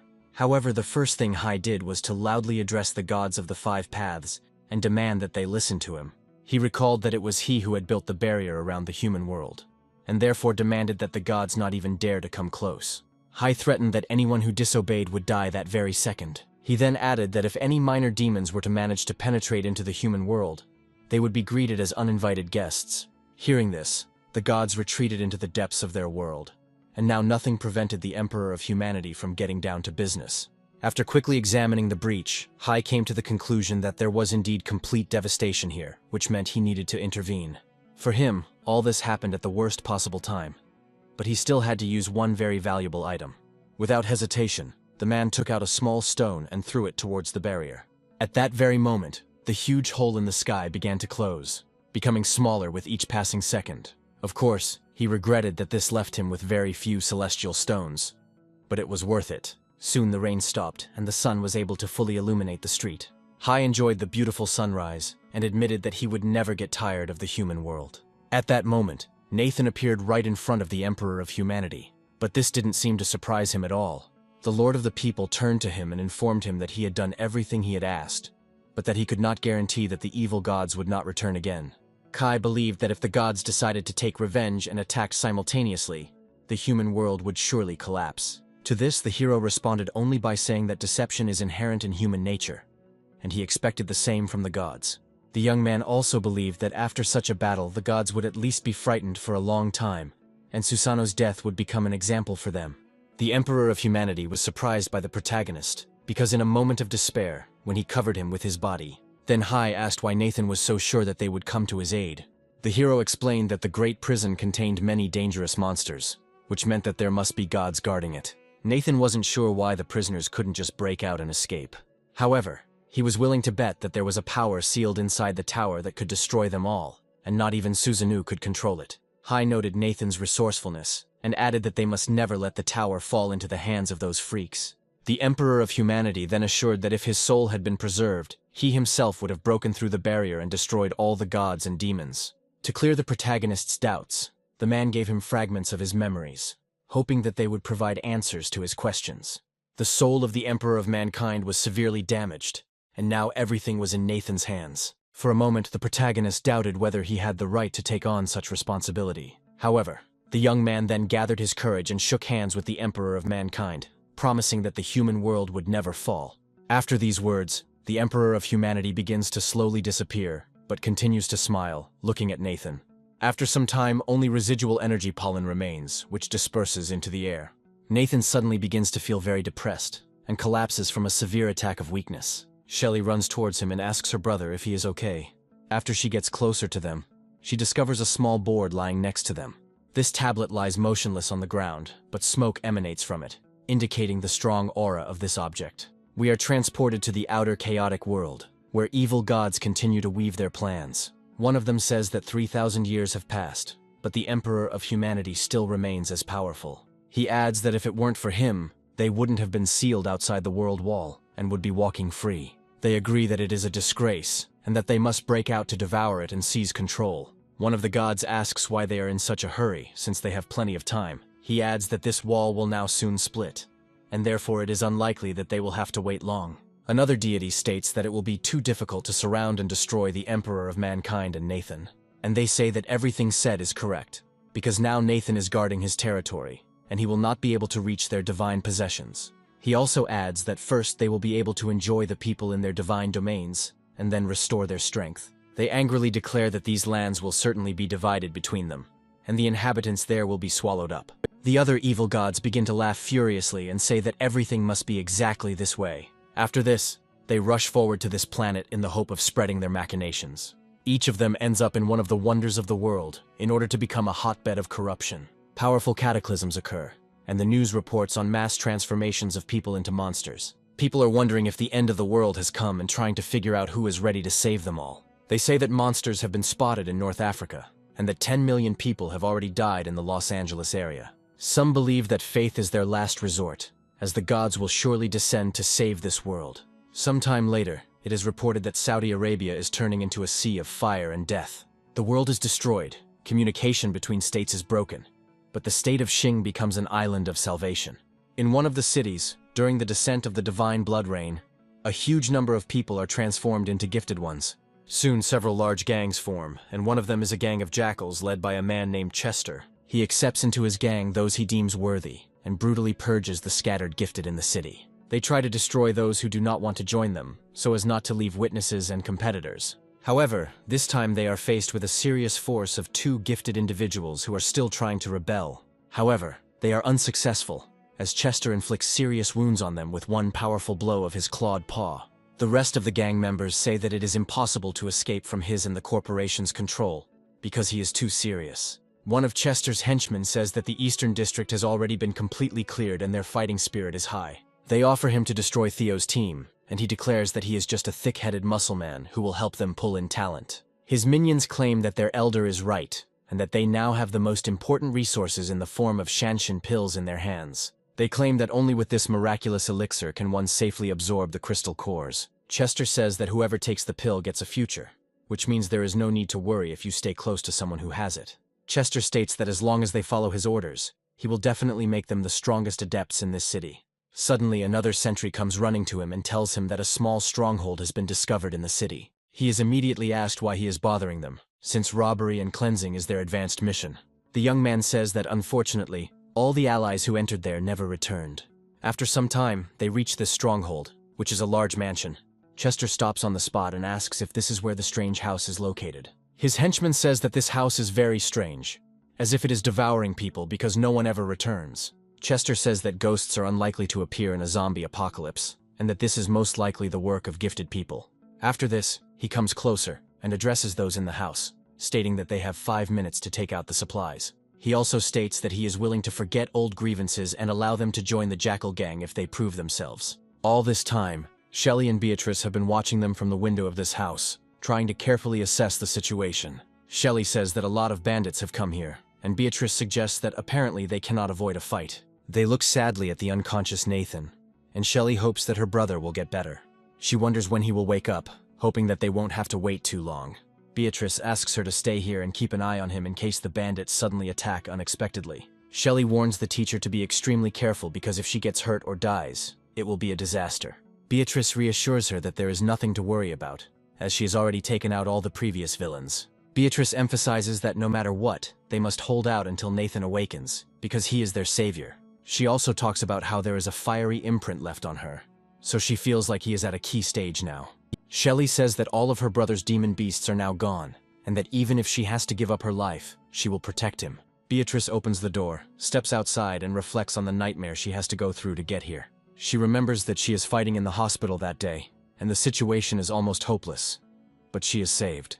Then her ability rises to the second level, and she finally manages to kill the monster and rip out its soul essence. Then after Nathan helps her, she in turn gains the ability to sense his location. Beatrice realizes that in this cannibalistic end of the world, there are no more people for her to trust except Nathan and Shelley. And she proudly says that she will never allow anyone to harm all people. Chester says that 5 minutes are already passing, and that they seem to prefer to act badly. OK gives his comrades the command to surround this house and then destroy it brick by brick. Beatrice, meanwhile, is also preparing for the villain's invasion, and quickly arms herself with her spear, which becomes even sharper. After this, she turns on her concentration to the maximum in order to sense any villains approaching her. The criminals also don't waste any time and decide to break in at the same time to discourage the enemy. One of them rushes in, preparing an attack, and says that he will not become a victim of a sudden attack from behind. After this, he confidently breaks through the door with an energy wave that moves forward with great force. However, he doesn't hit anyone and quickly looks around, assuming that there is no one here. The very next second, a sharp spear flies into his head, which instantly ends his life. Beatrice hits without missing and delivers precise blows that make her the winner in seconds. After this, she activates the camouflage effect in order to quickly leave the place and not attract attention. The criminals gathered inside look around and wonder what happened here. One of them talks about someone attacking from ambush, and the other keeps his presence of mind and declares that he is not afraid of rats. After this, he begins to twist the knives and says that whoever is here must come out of the shadows and stop hiding. However, a second later, Beatrice complies with his demand and delivers a swift blow straight to his throat. As the defeated bandit falls to the ground, bleeding, the others are surprised to find themselves killed by a girl. After this, they try to grab her, but she immediately disappears before they can intercept her. They stand back to prevent Beatrice from attacking them suddenly. Suddenly, one of them comes up with a brilliant idea, takes out some cigarettes and lights them on the spot. After this, he takes a deep breath and prepares to exhale a large amount of smoke. After this, he exhales this smoke, and it quickly fills the entire room, making it almost impossible to detect the enemy. However, this bandit says that this smoke is not specifically intended for women, who will become paralyzed if they inhale it. He smiles and assumes that she has already swallowed smoke, and orders the others to quickly find her. Beatrice foresees this development and quickly covers her mouth with her hand to avoid losing consciousness. After that, she runs out into the street, thinking that she needs to finish off the leader first, before it's too late. No one even notices her, and she decides that this is the perfect moment to finish Chester off with a powerful blow from behind. She takes careful aim and makes a swift dash forward, hoping that it will be enough. However, as soon as she strikes, it hits a protective barrier that prevents the damage from going any further. Moreover, she is even thrown aside, despite the fact that Chester does not even move from his place. The gang leader turns around with a smile and asks her if she really doesn't know that he has an artifact to protect his body. Beatrice tries to get to her feet, ignoring the fact that her ability is already losing its power. At that very moment, Chester rushes to attack her so that she doesn't have time to go invisible again. After this, he quickly takes aim and stabs her right in the shoulder, causing her to scream loudly. He smiles slyly and says that if she is already coming here, then she definitely won't leave here alive. The other criminals wonder how she ended up here and decide to interrogate her in special ways. One of their comrades says that there is also someone up there, and that it is probably a woman, so it is better for everyone to attack together. Beatrice looks out the windows and silently begs Shelley to be careful and stay out of their sight. Shelley in turn looks sadly at her teacher, hoping that she will somehow get out of this trap. However, the very next second, a bunch of villains burst into her room, getting ready to grab her. Shelley summons a small energy blade and orders them to stay away, but her position remains unenviable. The criminals look at her and say that she looks quite cute, so they will have a good time. Shelley, meanwhile, begins to feel scared and her hands begin to shake along with the rest of her body. After some time, one of the criminals bursts into the room, breaking through the window with a trident. He happily approaches her and says that he can't stand it anymore, so he decides to use this entrance. After that, they notice that there is some useless guy lying on the bed, as he doesn't look well. Shelley covers him with her body and says that she will not allow anything bad to happen to her brother. The bandits come closer and closer to her and tell her that she doesn't have to worry because they're not interested in her brother. After this, they menacingly declare that they will touch her in front of this brother. Beatrice realizes that something urgent needs to be done and tries to escape using her invisibility. Chester quickly notices such attempts and immediately presses his hand on the dagger to make it even more painful. He states that if she is constantly in pain, she will not be able to accumulate spiritual power and become invisible. After this, he recommends that she watch as his men play nicely with her comrades. Chester also states that he will now order all the limbs of the man on the bed to be cut off and fed to the dogs. He also states that her ability is very promising, and that if she agrees to join the gang and become his woman, then he will consider pardoning her. Beatrice tries to figure out how to get out of here, while the villains begin counting down the time from 10 to 0. Meanwhile, the other villains have already managed to disarm and seize the unfortunate Shelley, and are preparing for the terrible. They gradually approach her as Chester continues his countdown. Nathan lies motionless the entire time, but the amulet that he receives after the battle begins to move. After some time, a very dark aura begins to spread in the room, which immediately stops the villains. Suddenly, a giant tower appears out of nowhere, and the sky becomes covered with clouds from which lightning strikes. Nathan's body is enveloped in a protective capsule, and the light energy forms a very strong barrier. Serenity says that everything fits together now, and that she understands why they are trapped here. She states that this city is the reason they are here. Someone from the tower orders them to be released, declaring that they dared to be made pawns, and that they must take revenge. Serenity says that many great demons are imprisoned here for serious crimes. She also states that the Demon Suppression Tower is a fire seed left by the Emperor of Humanity to oppose the gods. The great demons and sinful gods are the Emperor of Mankind's escape hatch to avoid being seen. A multitude of chains envelop this tower, and they begin to pull in different directions, causing it to tremble. The demon bear looks at this tower and wonders how long it will last. The baby says that if they succeed in taking on the god's plan, tens of thousands of demons will become victims. Lei listens carefully to the turtle, who says that the path of the prison lord will be even more difficult. Nathan slowly approaches the tower, still unconscious and traveling in a capsule. Serenity looks at him in surprise and wonders why the prison lord never decides to wake up. After this, he hears strange sounds, as well as a countdown that Chester says. Serenity smiles as she comments that there seems to be trouble outside, but they can't get out of the tower. Nathan, meanwhile, continues to move closer and closer to the structure, and his energy begins to burn brighter. Gradually, this shell begins to crack all over its surface, indicating that it will soon awaken. The demons, who are watching the sphere's approach, are waiting for this man to awaken. After some time, the shell completely dissipates, but the main character still does not open his eyes. Meanwhile, Chester's countdown is running out, and there is only 1 second left before the decision is made.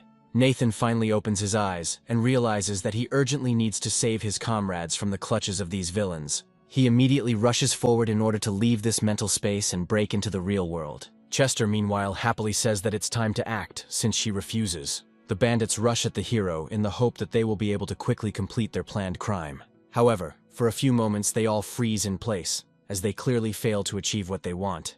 A moment later, a powerful explosion occurs, which throws the villains away from the bed on which Nathan is located. The explosion is so powerful that it even destroys part of the roof, and Chester wonders what is going on. Beatrice happily says that he has finally woken up, and Chester asks her who it is that suddenly decides to wake up. Nathan talks about how he is the one who comes to take his life, standing among the crippled bandits. Chester is immediately frightened by the stronger opponent and orders him not to come closer, otherwise he will kill him. Shelley looks at Beatrice in fear as Nathan moves his hand forward to use the skill.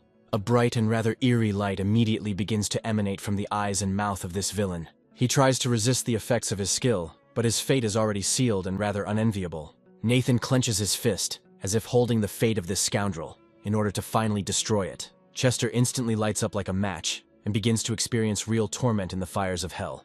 The criminals look at him and ask what is happening to him, and also wonder who Nathan is. After this, they decide to attack him since they still have the pills that make them much stronger. Nathan looks at them with boredom and says that they irritate him with their noise. Immediately after this, he makes a slight movement of his hand, which leaves a fiery trail. In this way, he forms a ring of fire that spreads repeatedly, setting all the villains on fire. The criminals flee and wonder how he can be so strong and what level he is. Some bandits manage to escape and are happy that they were able to get out of this aforementioned trap. However, after a few more moments, they also flare up like matches, as if they never had a chance to escape.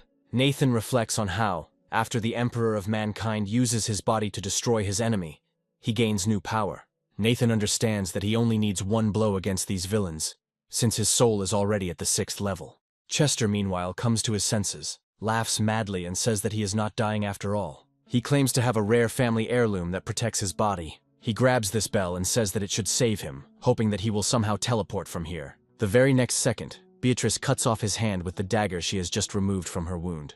She looks at him with undisguised contempt and says that he asked for it and deserved his fate. Nathan takes the bell and wonders why this particular thing saves him from death several times. After this, he and his little sister jump down to land softly. Shelley immediately runs up to Beatrice and tells her that she will cure her, while the teacher thanks her. Beatrice looks at the protagonist and says that he has finally woken up, hiding her joy. Nathan asks her how long he slept, and Beatrice states that he slept for 7 days and 7 nights. Beatrice says that leaders like Chester pay Shanshan pills as a reward to those gifted with them. Chester says that they should kill him if they have the courage, since the head of the family will finish them off anyway. Beatrice asks him who he works for, and he says that he will not give up his boss, even if he is tortured. Serenity suddenly appears behind him and starts to approach him with a smile, realizing that this is about to be a lot of fun.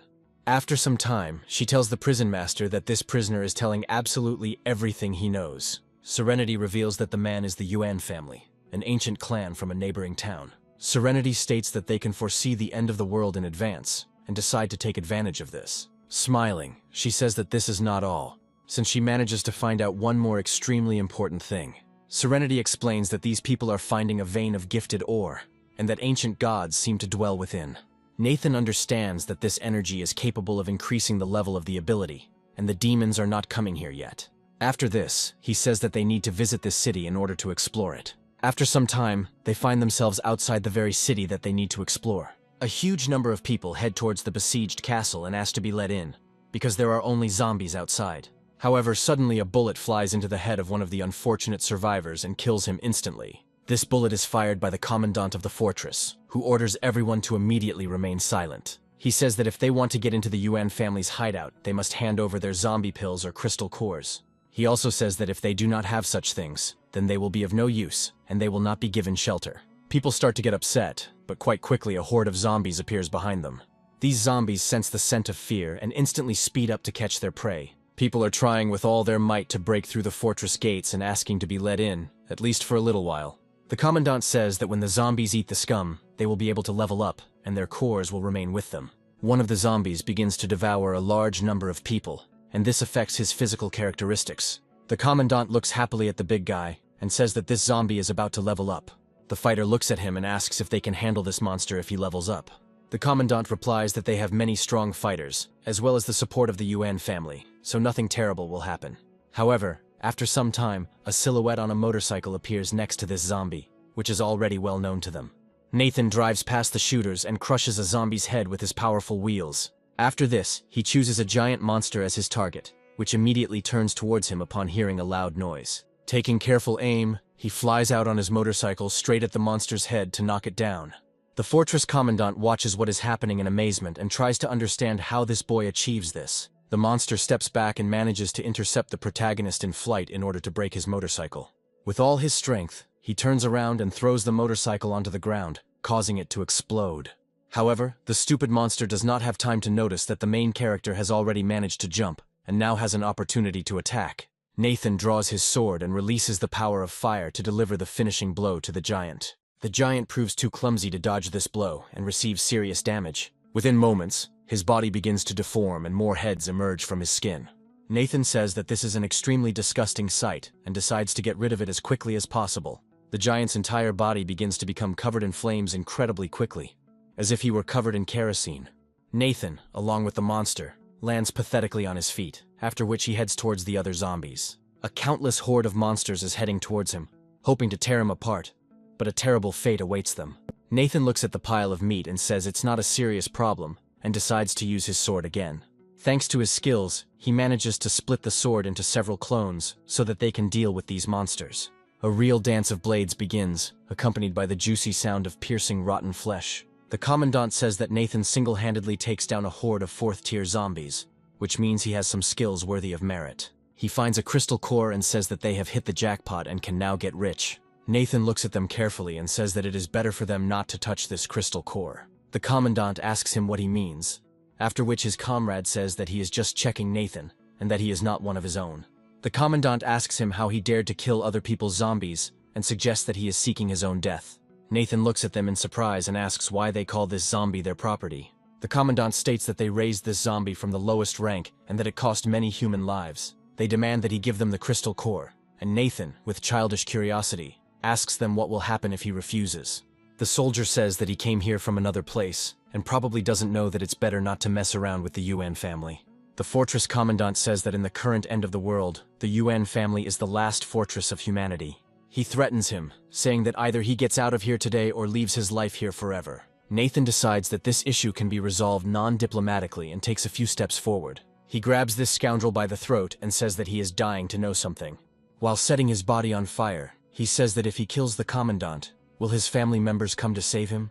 The commandant tries to break free, but he is unsuccessful, and he understands that here he needs to ask for forgiveness. The soldiers take aim at the protagonist with their machine guns and decide to open fire before he can inflict damage on the commandant. Nathan simply turns on the fire pillar to reflect all the bullets and make it even more painful for the commandant. The angry soldier loudly and tearfully asks for help, saying that he wants to be saved. The surprised soldiers say that the captain cannot even resist this fire, which means the spell is too strong.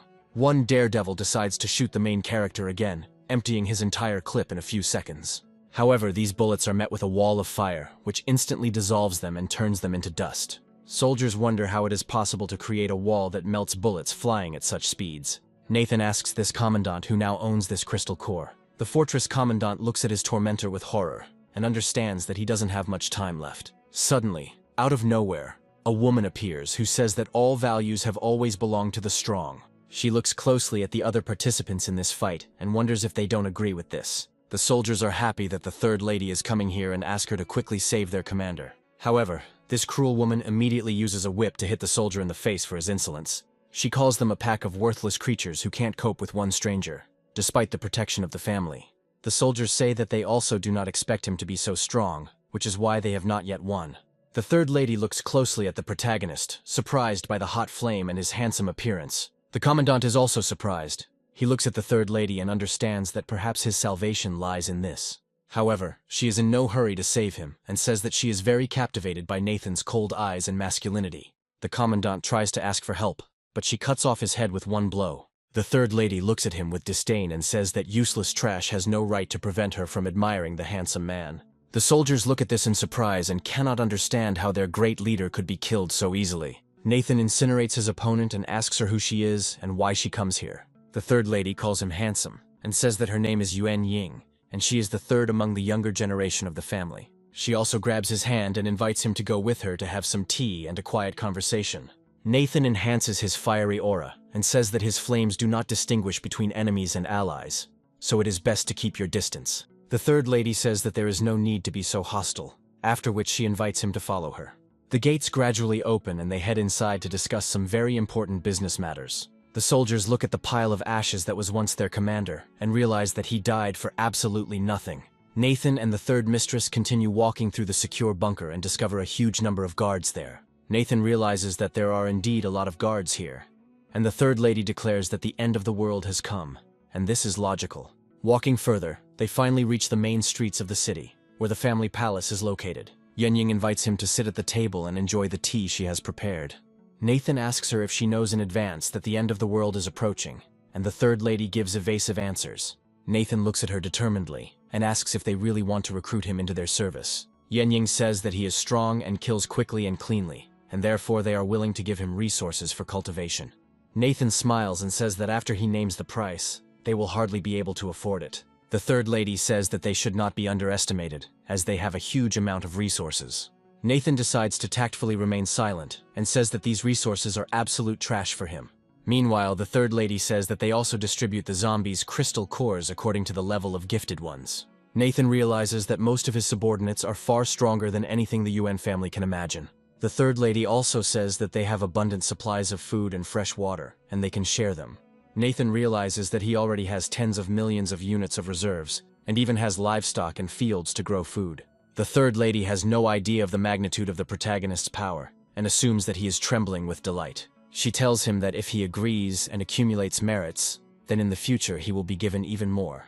Nathan says that he still has something to say in response to these proposals, but he doesn't know how to say it. The third mistress immediately wraps a whip around his throat and tells him that refusal has its price. She adds that she will make an exhibit out of it and keep it in the closet, but at the same time she will make good use of his body, because she liked him.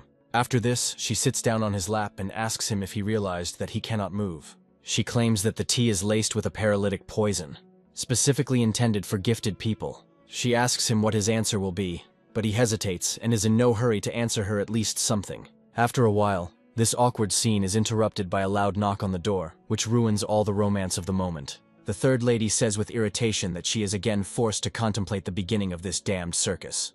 The military tells her that the older young gentleman ordered her to come to him immediately, and she immediately becomes calmer. She turns to the protagonist and says that he should think carefully and give her a positive answer when she returns. After this, she orders the soldiers to keep an eye on him, as he is a serious opponent and must be killed if necessary. Immediately after this, she slams the door, leaving our hero alone. Serenity says that the prison lord is lucky, because that nasty woman even manages to pester him. Nathan gets to his feet and asks them to be quiet, and Bear asks him if he is poisoned. Serenity hits Bear on the head and calls him a fool, declaring that it is better not to mess with this family. She also wonders if he really thinks that the prison lord could actually drink this tea. The demon immediately takes a mug of tea and says that he really likes this poison, because it works exactly as he needs it to. Meanwhile, Nathan approaches the demon tower to visit some of the prisoners and ask them for advice. He approaches the turtle and asks her how Shelly is doing, emphasizing that it is very important to him. Tiny states that the Overlord can rest assured that as long as she is here, Shelly will be completely safe. Nathan learns that when he returns, he will see a surprise, and realizes that this girl is becoming more independent. Suddenly, the snake on the turtle's back demands food, and Tiny loudly says that the snake is not hungry yet. The little one thanks him for the two snakes, and says that one day he will merge with them and move on to a new level. Nathan talks about how, even as he starts on the first level of the Great Prison, this staircase has appeared. He states that the general's first-level ominous beasts are very strong, but he is curious about what awaits him on the second floor. He decides to go right now to take a closer look at these mysterious and powerful creatures. As soon as he enters the second floor, he feels a thick fog that does not allow him to see beyond his nose. He says with surprise that he didn't imagine that the second level of the demon tower would look like this. He looks around at the giant cages and suddenly hears someone let out a loud laugh. An ominous shadow appears before him, indicating that he has finally matured enough to appear for an audience. Nathan turns around in surprise and sees that there is an extremely small creature in the dungeon. This creature turns out to be a strange baby who says that he has several tasks. Nathan is extremely surprised when he sees such a demon, which takes the form of a harmless baby. He asks the child if he is really the strongest demon that is on this floor. The child gets up on his feet in irritation and says that he is smart and decides to immediately approach him. Nathan looks happily at his interlocutor and says that in front of him there is probably a ginseng boy. The small creature says that Nathan is apparently blind and still cannot guess who he is based on his appearance and flames. After this, he menacingly declares that he is the holy infant of the fire cloud. Nathan says that he has already heard about the fiery clouds and their king who commands them. He asks the child if he is really that nasty boy named Hong Hair, and this makes him furious. Hong Hair looks at him with contempt and anger and asks him how he dared to insult him by calling him a boy. Immediately after this, he advances to the general level and increases his aura several hundred times. He declares that he will destroy all living beings and turn this world into a scorched desert, immersed in silence. He also declares that he will destroy the immortals and everything they hold dear in order to avenge this insult. The tower instantly reacts to the next demon's attempt to escape from its confines. Hun Hair is struck by a powerful lightning bolt that pierces his heart and destroys all of his henchmen. After this, he sits down for a short time to regain his strength, but his fighting spirit does not fade. He menacingly says that the damn heavenly thunder can hit him as many times as it wants if it dares. That's exactly what happens. He shrinks in size with each hit, gradually losing his strength. At a certain point, he turns into an ordinary child, who now has to lick his wounds for a long time. Nathan states that this prisoner deserves his place in this cell because he screams too much about destroying the world. He understands that his soul power is now at the 6th level, so he can advance even further. He moves slowly forward and feels that this fog is getting thicker. Ominous shadows appear before him, looking at him with vile smiles in the hope of taking control of him. Nathan moves on, not at all worried that they could harm him in any way, because he is the master of this prison. After some time, the shadows try to attack him, but he orders them to get out of here. His loud voice and gaze instantly push the fog forward many meters, illuminating his path. Nathan states that he understands that all of these creatures are powerful demons that have been kept captive for many years, and it is difficult for them to remain calm right away.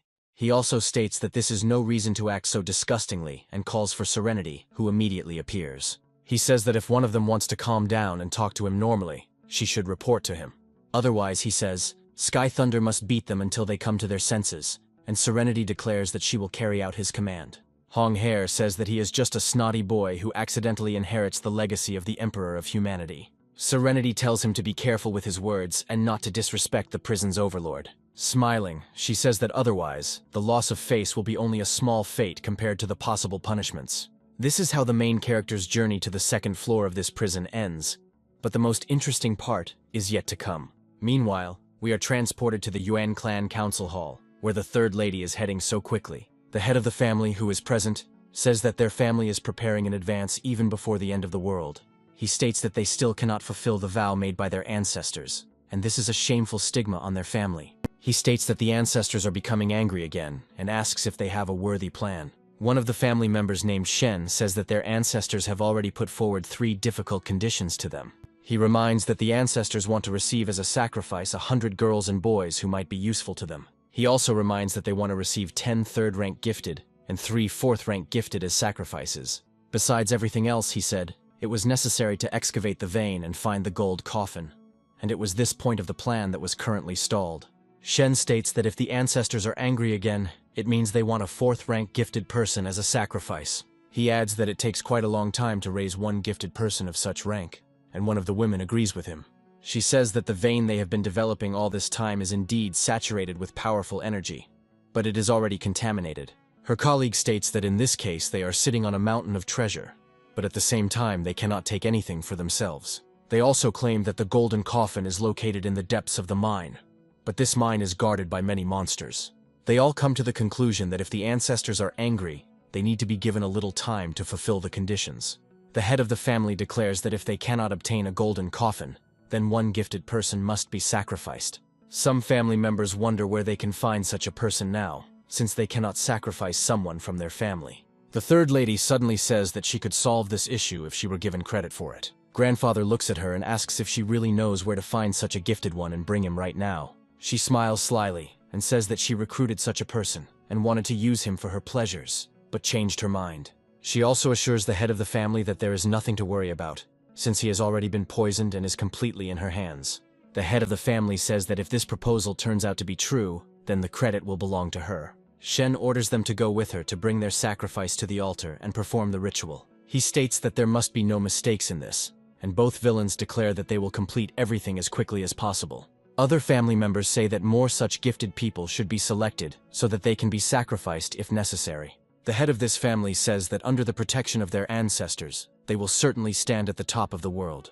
Nathan notes that there is a very powerful energy hidden beneath the Yuan clan fortress, which he believes likely means a deposit of ability ore. He realizes that there is also a dense fire there, which he believes must surely belong to the ancestor they are talking about.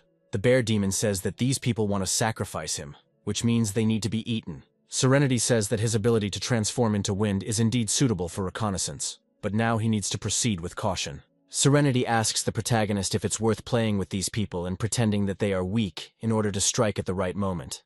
Nathan smiles and says that this is exactly what he thinks and that she reads his thoughts perfectly. Serenity vanishes into thin air while our hero tries to pretend he's still paralyzed. After some time, the third lady comes in and asks him what he thinks about the proposal. Nathan says he can join them, but they poison him, so he demands a benefit. The third lady says that he needs to get treatment then, because they are always generous to their people, and hands him some minerals.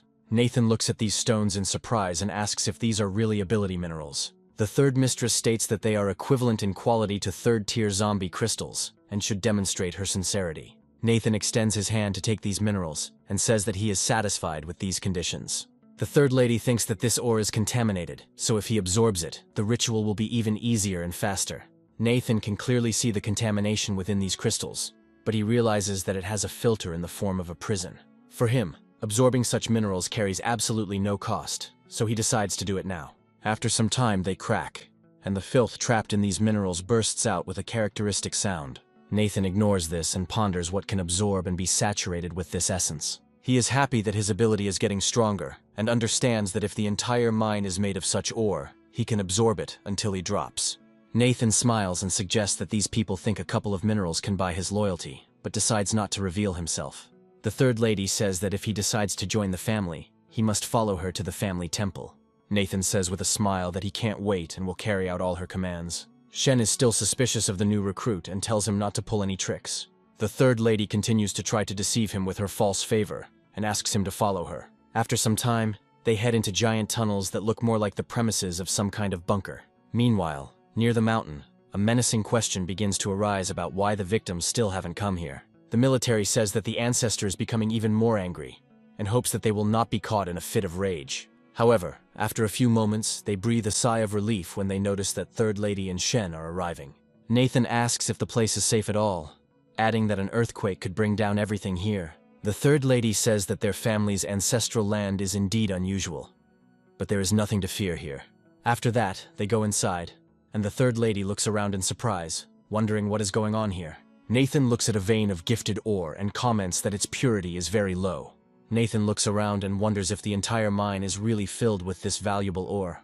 The third lady asks him if he understands how deep their family roots go. He says that it is impressive, but they are bringing him to this valuable place in vain, because he can rob everything here. Shen smirks and asks him if he's really going to rob their family. The third lady tries to appease him by telling him that he has a great future ahead of him, so he shouldn't do this. Nathan says that he would at least bow to their family's ancestor, as he is very impressed with him. Shen reflects that this man really is a fool, since he doesn't fully understand what's going on. Meanwhile, Nathan approaches the giant statue and wonders if this is really their family's ancestral temple. He discovers a tablet that states the position of Immortal Official and Star-Lord. Nathan and Shen greet the ancestor and say that they are finally bringing him a human. The ancestor says that this is very good, and looks closely at the test subject that is brought to him. The third lady asks the protagonist why he still doesn't bow, and Nathan adds that he doesn't know that he needs to bow to her. After this, he boldly declares that it is still unknown whether the so-called immortal will be able to withstand such a bow. Shen prepares to attack and asks him if he dares to show disrespect to his ancestor. Grabbing him by the shoulder, he orders him to immediately kneel down and makes every effort to do so. However, he quickly realizes that something is wrong here, as he cannot move it. The third mistress immediately attacks him with her whip, saying that it would not be a pity to tear him apart on the altar. However, despite pulling with all her might, she can't move it either, and Nathan looks at them like they're idiots. There is a rather awkward pause as they are unable to do anything about the stoic Nathan. They wonder why this fourth-rank weakling can still resist them. Nathan looks at them in surprise and asks them why they even think he is at rank 4. After this, he creates a powerful burst of fire that throws these villains aside. After this, the fiery energy picks them both up and slams them hard against the wall to make them feel worse. Shen says that this is impossible, because if he is 4th rank, then in reality he is at least 5th. The third lady confirms his suspicions, saying that he is most likely stronger than they think. Looking at him, they wonder whether there really are gifted people of such a high rank in this world. Shen says that it takes a lot of resources to break through to the 4th rank, and to reach the 5th rank, a whole abyss of resources is needed. Nathan says that they are not worthy of knowing who he really is, because he is too strong and serious. Shen says that there is no one in the family who can stop a 5th rank fighter. The third lady understands her brother's hint perfectly, and says that he dared to deceive them. After this, they decide to sacrifice themselves with blood in order to call upon the ancestors to descend. Shen says that this is an excellent solution, and states that everything depends on how strong the gifted one is. The third lady states that the stronger the gifted one who is sacrificed, the more able he is to please the ancestors. The third lady asks the ancestor to accept this sacrifice that the descendants offer to him. The immortal says that such a first-class sacrifice is a true treasure for such creatures. After this, he declares that he is the true master of the water and stars of this cave, and looks at Nathan. He asks him why he still does not prostrate himself and pay homage to such a deity. Shen says that now the true body of the ancestor is descending to the pathetic gifted one, and he is probably already scared.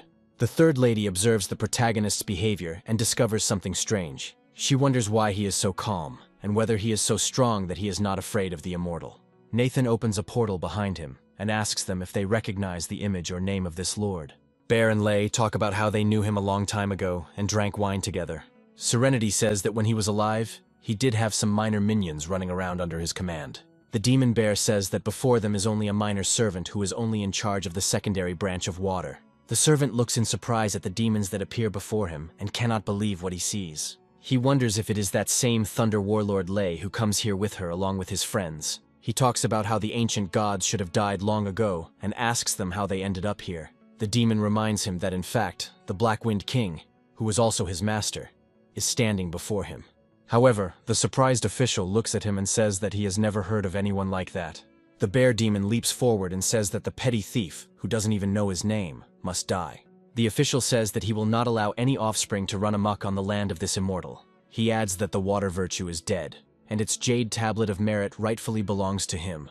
He claims that minor gods and demonic beasts can be melted down into food for the immortal at once. He explains that this is a god-locking array that, once sealed, cannot allow the soul to move. Shen says that this is wonderful, and is happy that the ancestor suppresses these villains with one blow. They both congratulate him on his victory, and say that he is now taking another step forward.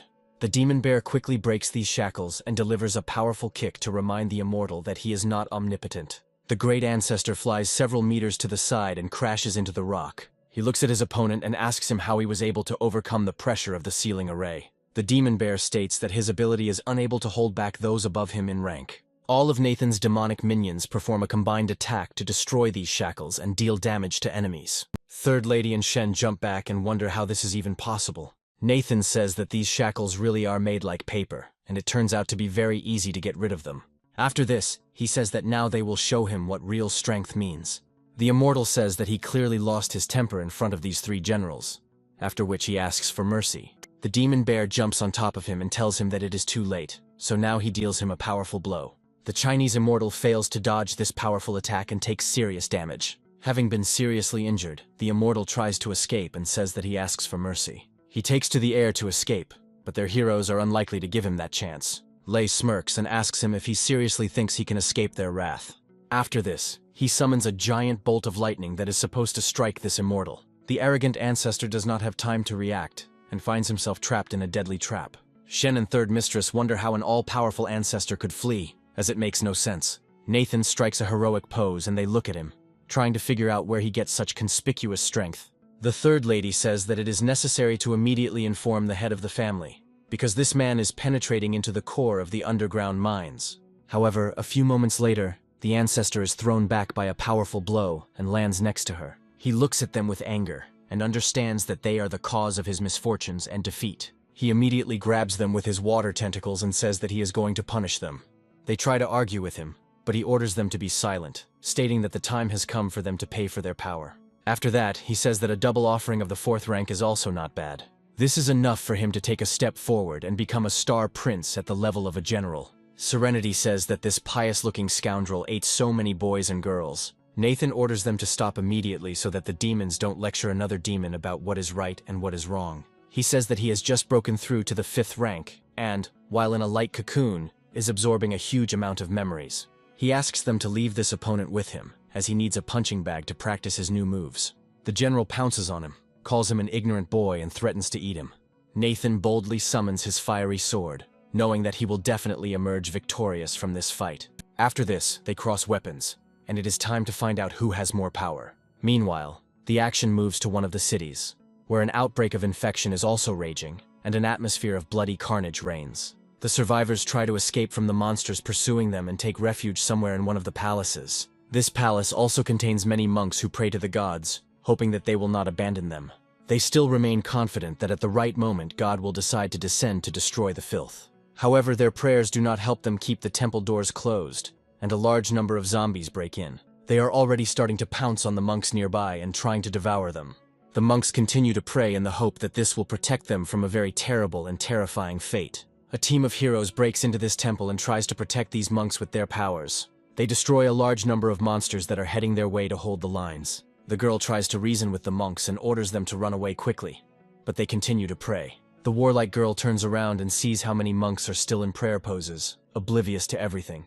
She looks at them with regret and horror, and says that they are probably going crazy. After some time, they are attacked by high-ranking zombies, which increase in size several times. They try to get rid of them, while the crowd of zombies continues to advance at the same speed. However, even such hopeless circumstances do not prevent the monks from continuing to pray and hope for the best. After some time, several divine silhouettes appear above the palace and slowly descend. These silhouettes belong to Shiva, Indra, and also the goddess Kali, to whom everyone offers prayers in these places. The monks rejoice and say that the gods of their faith have finally decided to descend.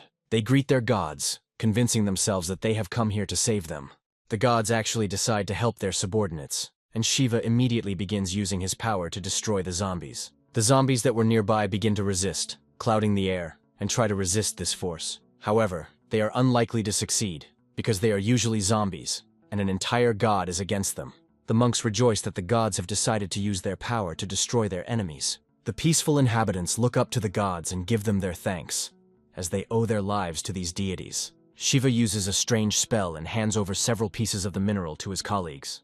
Goddess Kali decides to try this mineral and starts laughing loudly. She happily says that the mineral itself has a rich taste comparable to tens of thousands of living creatures. Indra says that with a little effort this taste can be accepted, but he likes something else. The civilians look at the gods in horror and ask questions about what all this means. Shiva snaps his fingers to reap a new harvest of the amazing human essence. The fighters who defended the monks wonder why the gods decided to lift them into the air.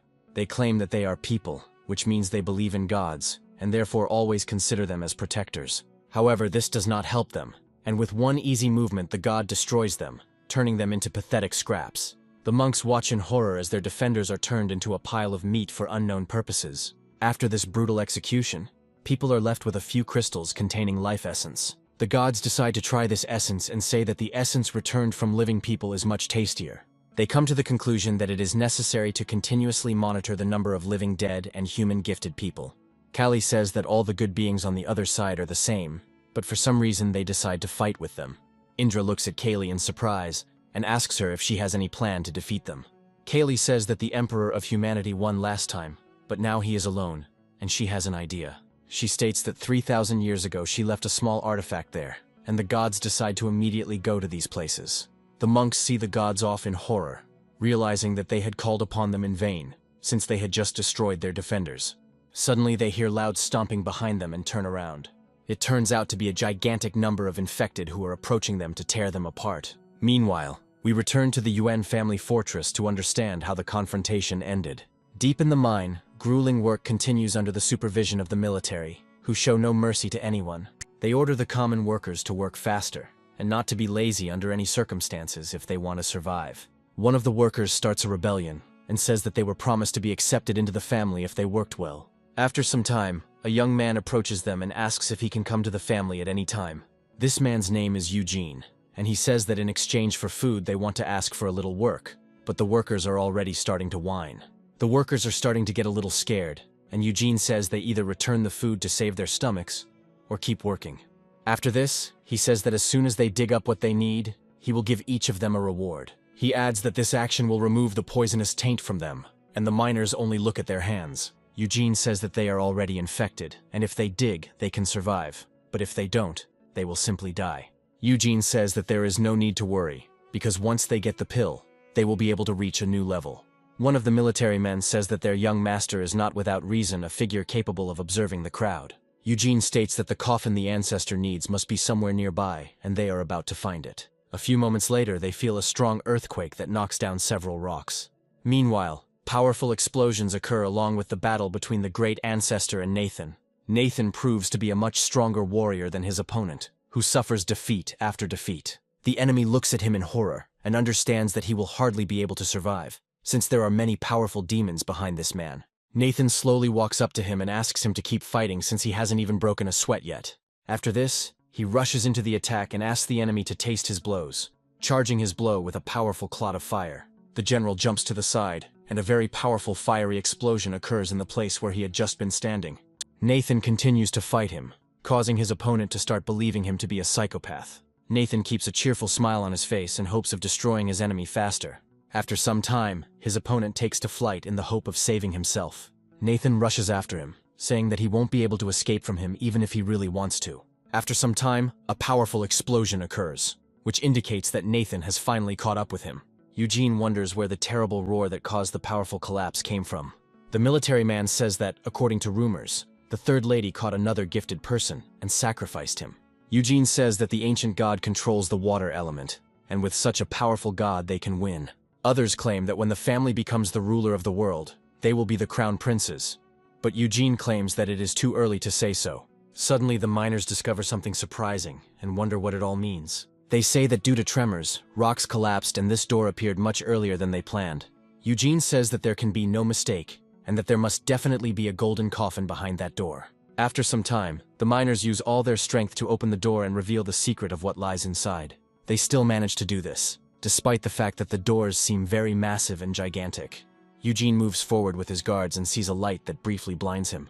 Taking a closer look at what is inside, he realizes that there is a golden coffin inside.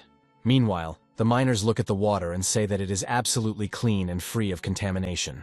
They are also happy that there is a lot of it here, which means there is enough for everyone. Eugene happily says that the vein was formed precisely because of this reservoir. But suddenly something flies by very quickly, and the miners complain that someone is kicking them.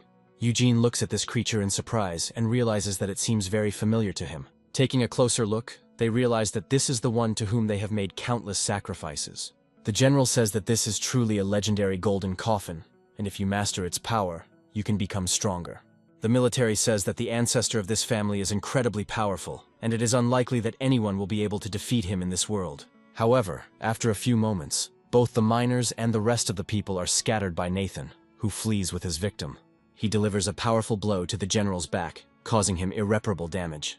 Eugene and the other observers are amazed at this spectacle, believing that their opponent was absolutely invincible. The general, meanwhile, flies into the wall and breaks it with his load. After this, he bounces off the wall several times, and it becomes clear that his face is covered in bruises and abrasions. Eugene looks at the creature he admired in amazement, trying to understand how it could be so weak. He states that this is impossible, and that it seems to him that this is an illusion, because no one can defeat such a powerful ancestor. The miners, watching the battle, are surprised, since a mere man was able to hit God. Looking at the main character, they wonder who he is and how he got such incredible power. Nathan says the recent chase has given him new insights, and he's now using them. Now he has learned to walk on air, since fire magic allows him to do even that. Nathan recalls that when the Emperor of Mankind's spiritual body dispersed, he left him with many fragments of memory. The defeated general says that a petty thief dares to attack the water element that he commands. He also states that if he only absorbs this spiritual moisture, he will fully recover his strength, becoming stronger. He joyfully commands this water, saying that all this belongs to him, and he will not give these riches to anyone. Nathan just snaps his fingers, looking at him in surprise and asking if he is sure of his words. After this, he approaches him on his dark phoenix and summons a giant tower behind him. He gives the order to collect water so as not to leave the general any opportunity to restore his strength. Nathan looks very menacing and continues to use hand gestures to command the tower to draw in moisture. The tower creates a giant whirlpool, which is so large that it can swallow an entire city. The general tries to stop him, saying that all this water belongs only to him and he is its owner. Nathan ignores his warnings and absorbs all the water, which is then sucked into the tower at high speed. Eugene and the military wonder how a brazen boy could steal from their family. One of them takes out a special artifact and orders the main character to die as quickly as possible in the name of victory. He immediately uses his mirror spirit skill to defeat Nathan. Immediately after this, he decides to sacrifice his blood to release the Jade Spirit. He orders the spirit to kill this scoundrel in order to save the great ancestor of whom they are proud. Nathan summons a flock of firebirds and says that this toy is nothing to him. A flock of firebirds immediately attacks the spirit, ignoring all of its attempts to defend itself with a barrier. After a few moments, the Jade Spirit is destroyed, dissolving into thin air and unable to withstand the onslaught of fire. However, Nathan's opponents realize that they still have a few tricks up their sleeve to deal with him. Eugene decides to use the Dharma Lotos platform to cast a powerful defensive spell. He also orders the petals to destroy Nathan and directs them towards him. Nathan looks at these pathetic attempts with mockery and says that this family really does have a lot of artifacts. He then rides forward on his phoenix to easily dodge the attack. He also summons a large amount of water to heal and absorb her life force. Nathan says that if they don't try to stop him, all the water will run out very soon. Eugene and his comrades order the lotus to be thrown forward to destroy it. One of the seeds still bounces to the side and lands right on the golden coffin, slightly damaging it. The spiritual general orders his charges not to damage the coffin under any circumstances, explaining that it contains the secret of power. Suddenly, the coffin begins to sparkle, attracting Nathan's attention, who realizes that he must steal it. After this, he dodges all attacks flying towards him and redirects them back. He looks at Eugene, who is trying to prevent their treasure from being stolen. Nathan creates a powerful explosion right next to the general's face to stun him and temporarily incapacitate him. After this, he decides to use the power of his tower to absorb all the water that is there. Riding a giant phoenix, he makes his way towards the exhausted general, who is unable to rise. After a few moments, the coffin begins to move and shake, spreading an eerie aura around it. People watching this are wondering how this is even possible, and why it has become so cold. Nathan looks at his opponent defiantly and wonders what is inside the golden coffin.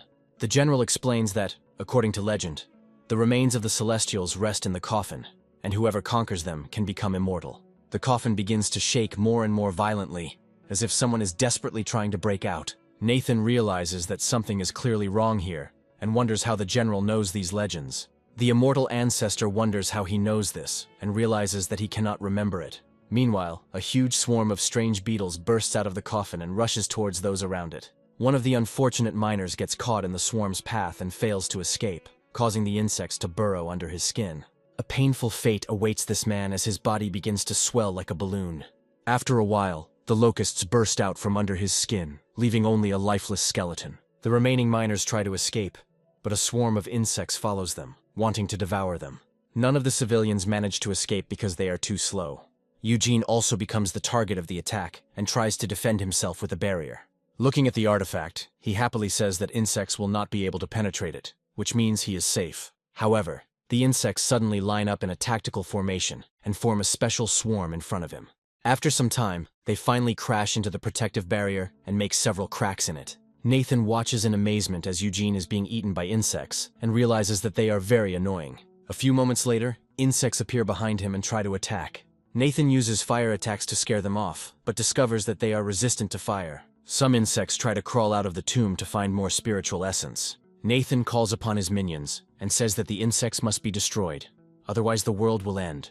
Lei immediately flies into the air to deal with the insects with lightning-fast attacks. He finds a particularly large concentration of beetles and prepares to strike. After this, he envelops himself in a sphere of static electricity and begins shooting lightning bolts in different directions. Lightning strikes insects and makes them unable to move. Lei watches their movements closely and realizes that his attacks are not strong enough. Quite quickly, insects gain resistance to this type of damage and rush straight towards it. The demon bear says that the insects seem surprisingly resilient despite the powerful attacks of the gods. Lei realizes that he needs to use the 1000 lightning skill to fight them. This skill is needed to isolate monsters and then decide what to do with them. The skill creates multiple spheres that connect with a discharge of electricity. Unfortunately, the attack is not selective, and miners are also affected. Ordinary people, not guilty of what is happening, receive serious electric shocks. The military, located a little further away from the miners, wonder what this strange phenomenon is. Moments later, they witness a powerful explosion, and some are killed on the spot. The fighters outside see a giant crack and try to figure out what happened. After some time, it turns out that the entrance to the mine was sealed with a lightning barrier. The soldiers note that a huge number of discharges suddenly poured out from that side, and it is necessary to report to the authorities. Meanwhile, the insects are trying to find a way out to swallow as many people as possible. However, when they hit the barrier, they are thrown back and receive severe shocks from electricity. They stop for a while and try to figure out how to overcome the obstacle. The insects depict the faces of a strange deity, wondering who dares to interfere. Immediately after this, they rush forward and try to break through the barrier, ignoring the electric shocks. Lei feels threatened and says he needs to deal with them quickly, or he won't last long. The demon bear rushes to his comrade's aid, explaining that he knows exactly what to do, while the general struggles to get up. He looks at the heroes with a crazy smile and begins to laugh, as if he understood the essence of the coffin. After a while, the giant swarm of bugs ignores him and heads towards Nathan and Serenity. Nathan immediately turns to the enemy and uses fire attacks to repel the insects. The demon bear reports that the general has become the mother body of an insect hive and must therefore be destroyed. Surprisingly, the general doesn't even try to resist the bear's powerful attacks and only slightly blocks the blows. The demon bear is enraged that the pathetic little bug dares to resist in any way. The demon bear quickly gains the upper hand in the confrontation and knocks the general aside with a powerful blow. After this, he jumps on him and says that he will now crush him with his weight. The general wonders where the bear learned the legend of the golden coffin, and something comes to his mind. To understand the origin of this coffin, we need to go back many years to the time of the War of 1,000 Gods. There were different warriors involved in this war, and the general was one of those who opposed Kaylee. It was she who commanded a swarm of insects that could destroy everything in their path. After the general was defeated, he tried to get up and saw the destruction that Kaylee could use. At first, the woman seemed truly beautiful to him. despite the fact that she was committing real atrocities. However, it later turned out that she was the queen of the insects, and decided to use the general for her own purposes. When she decided to create something terrible, it was necessary for a comeback in case of a serious defeat. She possessed his insects, and from then on controlled their will, forcing the general to be evil. The general realizes that he didn't notice this, and was constantly looking for the demonic artifact that she left behind. Not everyone understands his despair, but he joyfully reports that he has finally waited for the opening day. His cry is so powerful that it can push back even such a strong opponent as the demon bear. Immediately after this, he uses magical powers to create a weapon from a swarm of insects. He reports that he can only contain a small portion of the power of the goddess's true body. But it is enough. After this, he declares that destroying pathetic trash will be great fun for him. Nathan notes that he couldn't have imagined that the insect queen Kaylee left her incarnation here. The demon bear says that she dared to insult the master, and therefore she must be destroyed. After this, he jumps forward to kill the enemy with powerful blows to the ground. Avatar Kali asks the bear if he dares to resist her will and try to stop her.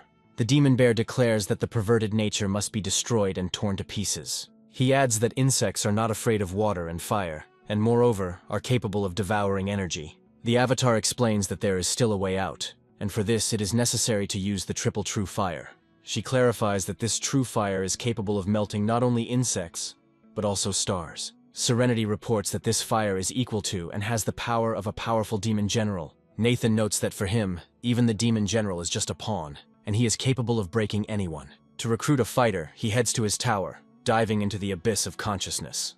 After some time, they enter the second-level chambers and calmly move forward, without worrying about anything. After some time, Nathan notices that the child is back to his old ways, and Serenity begins to worry. She takes a few steps towards the camera to see what the demon is doing there. He is clearly communicating with someone else, and ordering someone to make a move since it is his turn. He asks one of his shadows why she is hesitating, suggesting that she is tired of existing. Several servants look at him, hiding their fear, and try to figure out what to do. One of them realizes he has no choice but to make a move, no matter what. After this, he slowly extends his hand towards the demonic baby. Serenity watches this, not hiding her concern about what might happen. Meanwhile, the servant picks up a playing card and turns it face down. Serenity looks at this in surprise and wonders if they have been playing card games all this time. Hong Hair starts laughing and says that he got the Demon Joker card. Serenity thinks this is strange behavior for a demon, but Nathan decides to take the initiative into his own hands. Hun Hair hands over the cards, explaining that it is his turn to draw the next card and test his luck. However, after a few moments, all the demonic assistants suddenly disappear into thin air. Hong Hair, annoyed, turns around to see who ruined his day and sees Nathan. Nathan reports that the great saints master this game with only a couple of small soldiers, and notes that it is boring. He asks Hong Hair what he thinks about playing with him instead of the pathetic spears. Hong Hair asks how Nathan dares to follow him, and Nathan wonders if that's a problem. Immediately after this, Nathan passes through the bars, slightly frightening Hun Hair. Nathan claims that there is no need to be nervous, since they both belong to the fire element. Hong Hair orders him to leave immediately, as he is not going to cooperate even with Nathan. He gradually attacks in rage, declaring that Nathan is not some small evil spirit that can be dealt with easily. Serenity notes that this is good, as a demon's takeoff is always a dangerous situation.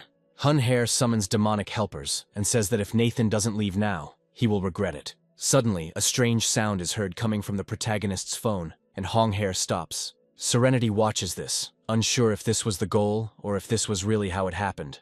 Hong Hair asks what this thing is, and Nathan tells him it's a mobile game. He immediately hands over a phone and some candy, offering to teach him how to use the game on one condition. Meanwhile, we return to the cave, where a large amount of lightning is still observed. Lei reports that he can't possibly take much more, and the demon bear notes that it's difficult for him too. They call upon the prison lord for help in the hope that he can help deal with this villain. The demonic general reports that he has prepared a whole pond of spiritual spring, but not a drop remains. After that, he states that 2 general-rank demonic beasts will be suitable for replenishing energy. Smiling, he says that he will be interested to see how they deal with the monster. However, suddenly a giant fire cloud appears in the air, which destroys all the insects. The spiritual ancestor, surprised, looks up and sees Hong Hair floating in the sky with his army. The demon's minions rush forward, armed with tridents and spreading the fire further and further. In this fire, not a single insect has time to move, much less survive after such destruction. They try to launch a desperate counterattack to destroy the helpers, but they are unsuccessful. Lei watches this in surprise and says that the insects have no chance of resistance at all. The survivors wonder what is going on inside the cave if there is both lightning and fire there at the same time. Meanwhile, the villains realize that these wars are created using triple true fire, which cannot be penetrated.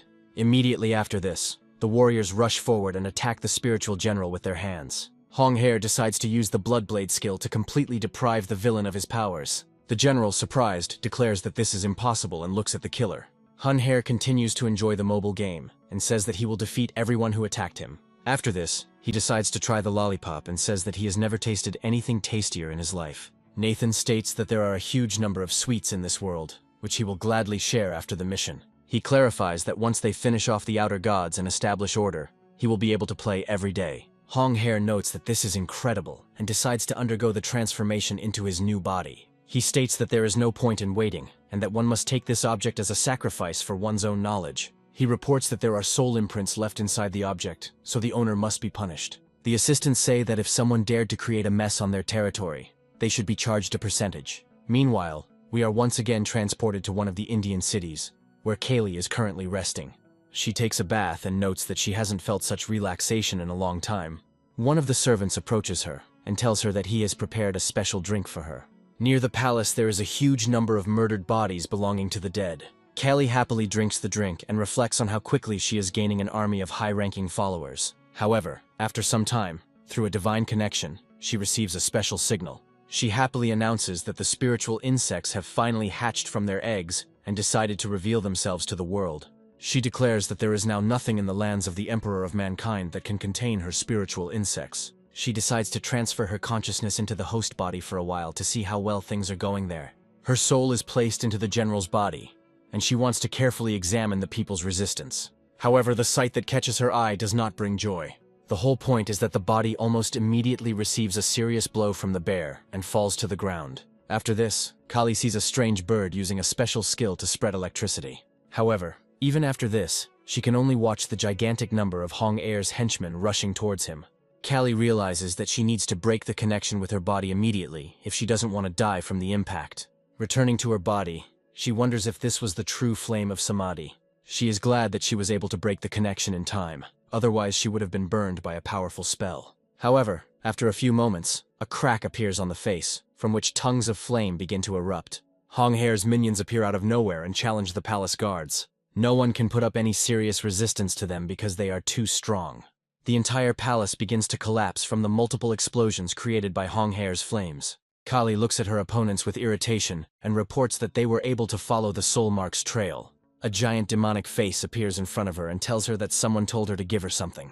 Nathan gradually materializes, and the creatures warn him not to stick his hands too far. He looks at Kaylee defiantly and tells her that she could get badly burned if she's not careful. After this, he begins to spew fire and laugh loudly to provoke Kaylee's emotions. Callie looks at him with irritation, rubbing her burned face, and declares that she will definitely remember him. After some time, her comrades come to the rescue, wondering what happened here. Callie reports that this is clearly the work of the Emperor of Humanity, as only he is capable of creating such a flame. One of the gods declares that the baby has clearly noticed her tricks, and Kaylee promises to tear him to pieces. Shiva notes that the opponent's trump cards come one after another, so one should not face him head-on, but only observe. Hun Hair turns to the protagonist and informs him that he has conveyed the words to the right people and completed the rest of the work. Nathan asks to wait a little, and the demon accuses him of stalling, because his patience is not infinite. Nathan immediately finds common ground with the demon and takes out a special bottle of dessert. He hands over a bottle and says there's one more fun game to play before he leaves. Meanwhile, we move to the area outside the cave, where the entire Yuan family has already arrived. They wonder what happened here, and the locals tell them that it seems their ancestor has awakened. They note that the earthquake has stopped, and the ancestor will soon be released. Therefore, the head of the family declares that it is necessary to arrange a solemn welcoming ceremony according to the ancient rite. In just a few moments, they prepare a special reception and begin carrying rich gifts. Grandfather stands near the entrance to the cave and taps the ground with his cane to calm everyone down. After some time, a giant carpet is laid out on the spot where he had just stood.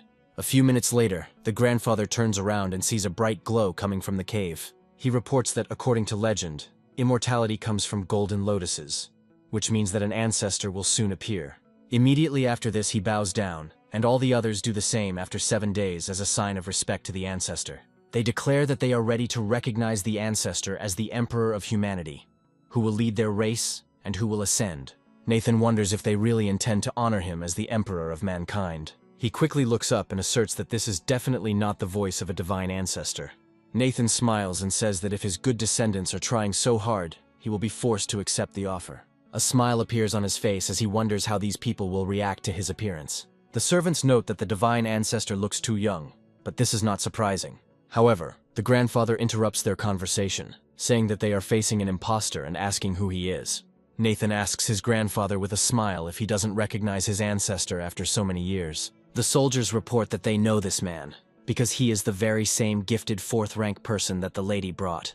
They claim that this scoundrel has dressed up as an ancestor and is insulting them, and this deserves death. The father of the family immediately orders them to stop and says that there is no need to rush into a decision. He asks to explain what happened and promises to keep the man alive. Nathan reports that the scoundrel who claimed to be an ancestor has been brought to justice for his sins. He shows a special document and explains that there are no divine sanctions, and the body and spirit are scattered to the wind.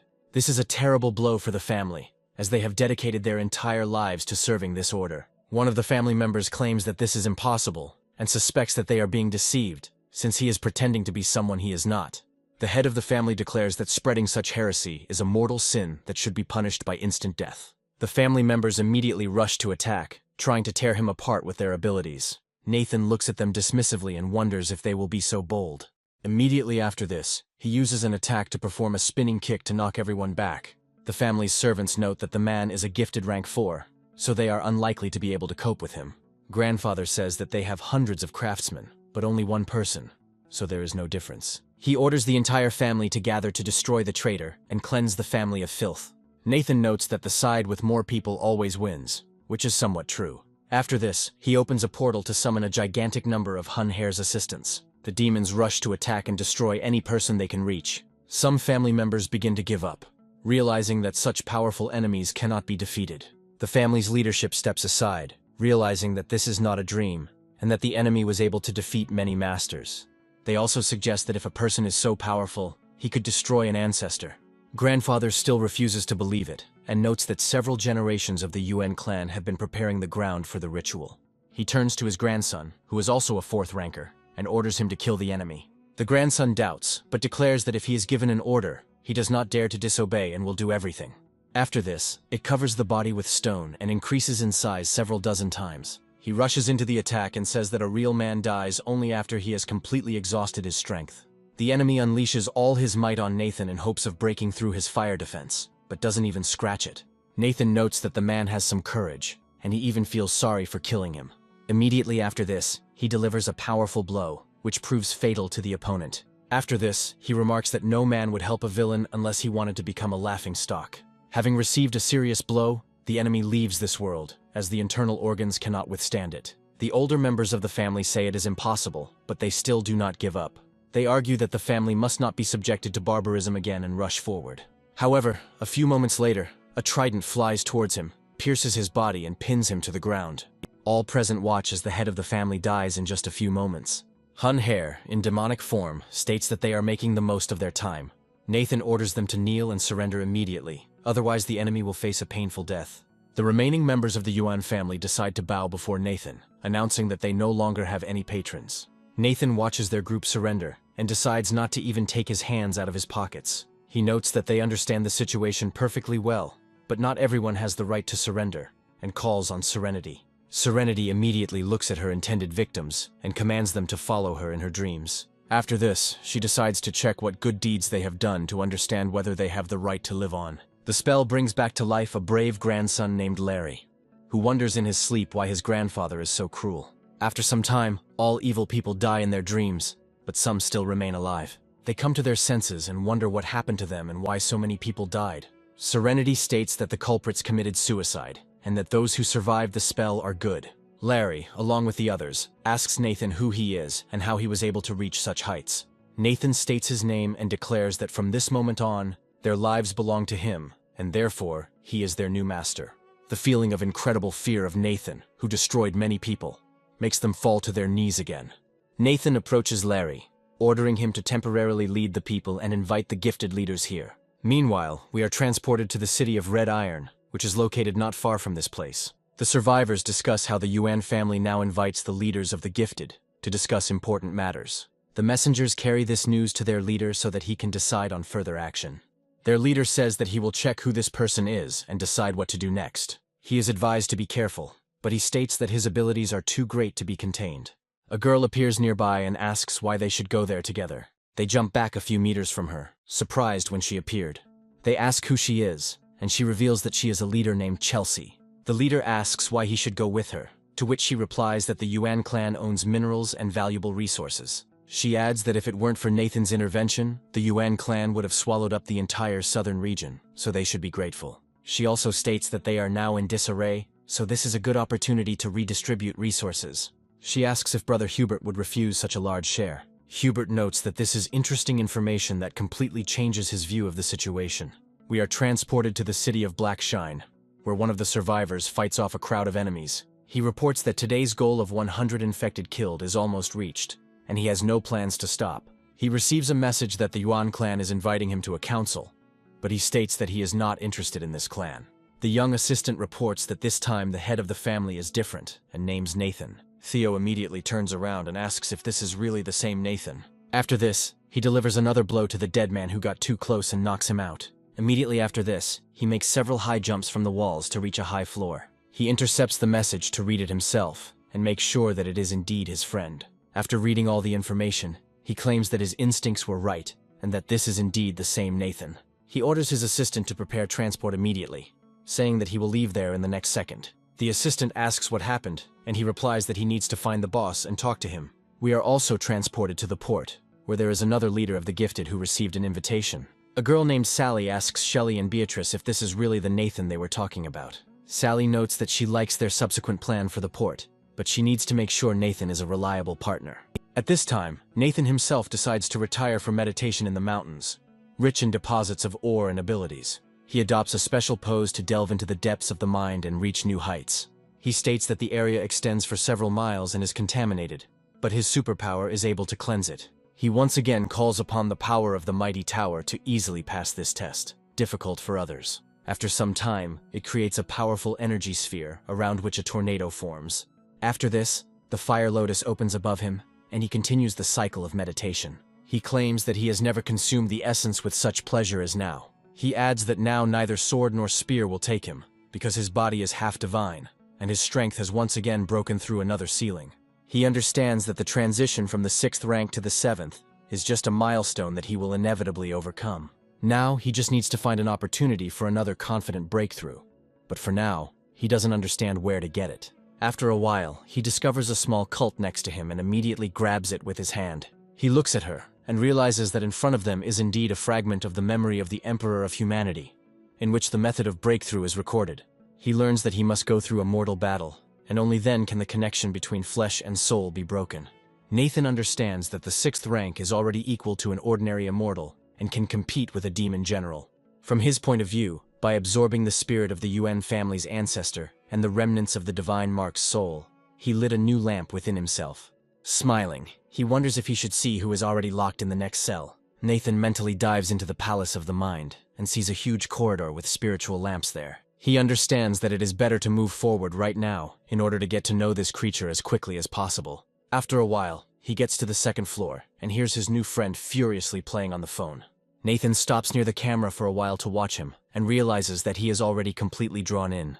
He is immediately told that he is behaving incorrectly, but he continues to stubbornly argue with other people. Nathan realizes that this red boy is raising his rank because he has a good understanding of the character's strength. After this, he notices that there is someone even more ferocious and terrible than this guy locked in the 2nd cage. He realizes that in the tower, under the control of the demons, he had already survived Lei's surprise attack and was not hit by the child's army. He decides to be cautious and creates a fire dome that is strong enough to withstand damage. He moves on, expecting a trick at every step, but surprisingly it becomes too quiet here. Suddenly a loud sound breaks the silence and he immediately turns around to find out what is happening. An unknown man makes notes in his notebook, reporting that the nobleman follows his own path. Looking closer, he realizes that the captive is a man who writes philosophical thoughts. He looks up carefully to take a short break, then tries to write something down again.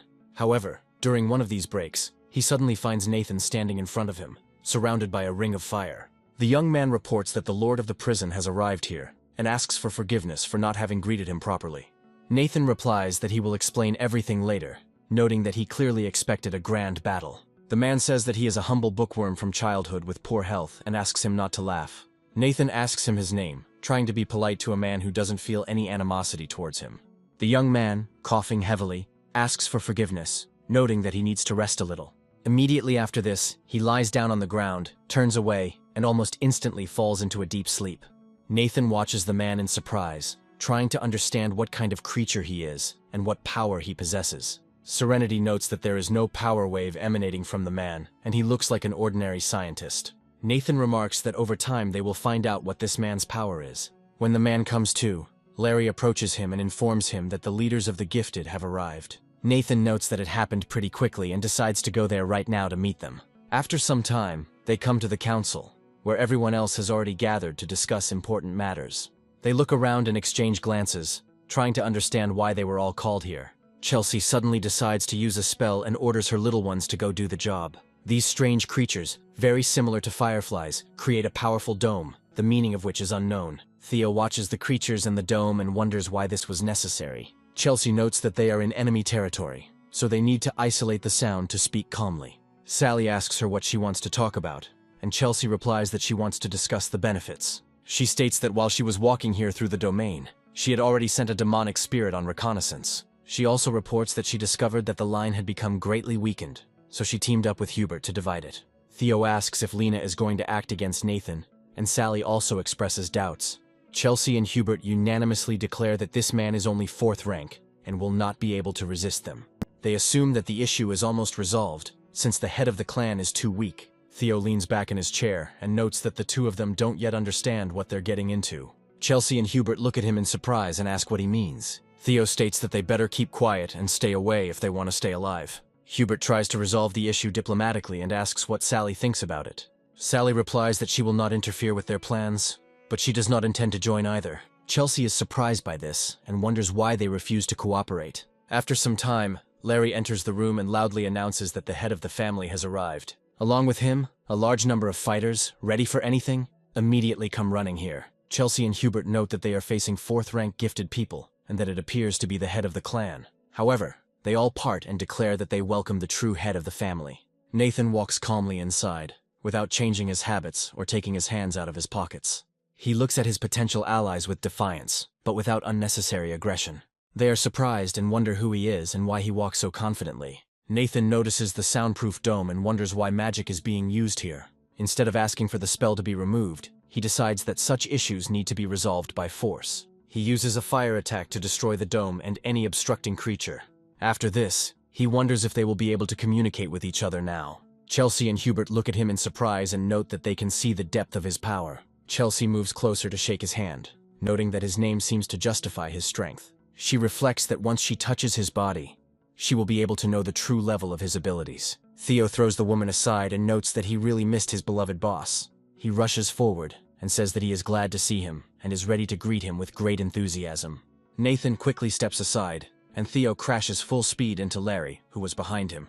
After this, he states that ever since they quickly separated, he has been thinking about him all the time and looking forward to meeting him. He also reports that as soon as he heard that the head of the Yuan clan was Nathan, he immediately rushed to serve him. After this, he is informed that Chelsea and Hubert were planning to do something bad to Nathan, so they need to be stopped. He tears his clothes, preparing for battle, and notes that it is necessary to disrupt their plans, but at the same time one cannot act rashly. Chelsea puts up protective barriers and notes that it was just a misunderstanding and she didn't realize who she was dealing with. Theo, not being a very smart person, decides not to listen to the voice and continues to fight, even though no one asked him to. After this, he abruptly changes his target and rushes forward at Hubert, hoping to deal with him. Hubert accepts the challenge and also prepares to use his new skill. Thanks to his abilities, he turns into a wolf with enhanced physical abilities. He begins a fierce battle against Theo, noting that he will never lose to such an opponent.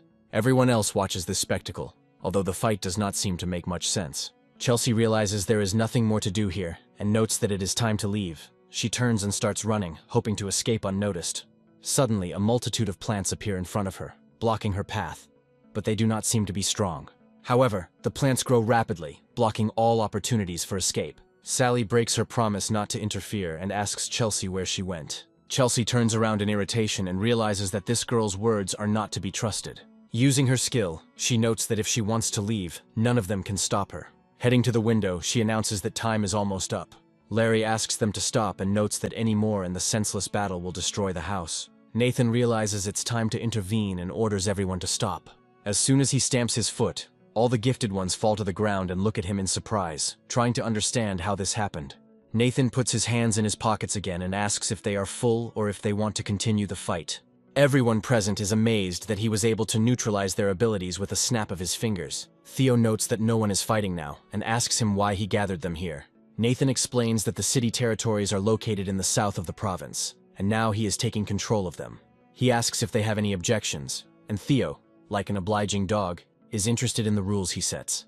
Nathan reports that it's the end of the world. There are a lot of zombies around, and gifted people are appearing who need to be united. He notes that all gifted people should be included in a register, and their abilities and origins recorded. It also requires organizing people to jointly search for resources and accommodate ordinary residents.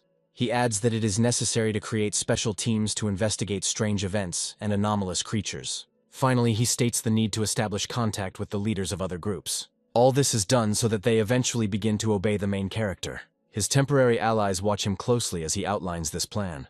After that, they do not ask him if he has anything to offer to the fourth-level awakened ones, who are already feeling well.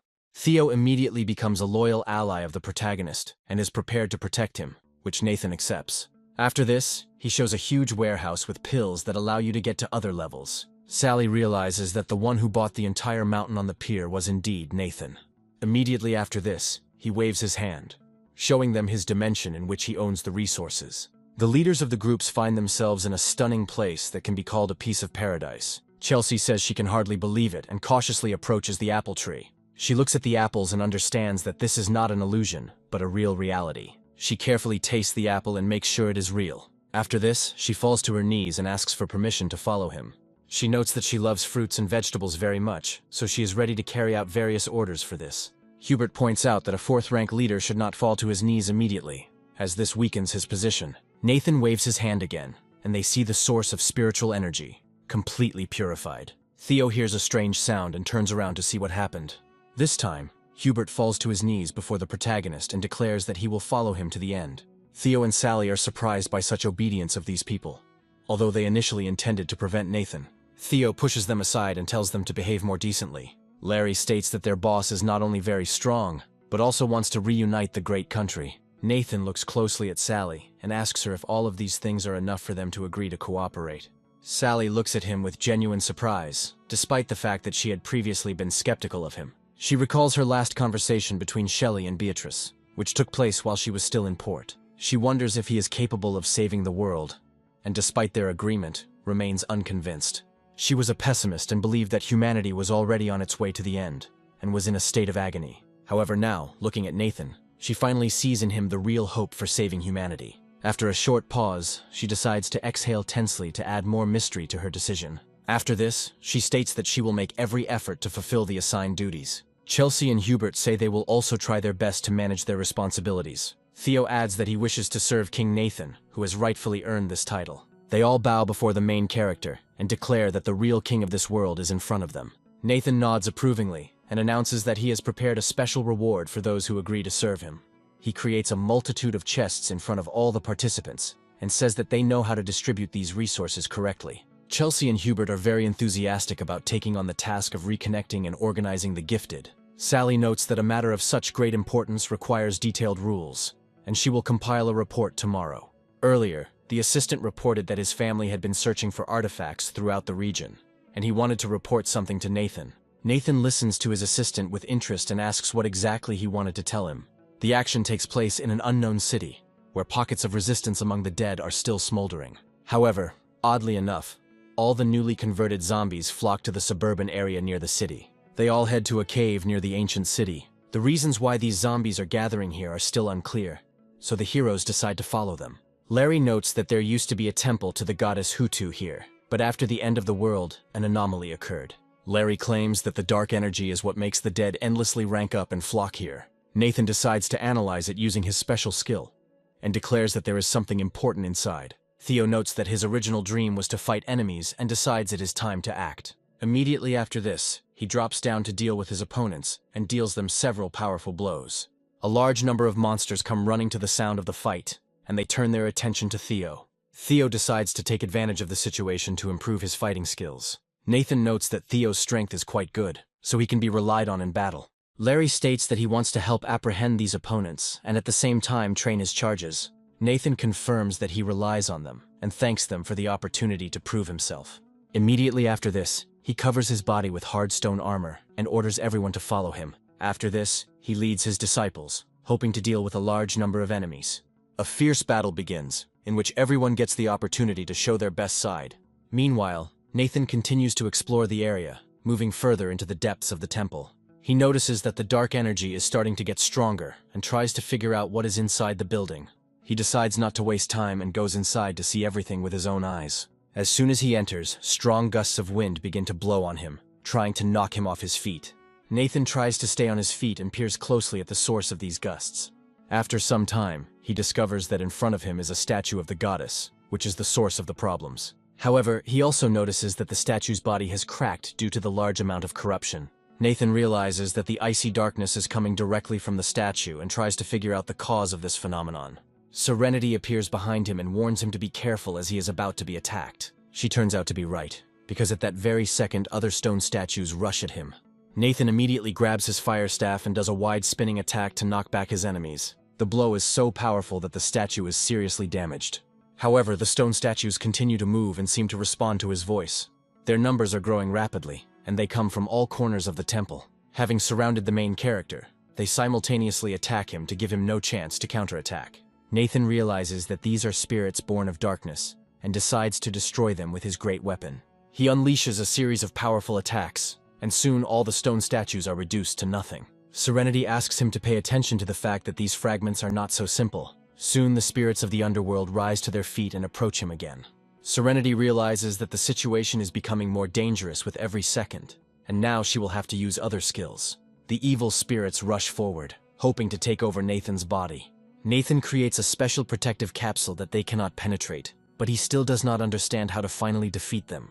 The spirits tell Nathan that all attempts are futile, because he is already in the underworld, and whatever he does will be pointless. Serenity states that the seed of the Scarlet Lotus streams must be used to destroy these spirits. Nathan calls upon the plant with a smile, and wonders if he is surrounded by the evil souls of the underworld.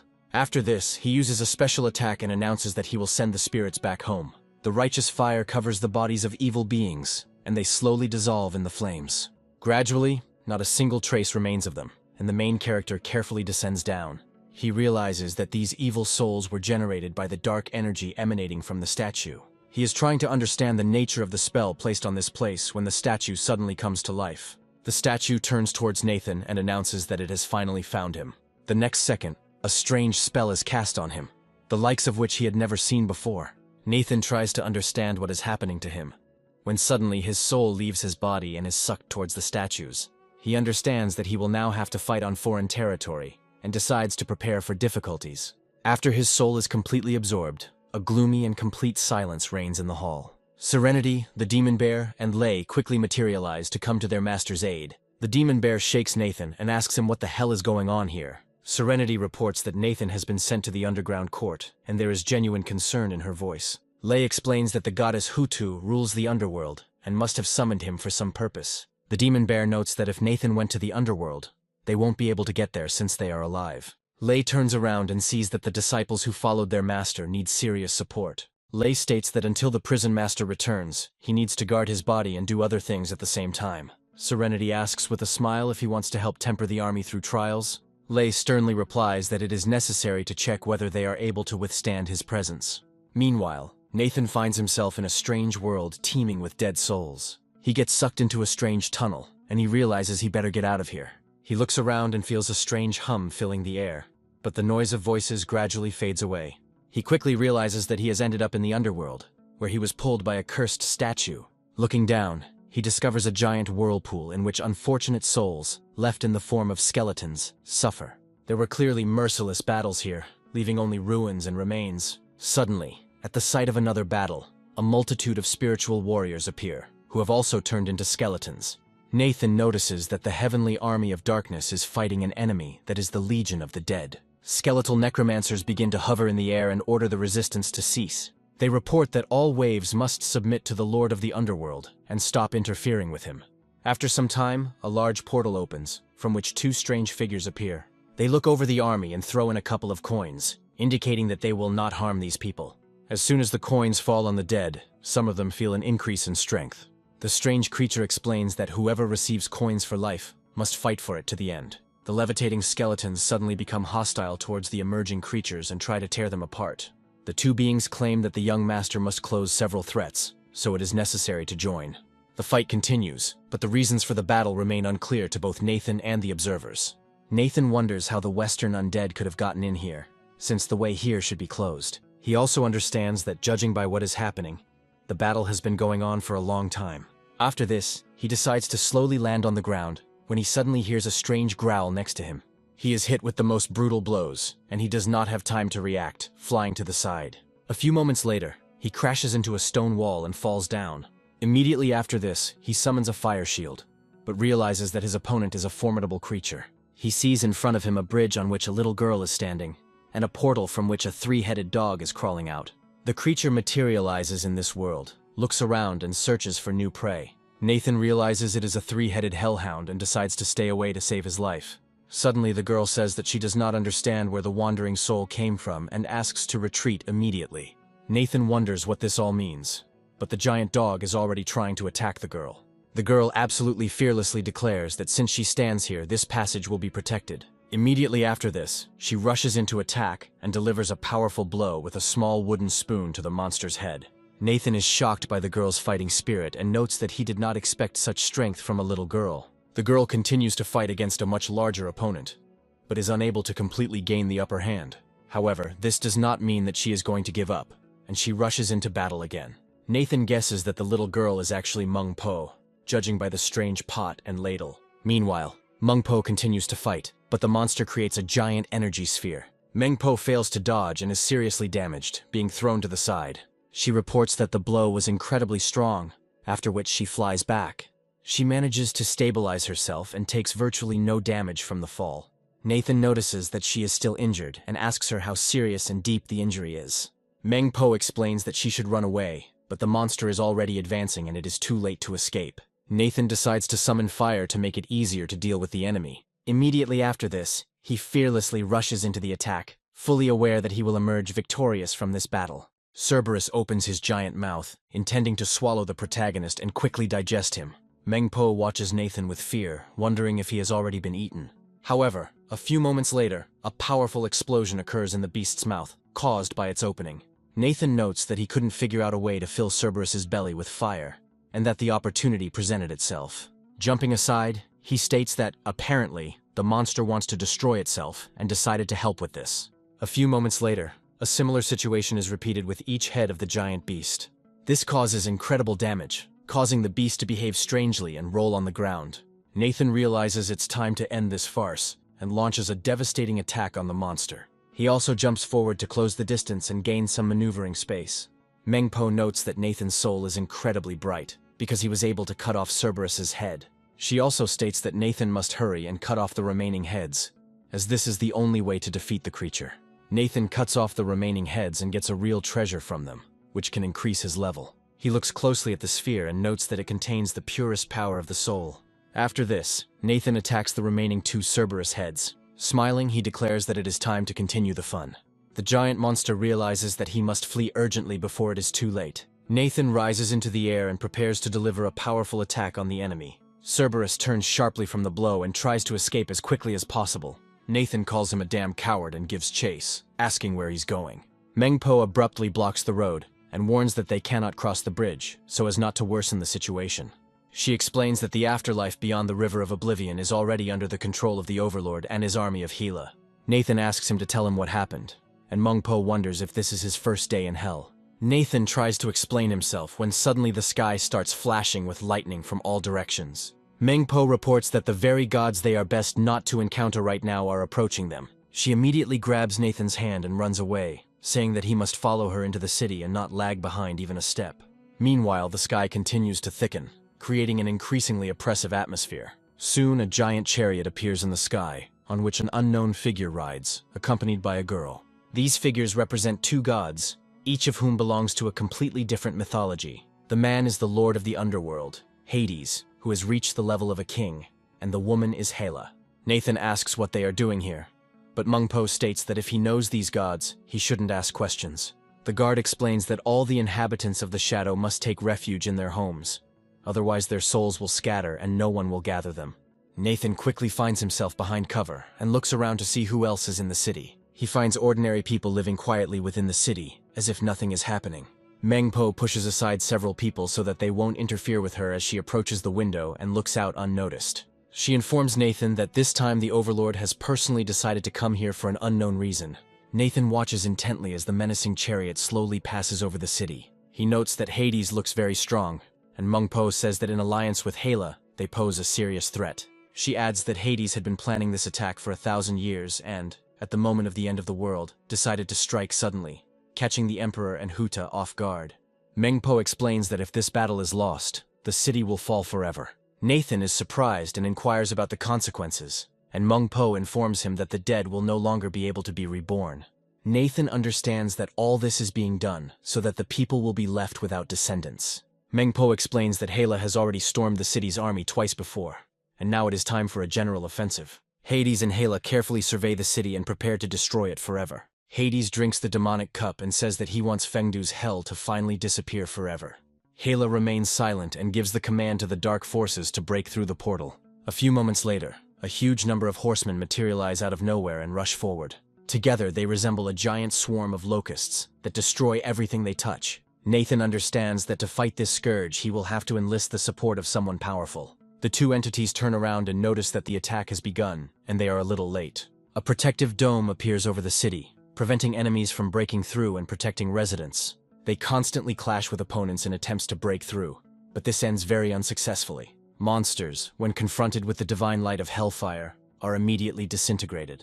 After some time, a powerful figure of the Emperor appears in the city, which gradually materializes. The city's rulers create a special bright flash. The Emperor, who appeared to protect the city, is at the level of a king. Next to him, Hutu is a general level, which is on par with Hades and Hela's power level. Together, they create a powerful barrier that pushes opponents back and gives them time to regroup.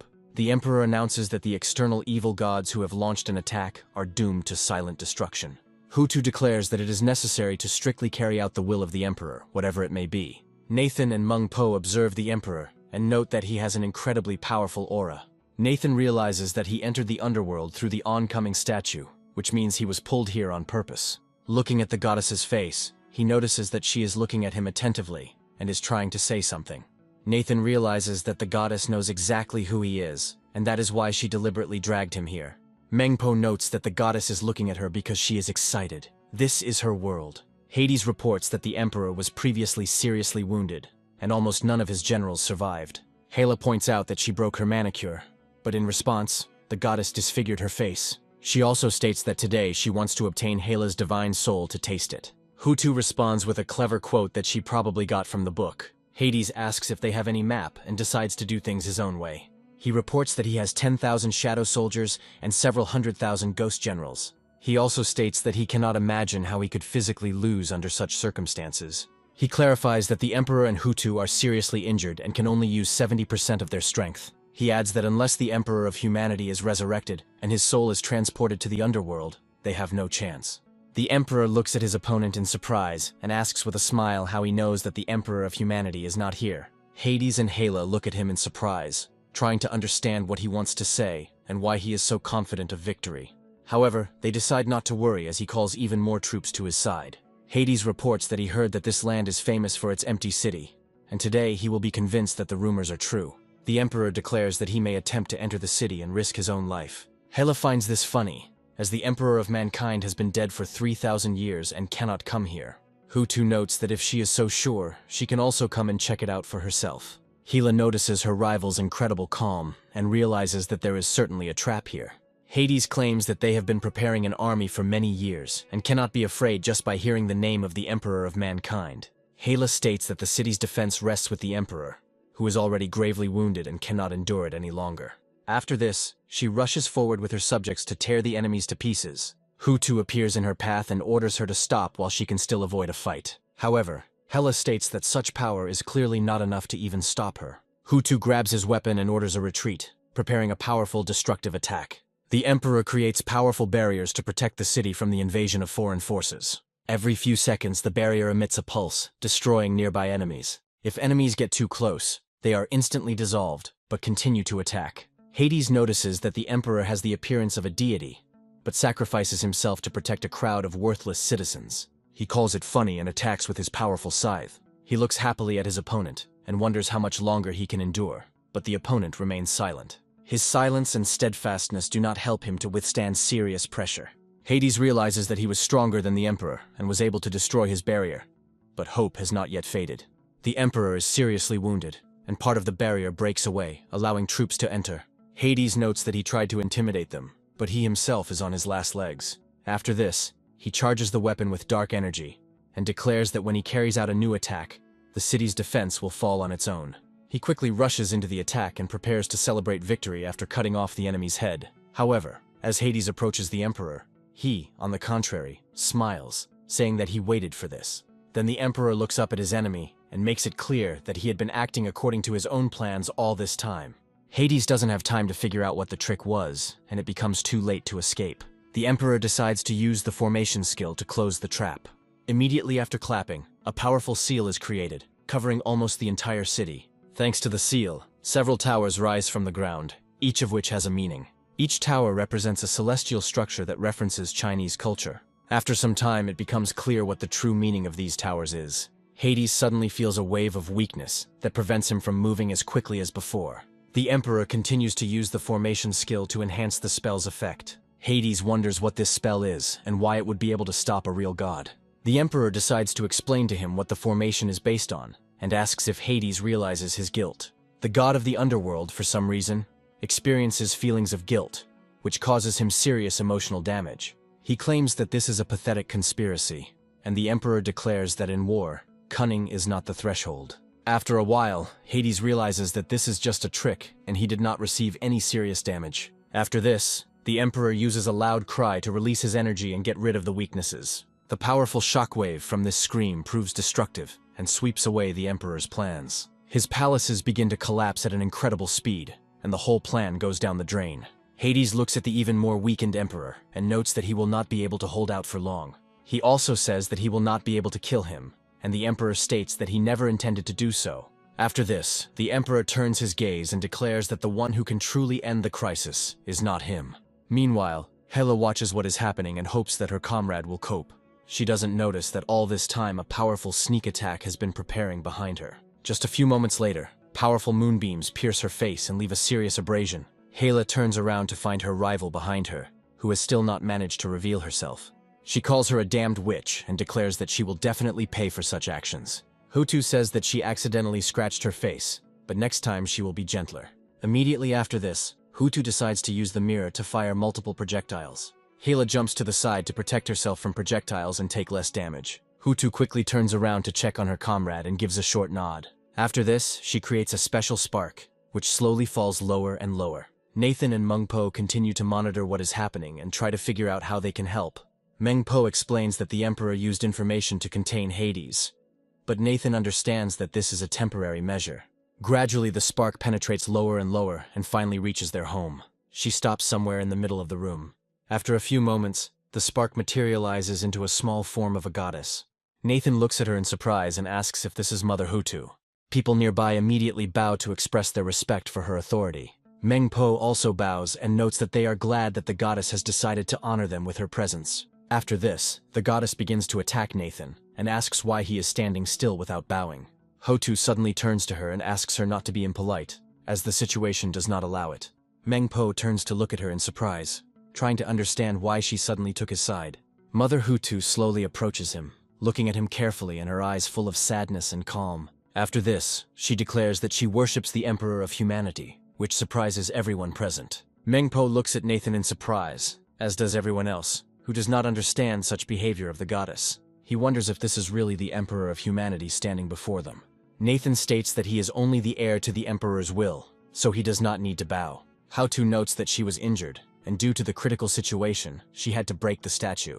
She adds that this was all her cunning plan to attract Nathan and get his help.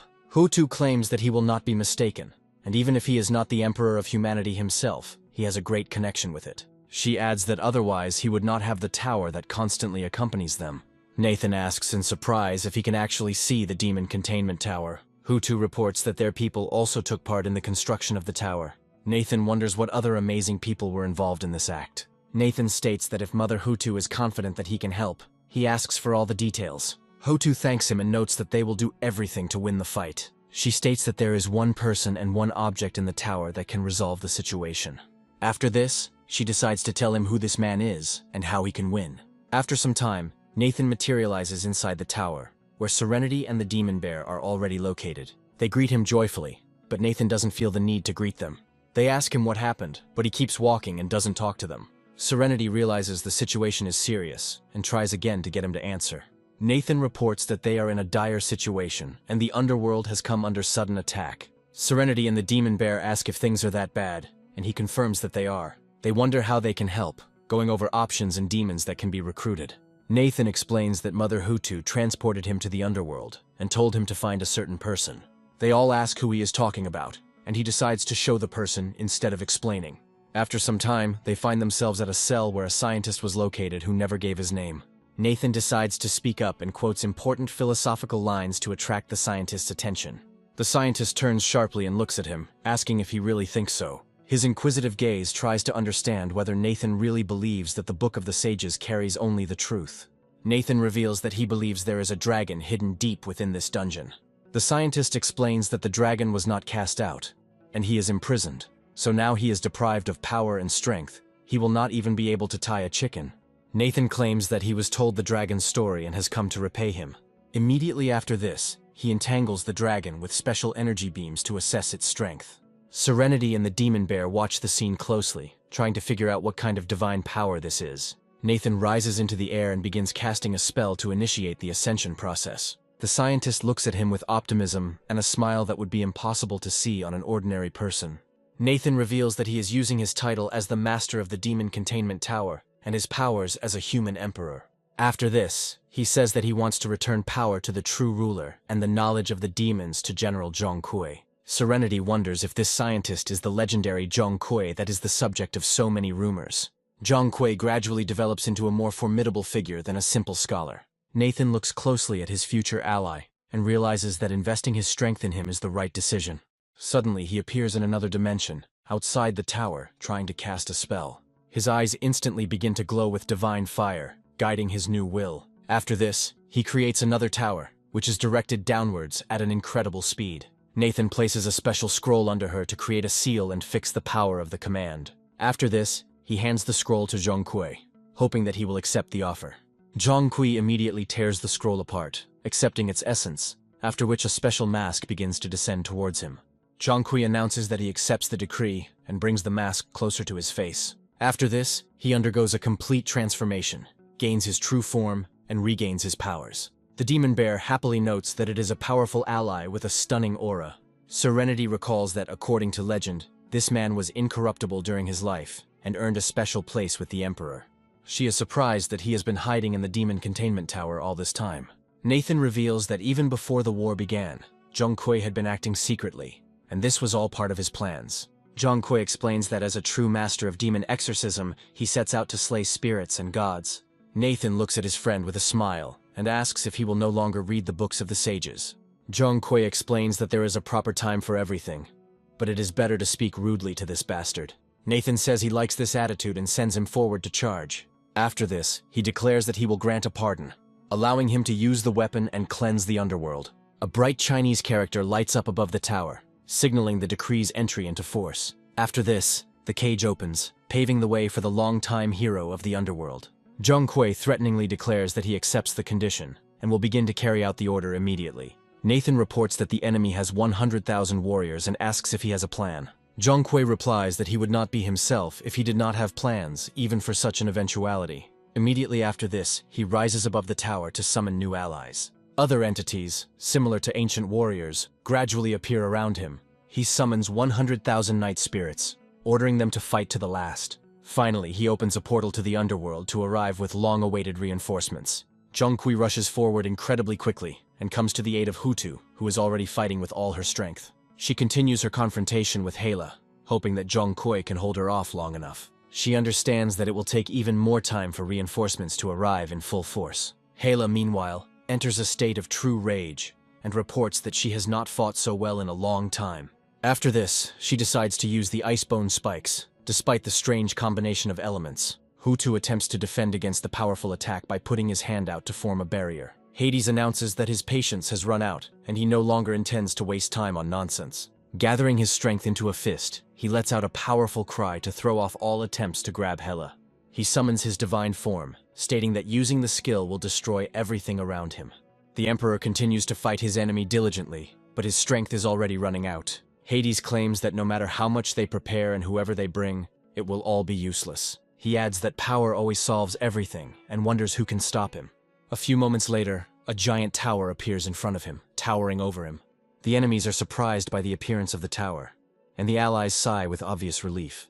The monsters, observing the approaching shadow, understand that something bad is threatening them. A mysterious voice tells Hades and Yahello that they deserve to die for breaking the laws. Nathan asks menacingly if they really won't admit their guilt for incredible crimes.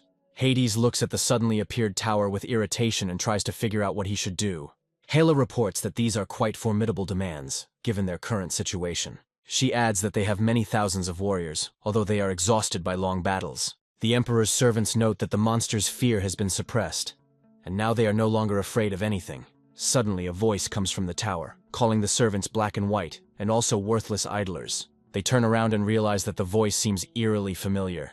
Zhongkui jumps out of the tower and prepares for the decisive battle. Looking at his friends, he says that he is glad to see them alive and well after a long separation. After this, he calls his night guards and says that it is necessary to bring these scoundrels to peace. Having descended down, he begins to fight with small pawns and destroys them without any difficulty. He starts laughing and explains that participating in the battle brings him incredible pleasure. Every enemy who dared to attack him was brutally hacked into small pieces. He moves as if he were a sword dancer because his movements are so elegant.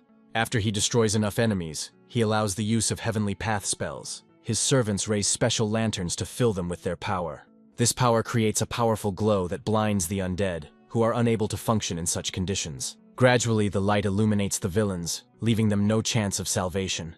The servants rejoice that Zhongkui has retained his power, and now they are saved from certain death. Hades calls his opponents insignificant insects who will not change anything anyway. He rushes into action to destroy Zhongkui and weaken this kingdom once and for all. Zhongkui notices that the energy blade is aimed at him and points his weapon. He decides to use the skill of Clear Wind and Bright Moon to counterattack. After this, the battle between the two divine beings causes a powerful explosion. Everyone watches what is happening in surprise and tries to understand how their confrontation will end. Zhongkui remains undefeated and remains on his feet after the monstrous attack. Despite their satisfaction with the outcome of the battle, they understand that they cannot hold out like this for long. Zhongkui starts laughing maniacally and says that the feeling is truly amazing. It seems that for him there is nothing more important than battle and the endless flow of violence and blood. The servants are surprised that Zhongkui withstood the blow dealt by the embodiment of the master's power. Yahello is also amazed by the power of the lesser being and considers it impossible. Hutu notes that Zhongkui gains strength through his unconditional faith. From her point of view, as long as Zhongkui's faith is intact, he will never know defeat and is almost immortal. The Emperor rejoices at the return of his old friend, who will now help lead the resistance against the villains. Zhongkui explains that after destroying the warriors in the underworld, they must continue their offensive. He declares that they will go to the underworld and destroy the outsiders so that the offspring can fully survive. Yahello says that this is ridiculous, since if Hades were not bound, his power would not be limited to one blow. However, her speech is interrupted by a powerful ranged attack from her opponent. Hutu continues to attack her with beams and a mirror, hoping to do more damage. She also explains that this is just the beginning and they are not yet fighting at full strength. Yahello looks at her in surprise and asks what this all means. After a while, Hades begins to laugh hysterically, realizing the plan. He explains that before this, they had simply been conserving their strength and waiting for the enemy to come out in full force in order to lure them into a trap. After this, he smiles and says that his opponents are overestimating themselves, after which he transforms into his true form. This form is so powerful that it changes the color of the sky to a bright red and threatening color. Hades transforms into a red demon, announcing that his power has now reached its maximum. He claims that in a battle 1,000 years ago, heroes and powerful deities sacrificed themselves. He reminds us that this sacrifice was meaningless, since now everything has returned to normal. He says that now the opponents will not be able to change anything, and their city is doomed to destruction.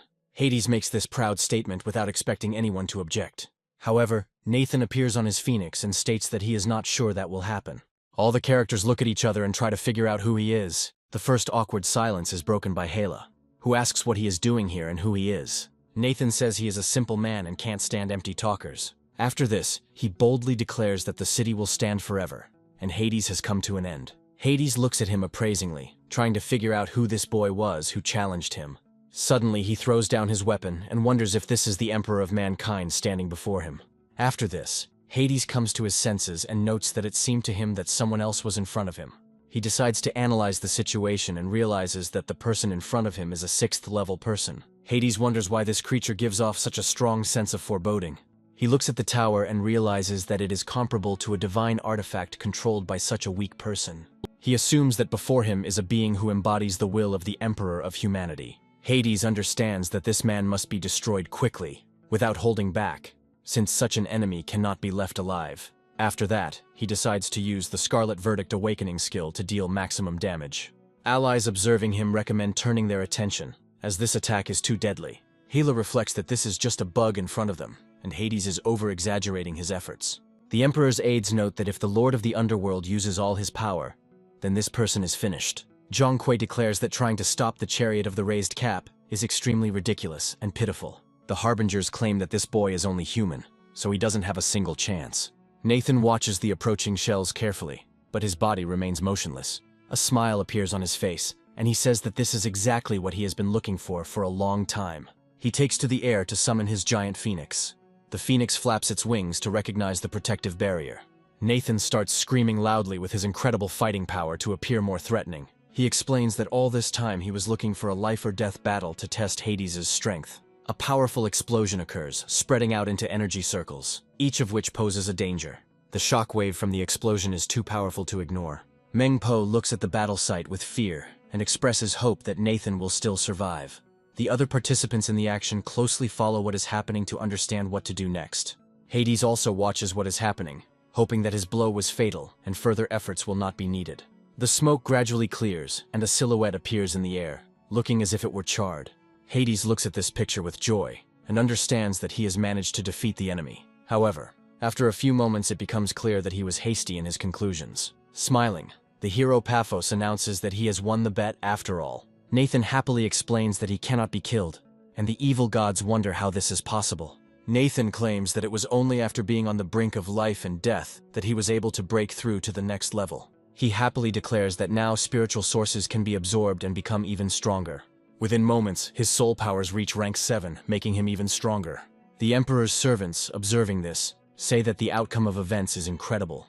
Nathan realizes that after breaking through to the next level, he sees much more information from the Emperor's memories. He looks closely at the special sphere on his hand and studies it. Hades watches his enemy in surprise, and tries to understand how a simple man could survive this attack. He adds that this young man is probably the variable factor they were talking about. The Emperor notes that heavenly secrets cannot be revealed, but it is already clear to everyone what Nathan's power lies in. Hades suggests that the young man is connected to the fate of the entire Earth, and therefore he cannot be left alive. After this, he comes to the conclusion that he needs to act as quickly as possible to prevent him from becoming stronger. He also understands that the tower hides a huge number of terrible secrets, trump cards, and divine powers. Suddenly he turns to his ally and orders her to share her power with him. Yahello asks him how sure he is of this, because if he fails, it will be the real end. Hades screams that the fate of the underworld will be decided here and now, and there is no more holding back.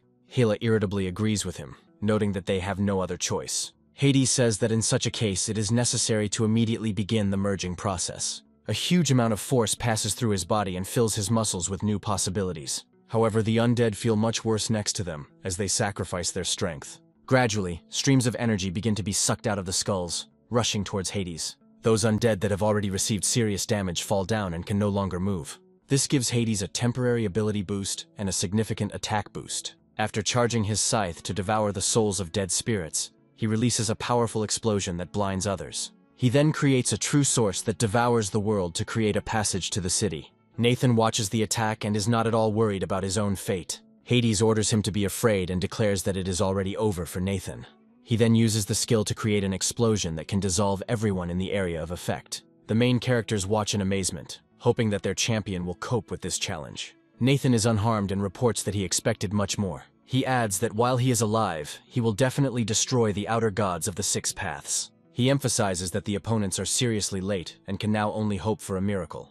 With these words, he slowly approaches and uses the knowledge of the human emperor's awakening. Hades and Hela watch in horror and wonder if he will bring the emperor of mankind here. Nathan, meanwhile, prepares to unleash the most massive attack he has in his arsenal on them. He puts his hand forward and begins to read some intricate spell that only he understands. The emperors and other creatures watch him closely and bow before him, not daring to contradict him. They all declare that they will follow the decree of the human emperor like faithful dogs until death. Matugka, Hutu, and the emperor of this city discover that bright clots of energy begin to rise from underground.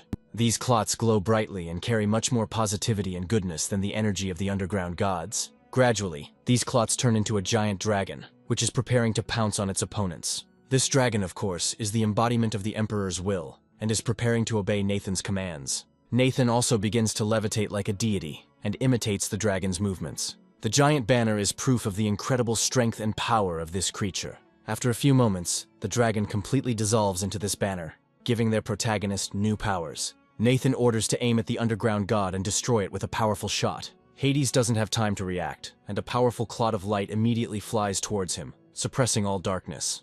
Hades and Nathan face off in another showdown, each hoping to gain an easy victory. However, gradually Hades begins to lose his strength, and a powerful explosion occurs right where he stands. Gradually the smoke clears, and it becomes clear that the winner is clearly not a representative of the kingdom of the dead. Hela looks at the results of this attack in horror, and says that this should have been avoided. Hades looks at the giant hole that is forming in his body and says that this can't be happening. Nathan, in turn, only smiles arrogantly, because he always knows that he defeats anyone in his path. Hades suddenly begins to lose his strength and loses consciousness, gradually falling downwards. His body also dissolves and he turns into his normal form, which he was in when he came here.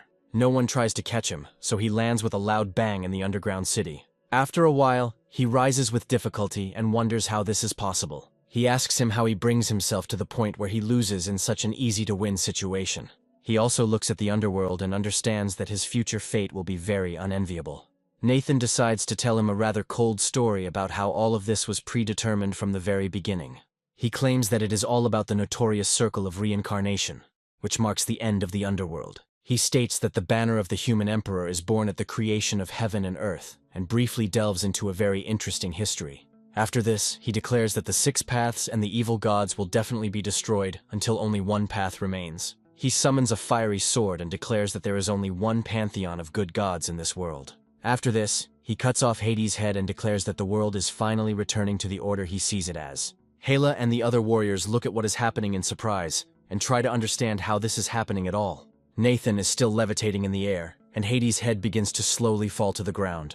After this, he states that as soon as he dies, the Six Paths will find out about it and want revenge. He also adds that he will no longer have time to rest between battles. Finally, he starts laughing loudly, and Nathan crushes his head with a powerful kick. After this, he smiles haughtily and says that the losing dogs must remain silent. He finally raises his head and says that it is time to deal with other opponents. Hela says she is not such a weak demon, but suddenly she gets mortally wounded. Hutu, despite the fact that all this time he has not been able to deal her a serious blow, suddenly still pierces her body with his hand. She says that the time is coming for her to return to death too, and decides to use a special spell. Hela says that she technically can't die because she is the daughter of the god of death. After her body dissolves, Hutu pauses briefly for dramatic effect. After this, she calmly lowers her gaze and says that everything is finally coming to an end. Zhongkui starts laughing loudly and saying that he hasn't been so happy about winning a serious fight in a long time. After this, he orders his night guards to rush into the attack to finish off the remaining survivors. He is joined by other fighters, who all this time have been hesitant to launch their troops into the attack. Together, they try to drive out the armies of the Kingdom of the Dead from their territory and establish order. Meanwhile, Mengpo continues to attack the Demon Hound, while it doesn't even try to resist. Nathan says this is some really crazy girl who needs to be calmed down. One of the emperors suddenly approaches the protagonist and says that he greets the Emperor of Humanity. Nathan says there's no need to stand on ceremony, since he's just a guy who's accepting the legacy of this deity. The Emperor, meanwhile, says that in their post, they are only doing everything that they were supposed to do. Hutu asks him about the Emperor of Humanity's future plans and what exactly they need